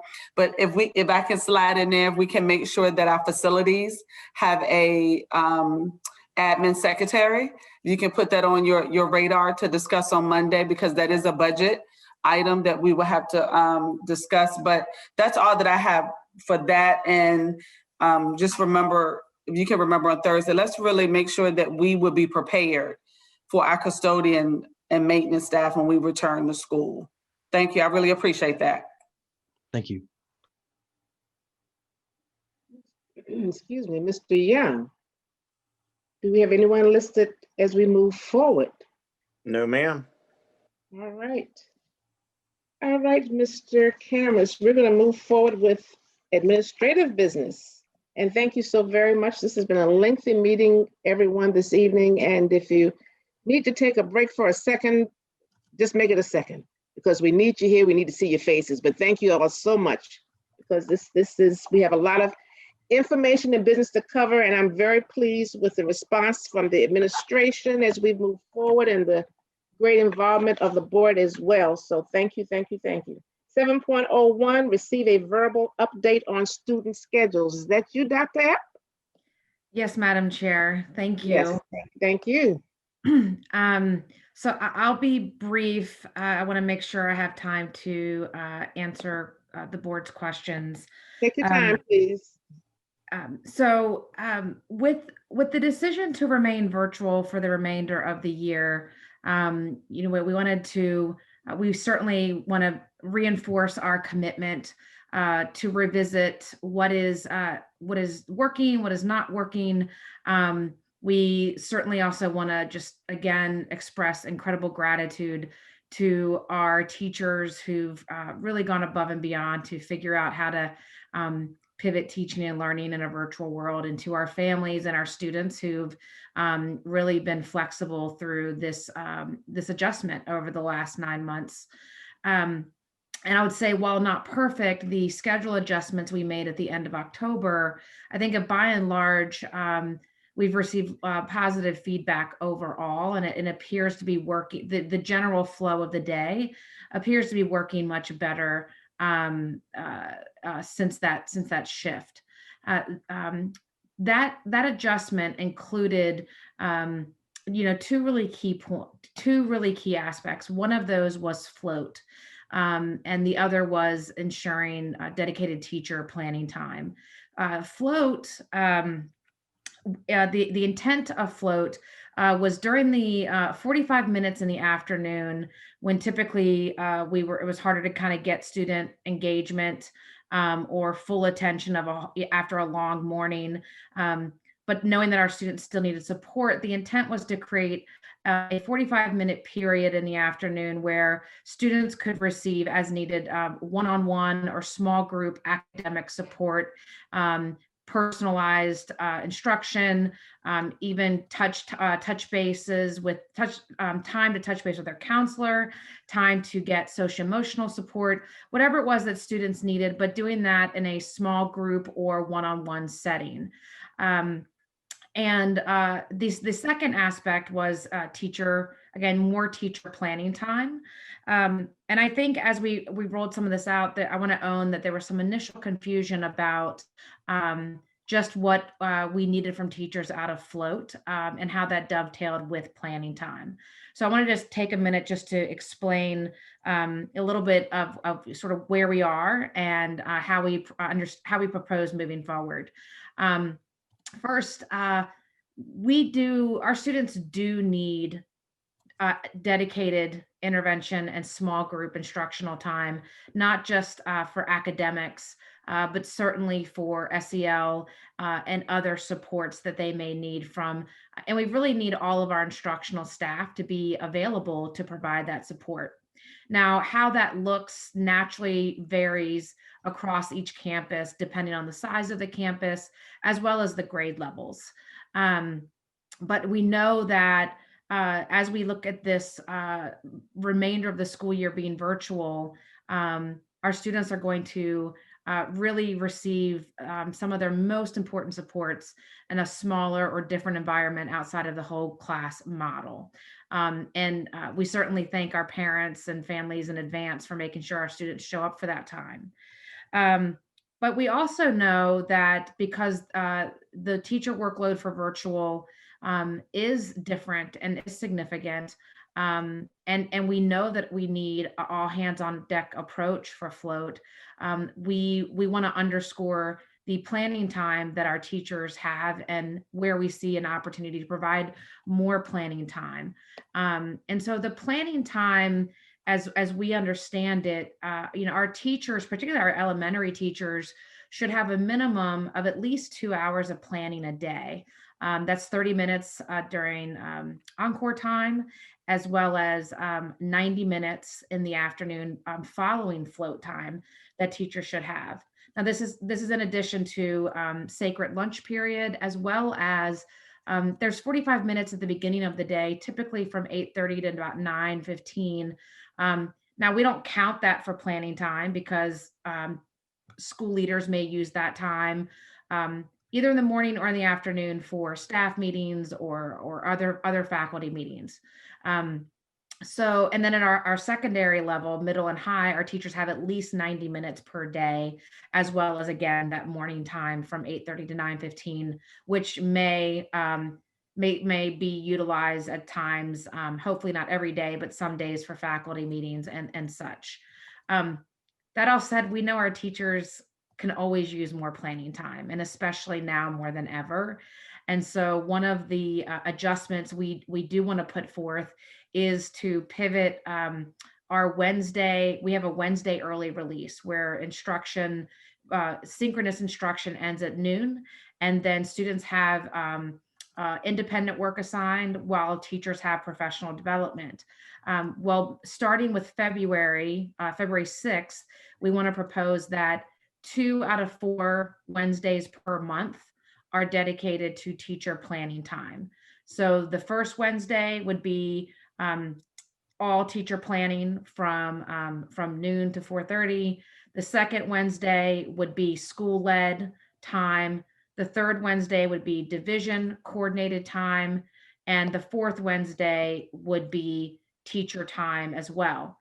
Now, in addition, when we did roll out Wednesday professional development, we had also reserved 90 minutes each Wednesday for teacher planning. So even on that second and third Wednesday, moving forward during school-led time or division time, we would still maintain a dedicated 90 minutes of teacher time. So the first and fourth Wednesday are a true total add of at least 7 hours of additional planning. So just listening to feedback and what we're hearing from teachers, wanted to provide you all that update. Thank you so very much, Dr. Epp. Mr. Young, are there any questions or comments? Mr. Young? Ms. White, and then Ms. Rizzi. All right, Ms. White, the floor is yours. Thank you, Madam President, and hi, Dr. Epps. As a parent, I want to speak as a parent, what I see every day. And I have 2 young ones here, so I can experience and I hear all the lectures from all the teachers, and they are, one of them is in elementary and one of them is in middle school. And looking at the float time, and I've heard it over and over tonight, that we know our children have, fallen behind social and emotional. And then they're presented every day with a stressful, it's a rigorous curriculum, and it's Eureka and the language arts. And I've watched one of my children that is in elementary, he does have the small group, and he also have the float time. So it just seems like it's so much for the teachers. I'm sitting here and I'm listening. It just seemed like it's so, it's not time, it's like it's overbearing. They don't have a time. I've watched my middle school student who actually goes to Henderson STEM. He has float time, and his float time is most of the time 3 to 4. But if he had 2 classes that he was unsure of and he needed to go back to both classes, he wouldn't have time because it overlaps.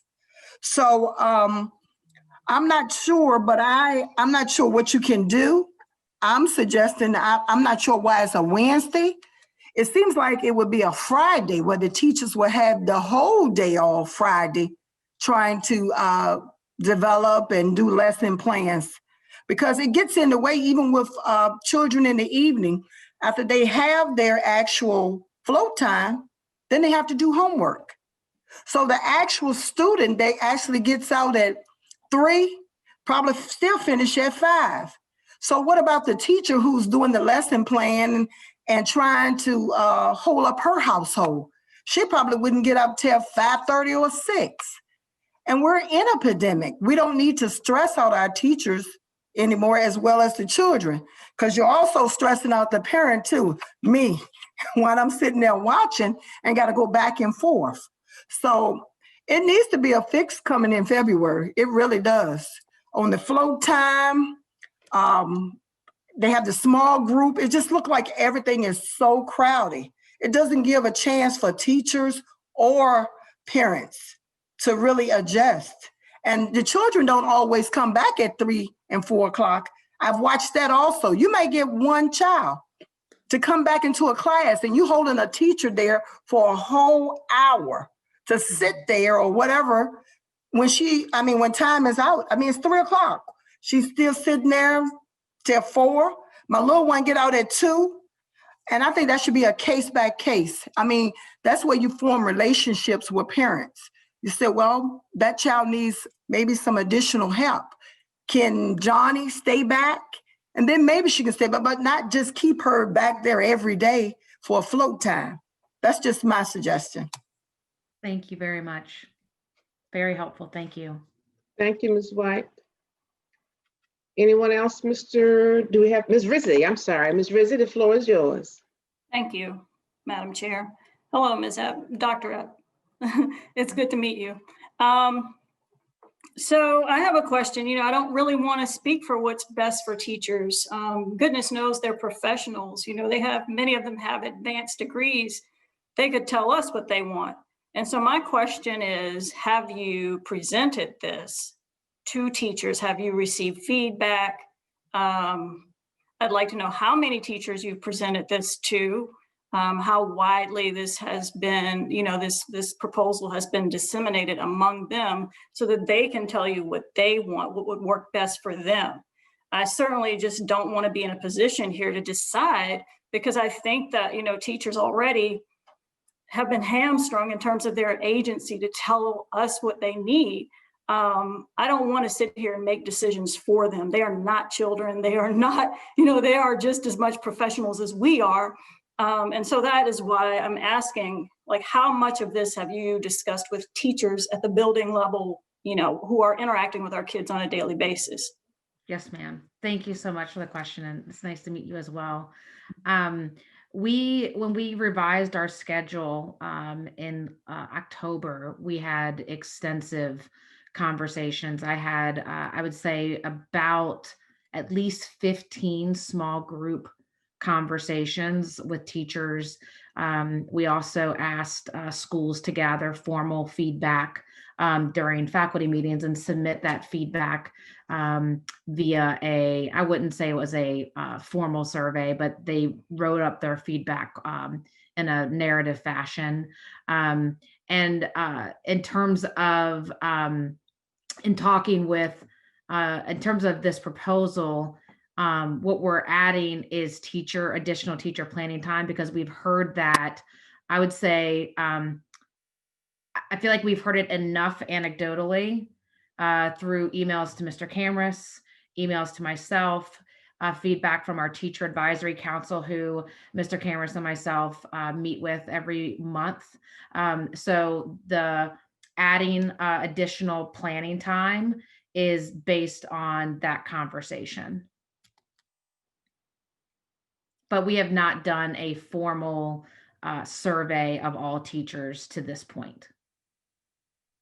Okay. Well, thank you. And hopefully then our inboxes won't be flooded with teachers who, are not happy. Right. Yeah. Hopefully, I would hope that this is a win by providing more planning time and, reinforcing the importance of at the school level, trying to do what we can to protect teacher planning time that we've outlined in the schedule. Thank you so much, Mr. Young. Do we have anyone else? Yes, ma'am. Dr. Harris Muhammad, Ms. Gibson, and then Ms. White. You froze on me. After Ms. Rizzi, who?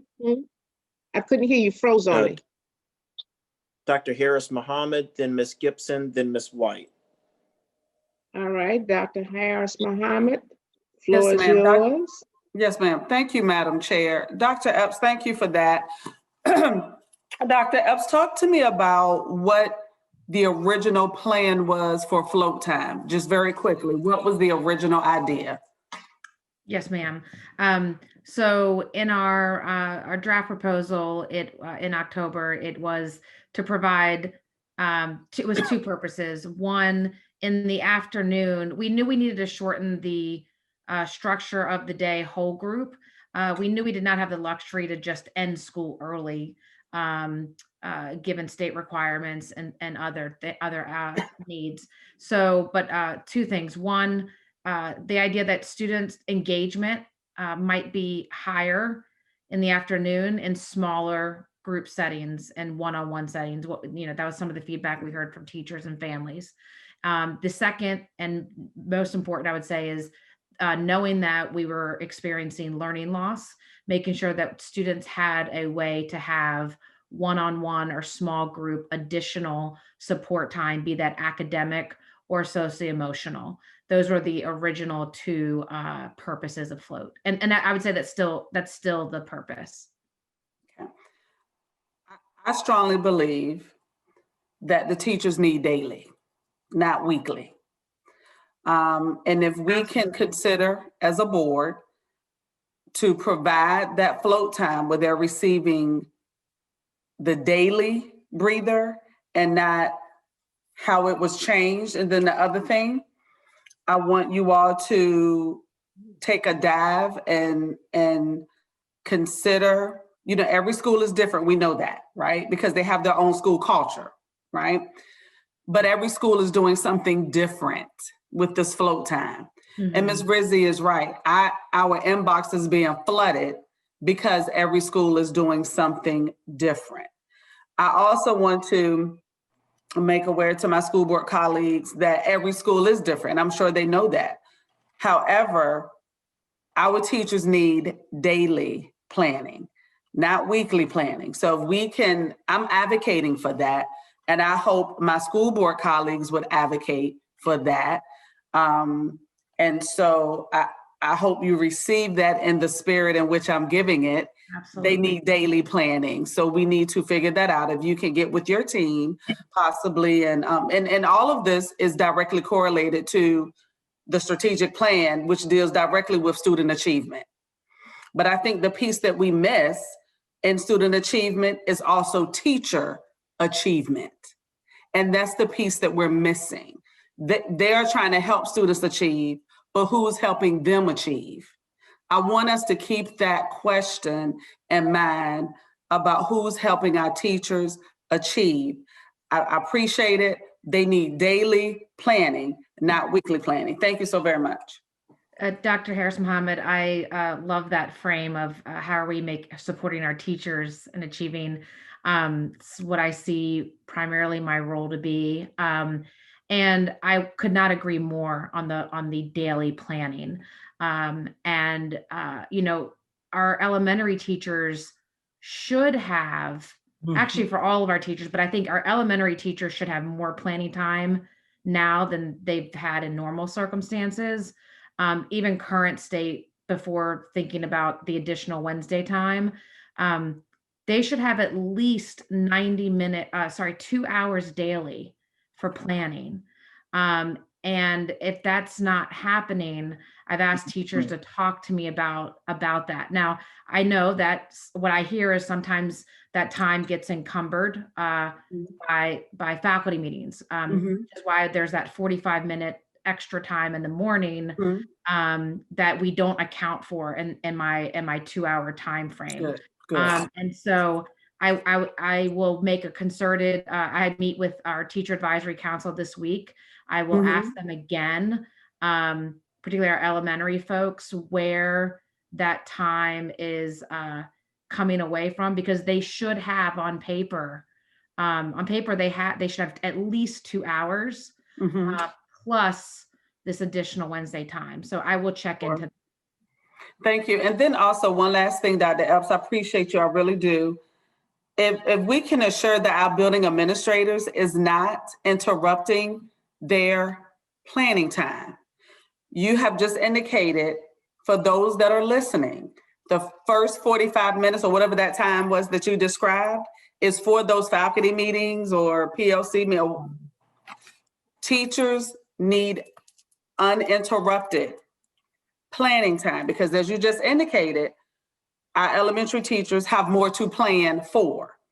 And right now, the way that the schedule is, we're asking our teachers to teach to plan and not plan to teach. And that's not helping their achievement. So thank you so very much. Thank you. Yes, ma'am. Thank you. Ms. Gibson, the floor is yours. Thank you, Madam Chair. I want to state, I wholly support the concerns and thoughts shared by my colleagues, Ms. Rizzi, Dr. Harris Mohammed, and Ms. White. I too am a parent, and I sit next to my son, and it is a lot, and I recognize that this is a lot for teachers.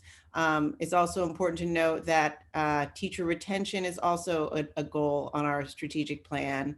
And as such, I would like the board, and this is something that I mentioned last year during our budget deliberations, that we put policy in place that would include having a representative, perhaps of REA, actually sit and have a seat at the table. I think that this would be incredibly helpful both during our budget development and also during the calendar development. This is another time of year as we're looking at the school calendar where I think having that representative would be incredibly helpful to ensure that that perspective is put first and foremost.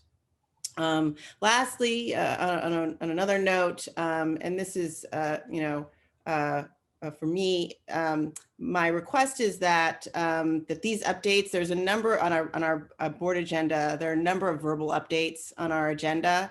And, I put a lot of time into being prepared, and it gives me some unease when there are verbal updates and I simply have no way of preparing, and that's myself and the public. So if the administration could, ensure that for each of our updates that there is some type of documentation so that we have some sense of the direction that the discussion will take, so that we can be prepared, that would be incredibly helpful. Thank you. Thank you. Thank you, Ms. Gibson. Ms. White? Yes, thank you, Madam President. Dr. Epps, I have like 2 questions I just want to ask you. Did the original plan allow the principals to actually change the time, like the evening time from 3 to 4? The evening. For the float time, because I know that's how some schools, Yes. Well, the draft, the sample schedule, well, 2 things. The draft we, brought for discussion, we received feedback from the board and made some adjustments. And then when we published the sample schedules online, we noted, no, that's a sample, and it was meant to be a sample student schedule. But it's just a sample because you can't do every single grade level all at once, because they have to rotate through electives, or encore as we call it. So the school, each school schedule, the minutes per content or subject should look the same, consistent across the district, but the exact times may be slightly different so that students can rotate through their elective classes, if that makes sense. Yes, it does. Because I'm looking at a schedule right now, and I do have to agree with my colleague, Dr. Mohammed. And as I look at my son's schedule, I see no planning time for the teachers. I mean, they start with community circle and they end with daily reflection at 3 o'clock. So, and then this float time comes in. That's a lot of work for a teacher during the day, from 9:15 and then till 4 o'clock, and then go home and have to do the same thing with their family. So I hope that it can be fixed by February the 6th, because I think that's the new semester, correct?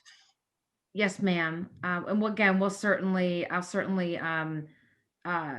we've had this conversation with our teachers and school leaders. One caution I'll just give, and I feel free to email me separately with that example, but the student schedule is not often the same as the teacher schedule. So the student may be taught by a different teacher while their core teacher has off. But if you send me a note, I can follow up on the specific school. Okay. That would be helpful to me. Thank you. Thank you, Ms. White, and thank you, Dr. Epp. I think that concludes that section, Mr. Young. We have another comment. Madam Chair, Ms. Rizzi requested the opportunity to make an input. Thank you so much, Mr. Young. Ms. Rizzi? Yeah, I'm sorry for asking so many questions. I'm kind of hyped up on caffeine. I'm drinking all this Coke here. And Oh my.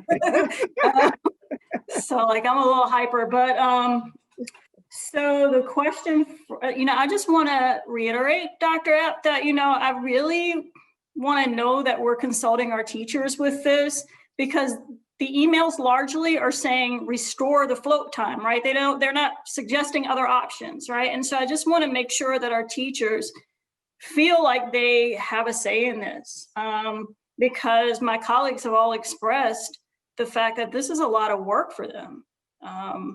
And they seem to be pretty happy with the float time. I mean, they are really being very specific about how they want that restored.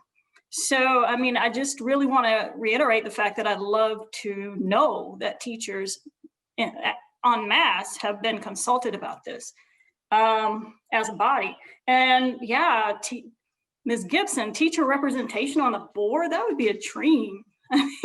Of mine, at least, someone who has spent my entire career teaching and never really knowing what the board is doing on my behalf all the time. That would be awesome. Wow. All right. Thank you. Thank you. Thank you so much, Mr. Young. Anyone else? All right, Dr. Epp, before you leave. Okay, there you are. This screen moved.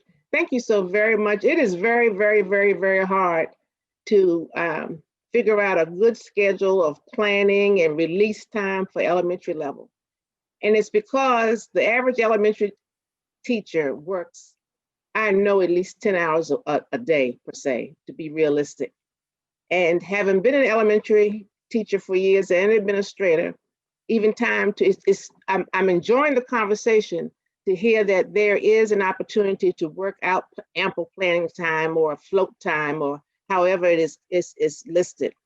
But at some point, maybe Mr. Matthew Stanley can add this to his advocacy program as well, to get ample persons in place, special teachers or whatever else, to release those teachers, because middle and high schools, you have 6 and 7 teachers per grade level, per subject area. So it's very, very, very, very, I understand what this entails. And I also am gathering that it's time for us to go back to school. So it won't solve everything, but at least the manpower will be right there.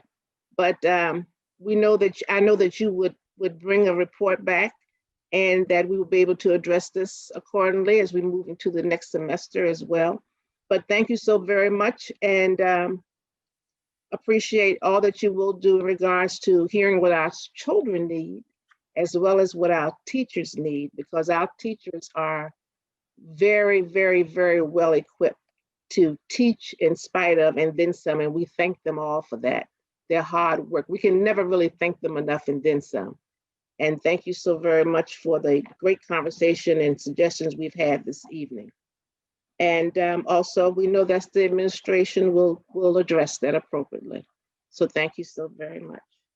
Thank you. You're welcome. Thank you. All right. Thank you. Moving right along, 7.02, receive a verbal update on internet safety procedures.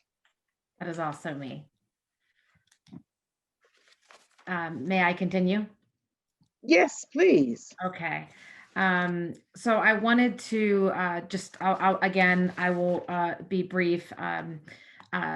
First, the safety of our students is certainly all of our priority. And, with more screen access, both within school and outside of school hours, monitoring what our young people have access to is a particularly important aspect of our work as educators. And we know that unfortunately, there are bad actors on the internet and folks who will, take work to take advantage of our young people. So this is a universal concern for our families, our educators, our caregivers, and certainly the administration. I'll share our current efforts, and because there's always more that we can do, I'll share some steps that are coming online soon when it comes to mitigating student access or exposure to concerning content, or just monitoring student behavior online for anything that might be unhealthy. So first, I just want to, we talked about all of the Chromebooks that we've ordered and distributed.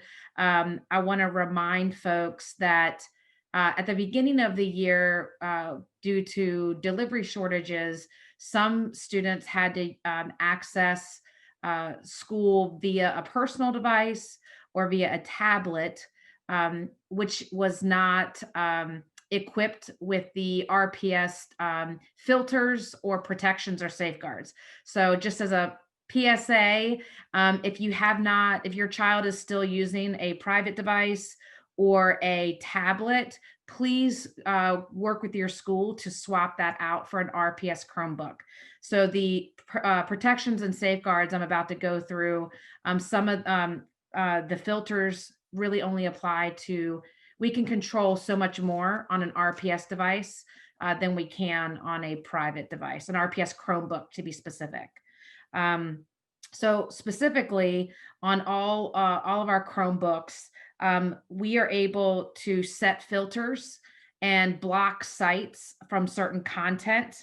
We utilize a server called iBoss, which is a widely utilized server that provides protection in compliance with the Child Internet Protection Act, and really monitors against privacy breaches and the like. Now, and we have this set to, I think, the most restrictive setting possible. Within certain sites, you can create, more restrictive or less restrictive. So, while we cannot, but you have to give permission to a site overall. So I will give an example. YouTube is a commonly discussed site. We cannot block certain content from YouTube. We either have to block YouTube or make access to YouTube. Now, in our work with YouTube, we can set a filter that says YouTube monitors their content as well. And so they can set a strict, moderate, mild filter. So we have that set to strict. That doesn't mean that content can't sometimes get through, but there's a filter in place to mitigate that. The second thing we've done is over since we went virtual, really since last March and through the summer and through the early fall, we've provided numerous and ongoing professional development to our teachers around digital safety and citizenship. We've provided resources to teachers and students around digital safety and to families. And if families are still looking for some of those resources, and we update them regularly on rpstech.org/parents. We have that available in both English and Spanish. And then the third safeguard we have is something called Gaggle Safety Management System. And what Gaggle does is it provides real-time monitoring of student activity while utilizing RPS platforms, in particular, all of the Google applications, Google Classroom, Google Docs, etc. And that has been, it really monitors 24/7 for unsafe content and behavior, including cyberbullying, maybe indicators of potential self-harm or harm to others, and even, God forbid, suicidal indicators. And in the event of concerning indicators, Gaggle alerts us, and it alerts, there are 3 designees at each school who are monitors. And there are also designees within the district, 3 senior leaders who are notified of every Gaggle alert. And then our school safety and climate teams do outreach according to the level of the concern. So a cyberbullying incident, first, there's always parent contact, but a cyberbullying incident might involve a one-on-one with their counselor to talk about, these issues. But more severe indicators might lead to a wellness check or a self-harm threat assessment. And so those are things that we take really seriously. And, despite all these safeguards, the bad actors can be relentless in their efforts to target our young people.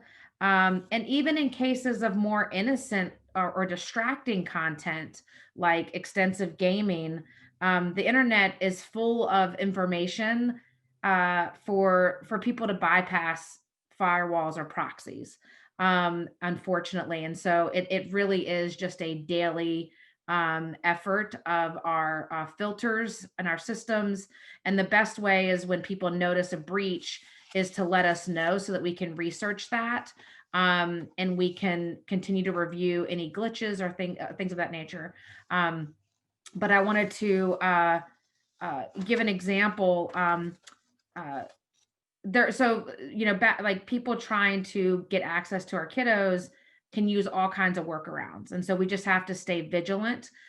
We have really strict protocols for any kind of app or things that we open up a site. And again, we'll continue to explore more solutions.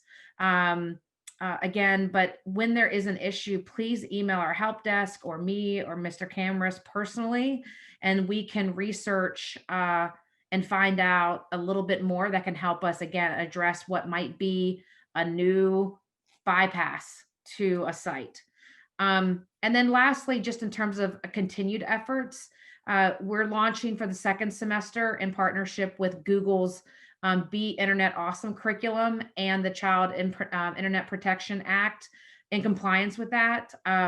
This comprehensive series week by week, where we again underscore the fundamentals for teachers and students on digital safety and digital citizenship, and help make sure that our students really understand the risks that are at play on the internet. We are doing outreach. We have a whole campaign planned for outreach to community partners, families, and caregivers to inform on a rotating basis of digital safety efforts we can take. And again, this includes weekly topics starting this month all the way through May, including how to be on the lookout for how to detect online predators, online security, cyberbullying, etc.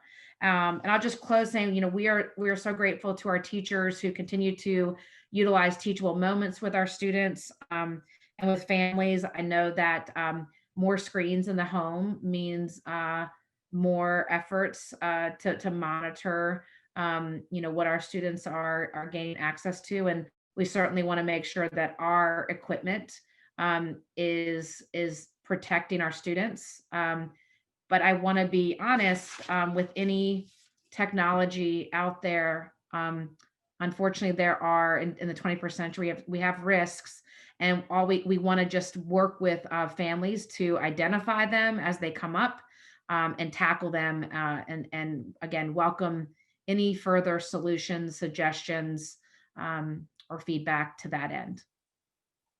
Thank you. Thank you, Dr. F. All right, Mr. Young. Yes, ma'am. First, Dr. Harris Muhammad, then Ms. Gibson, to be followed by Ms. Dorr and Ms. White. Dr. Harris Muhammad, the floor is yours. Thank you, Madam Chair. I have a couple of recommendations for my school board colleagues. Because of the lateness of the hour, and I believe we do have a closed session that we were scheduled to go into, my recommendation is that we move 7.3, 7.04, and 7.05 to the work session Thursday, or we move our closed session to the Thursday session, and we still have yet to make a motion to move the approval of the minutes to the next meeting. And I know you didn't forget, Madam Chair, it's been a long evening, but I just wanted to, for those who are watching, and I would like for us to consider those recommendations that I am making, because we've made a lot of ask this evening of the superintendent. I would like for us to be mindful of those asks and the lateness of the hour. So I would like to know what would be the pleasure of my school board colleagues because of the lateness of the hour. All right, Mr. Young. With the recommendation that I made, Madam Chair. Mr. Young, do we have anyone in the chat box so we can continue with the persons and then come back to that. I think Ms. Gibson was next on the list. Ms. Gibson, you have something else to bring to us before we address that? We can't hear you, dear. You're muted. Thank you. Thank you, Madam Chair. So yes, regarding the agenda item, I wanted to express that this is a topic that is incredibly close to home for me as a parent. There are two components to this. One is safety, obviously wanting to ensure that our students are able to see age appropriate material. And to be frank, as a parent, this is an area that I've been frustrated with. The other component is also just the productivity of our students. And this is an area that has been challenging as well. You know, I mean, obviously we're trying to get our schools accredited. Presumably our students are going to be returning back to the schools in the fall. And I do think we need to talk about how will computers and devices be implemented and incorporated into the new day. Once we are in person, will students be bringing computers back and forth? This is something that, you know, should certainly be discussed. You know, if our students are able to, you know, have readily access to the devices, either at home or at school, they do serve as a distraction. And, you know, it would behoove us, if we're trying to get our students' performance, that this to me seems like low-hanging fruit, to ensure that, you know, that our students aren't, you know, surfing the World Wide Web, while there are other things that should be taking their attention. So I would like the administration to consider an approach that varies from age group to age group. My recommendation, and this is Mom Kenya speaking here, that that our elementary students, that rather than, you know, I recognize that filters are hard to execute. With our elementary school students, I think rather than a system that is about filtering, it's about a very limited ecosystem of just what are the sites that we want to allow. That's how I set it up for my kids when we were in the spring. I went through the list of the websites that RPS had listed in its RPS at Home, and I added those to the, you know, Apple device, where I could set, you know, these are the only websites that you can go on, and that worked very well for us. And I recognize that as students are older, perhaps, you know, that list expands, and perhaps, you know, obviously there's more access at the high school level. From my perspective, YouTube, I mean, that is, it's nebulous waters. The other thing is, you know, kids are they able to create accounts? They're able to create content. Like, this is just, to me, it's like a big Pandora's box. I would encourage the administration to look and see what the neighboring school systems are doing in terms of access to YouTube specifically, and how they're approaching online safety. Another thing that was flagged to me is that occasionally students will, or I don't know if it's students or who it is, but folks are calling in to these Google Hangout classes, and that can cause a disruption as well when we don't know who it is. So, you know, how that is happening, and if that can be curbed, that's something that I think is of critical importance as well. To speak to Dr. Mohammed, I mean, I would welcome a motion from you know, regarding either moving those action items. I'm inclined to suggest that we move the closed session. I think that will be a lengthy discussion, and I'd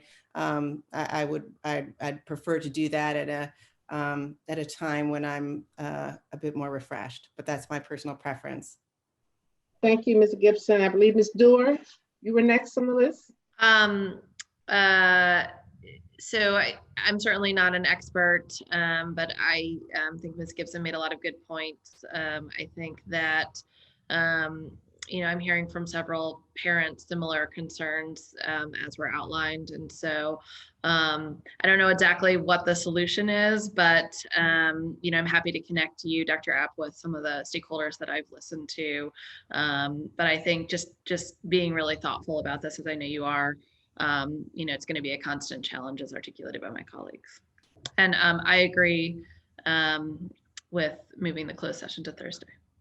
Thank you. Mr. Young, was there someone else listed? Yes, Madam Chair, Ms. White, and then Ms. Rizzi. All right, Ms. White, and followed by Ms. Wizzy. Thank you. Excuse me. Need some water. Ms. White, the floor is yours. Thank you, Madam President. Dr. Epps, I had this problem, so I know what the first day of school, I think it was first or second, with pop-ups. So I am so glad that you are, kudos for a campaign on digital safety, just to reiterate it, because I've been reiterating it seemed like a lot. But my question is, you said that y'all had the gaggle. I think that I didn't know anything about that, but I think that's what they put on my son's computer, because as soon as I called, he hasn't got any of those nudity pop-ups no longer. So that's a plus for that. But I would suggest personally, recommendation that for elementary, maybe the YouTube be kind of cut off for them. If the teacher's using it, that's fine. But I have an expert little technology person that knows how to get on Facebook and go into Among Us and Minecraft, and he forgets all about school during the day. So I think that for elementary to just keep their focus, that might be something you might want to think of.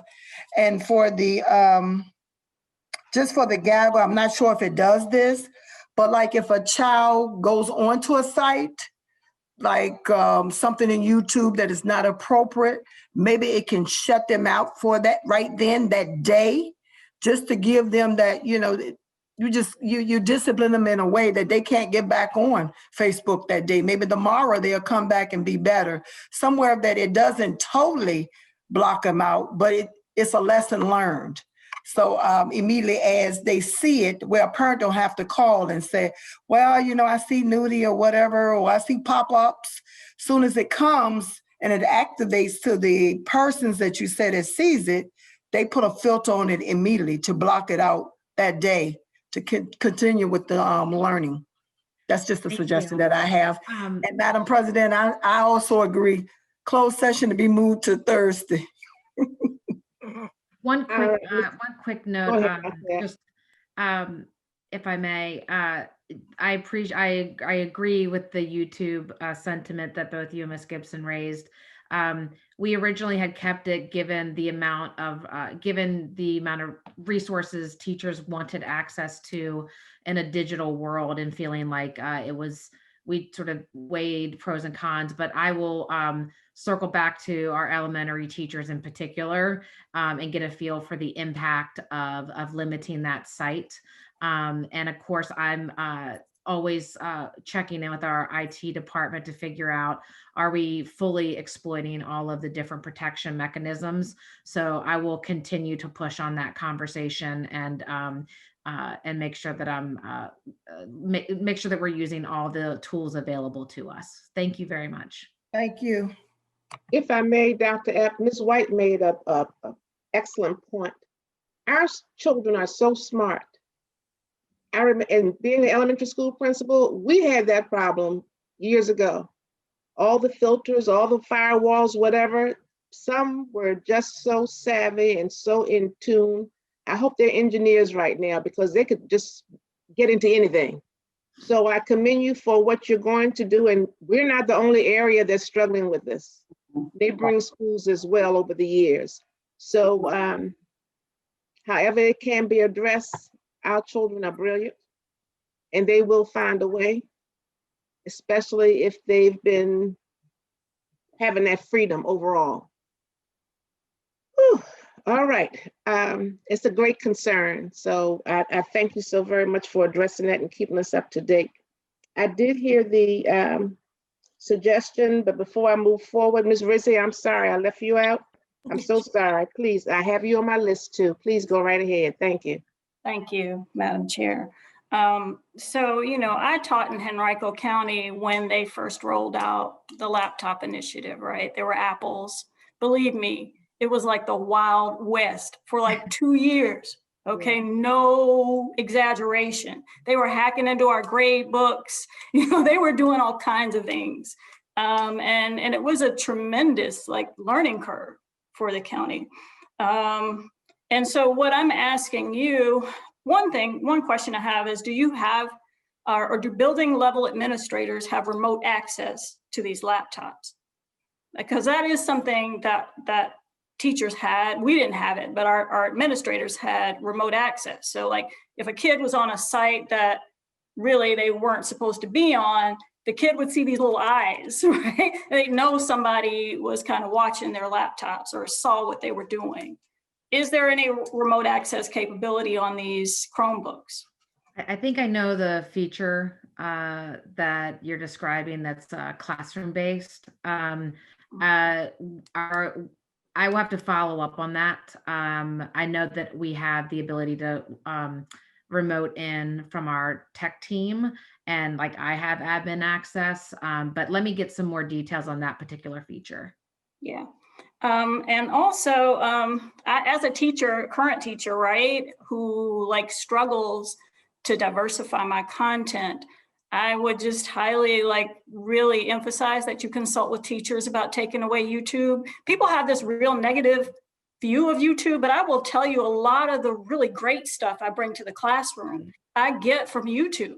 Right. There was this kind of joke going around when I first started, oh, I heard there was this teacher who only uses YouTube videos. Mm-hmm. But what my students found out very quickly is that there's a lot of really great academic material available via YouTube. And so I don't know if teachers can use YouTube and screen share with their students instead of having the students access the content. I'm not sure, but don't take their YouTube. That was what originally led us there, Ms. Rizzi. So I appreciate you sharing the teacher perspective. And again, we will continue to press on these questions. And just, I know it's really important to all of us to keep our kids safe. So thank you for making time for this conversation. All right, Mr. Young, do we have anyone else listed at this point before we move forward? Yes, ma'am, Madam Chair, Ms. Page. Thank you. Ms. Page, the floor is yours. Thank you, Madam Chair. And Ms. Rizzi, thank you for sharing that comment about your experience in Henrico County, because I was working there at the time as well. And I think it took them probably 3 to 5 years before they got a handle on the rollout of their laptops, because they didn't do a pilot. It was just, they just implemented school division wide. But my other question is, so the closed session, and I understand the time that we're in right now, we need to be considerate. But my question to Madam Chair, is this closed session discussion time sensitive? And if we discuss it on Thursday, will we still be on track for everything? All right, thank you for asking. But first of all, let me go back to Ms. Rizzi's point about YouTube. I love YouTube, especially with little children. It has a variety in different languages and all. So I would hate to see our children not being exposed to some of the lessons on YouTube as well. Mrs. Attorney, Mrs. Lilly, I know that our notice and agenda have been posted regarding also having, so how do we move forward in the event that we do vote to put this off until Thursday, our closed session? And what I would recommend, if I may, for 7.03 and 7.04, we can really put that in our February the 1st agenda. Don't want us to get away from the agenda on Thursday, which is public hearing and all no, is that the public hearing part? Do I have the date confused? The part addressing this is a work session for the budget. So I can see having a work session for the budget followed by closed session. So my suggestion is that 7.03 and 7.04 be added for the February 1st agenda. Madam Attorney, please guide us in this process. Yes, ma'am. So basically, as you indicated, the agenda and the notice for Thursday's meeting is has been posted. And so as it stands now, there's no item for closed session on either. If the board wishes to add a closed session for Thursday, then they would need to make they can make a motion tonight and amend the agenda, and that can be posted. But given that it's almost Wednesday, that'll give 1 day notice of that addition. It can be done at the meeting as well if they want to amend at the meeting as well. But if the intent tonight is to have that motion, it can be amended with the closed session added to the agenda and it posted as soon as possible. So, okay, let me be clear on this. And I think we all need, this has been a very long meeting and a lot of information, and that's something we can talk about in governance as well as we plan our agendas, and a couple other strategies we need to look at as well. So what I'm asking our board members at this point then, number one is to have 7.303, which is the reopening plan, and 7.04, the joint construction team meeting, to be added to the February 1st agenda, because that's not pressing. And number two, I want to make sure I'm clear, because the notice has gone out about the closed session tonight. And we're supposed to have so many days notice when we put our announcement out. But I'm understanding you to say, Attorney Lilly, is that we can make that amendment during that meeting date. Is that correct? If the board is intent to do it, they can do it tonight. That would give more notice to the public that a closed session is going to be added. And then perhaps the clerk can get that note. Not the notice. The notice for the meeting has already gone out. What we're talking about is amending the agenda, which has already also been posted, to add a closed session to that. So then it's probably better than for now that we drop the two items, not drop them, list them 703 and 704 for February 1st, if that's the agreement, and have our closed session tonight to some extent.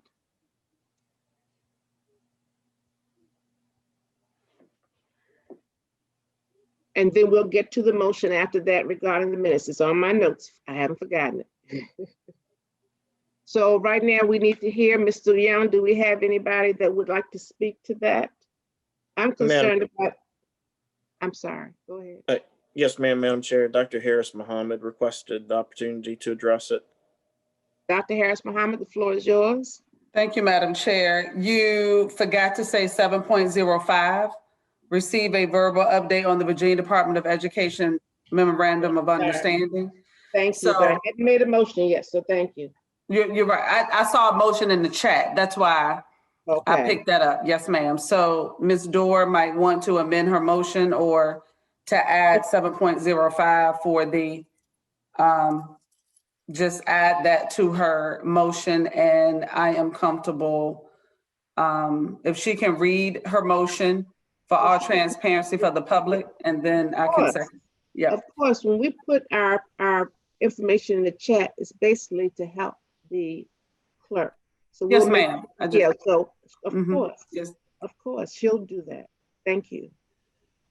Is there anyone else, Mr. Young, before we go back to Ms. Dorr? No, ma'am.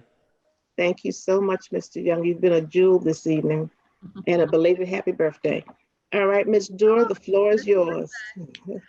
I make a motion to move the January 4th, 2021 meeting minutes for review at the February 1st meeting, to add today's closed session as indicated in section 11.01 added to Thursday, the 21st meeting, and to move today's sections 7.03, 7.04, and 7.05 to February 1st. Is there a second in the box? Mariah White? Madam Chair, I believe yes. Dr. Harris Muhammad seconded it, but all right. comment Stated. White. She can see. I don't know why Miss White lit up. Maybe your box, you must have said something in between. That's why I looked at her. No, I Ms. was Muhammad, first. Dr. Muhammad?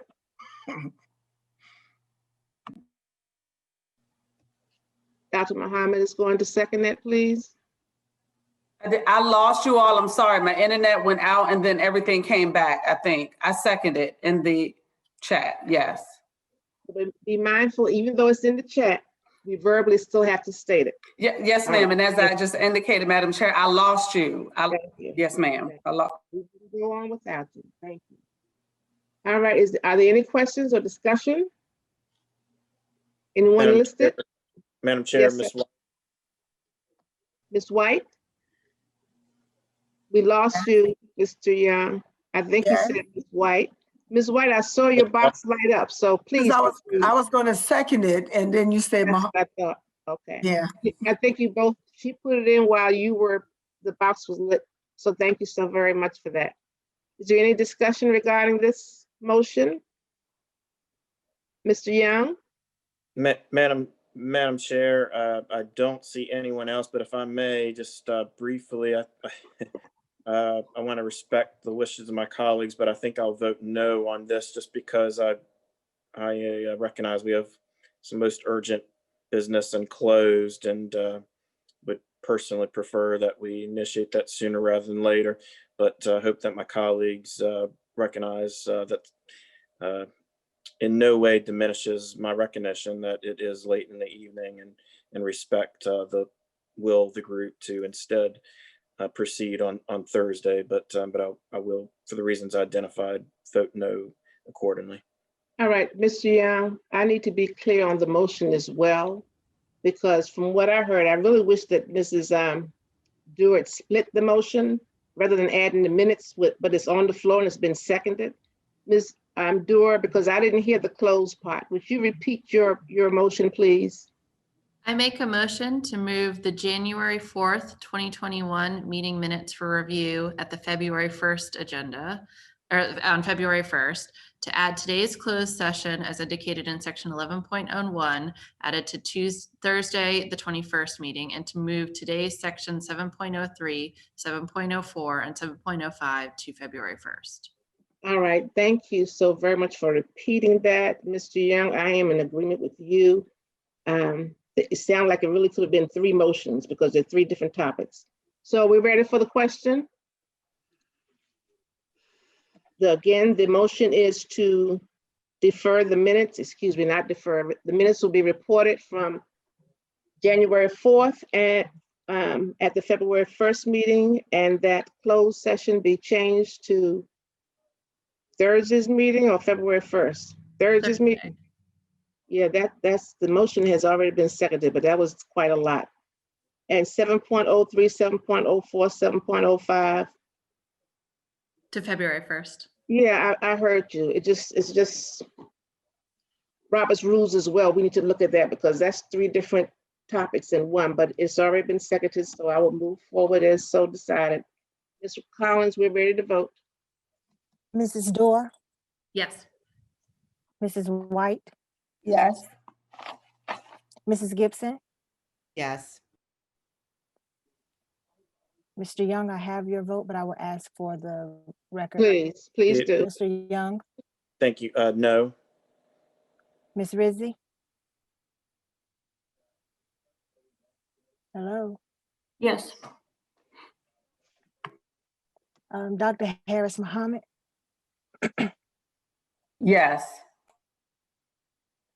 Ms. Cheryl Burke? No. Ms. Page? No. And Mrs. Jones? Yes. Motion passes. Thank you so very much. So we have passed the following 3 items, the minutes, closed session, and the rescheduling of 703, 704, 705. Moving forward, are there any announcements or any new business we need to address before we bring closure? Mr. Young, we have someone? We have anyone listed in the chat? Do not believe, I'm sorry, we do. Miss Dorr. Sorry. Ms. Dorr, excuse me, Ms. Dorr, Sorry. floor is yours. Sorry. I would like to request, just put in a request for at our next compact meeting, an update on the new school construction, the mayor's pre-K program initiative, a discussion around the vacant property commission, and a discussion around citywide internet access. Those are 4 areas that feel like they overlap between us and the city. And I think it would behoove us to talk about them as a group. And my second consideration is for a while we had a consent agenda where we didn't read every single district activity request and we didn't read some of the stuff that was sort of consent related. I would love for us to consider just doing what we can to focus our meetings on the important meat of the meeting, and I would be a proponent of adding that back in. Thank you so very much. Ms. Collins, do you have everything that you need to have per se? If Ms. Dorr could please put that in the chat for me. All right. Because I was trying to make sure the votes were in correctly. It's quite all right. Quite all right. Mr. Young, do we have anyone else? No, ma'am. All right, if there's no other business, thank you all so very much. It's been a long evening, but most productive. The meeting is now adjourned. Have a safe, restful night.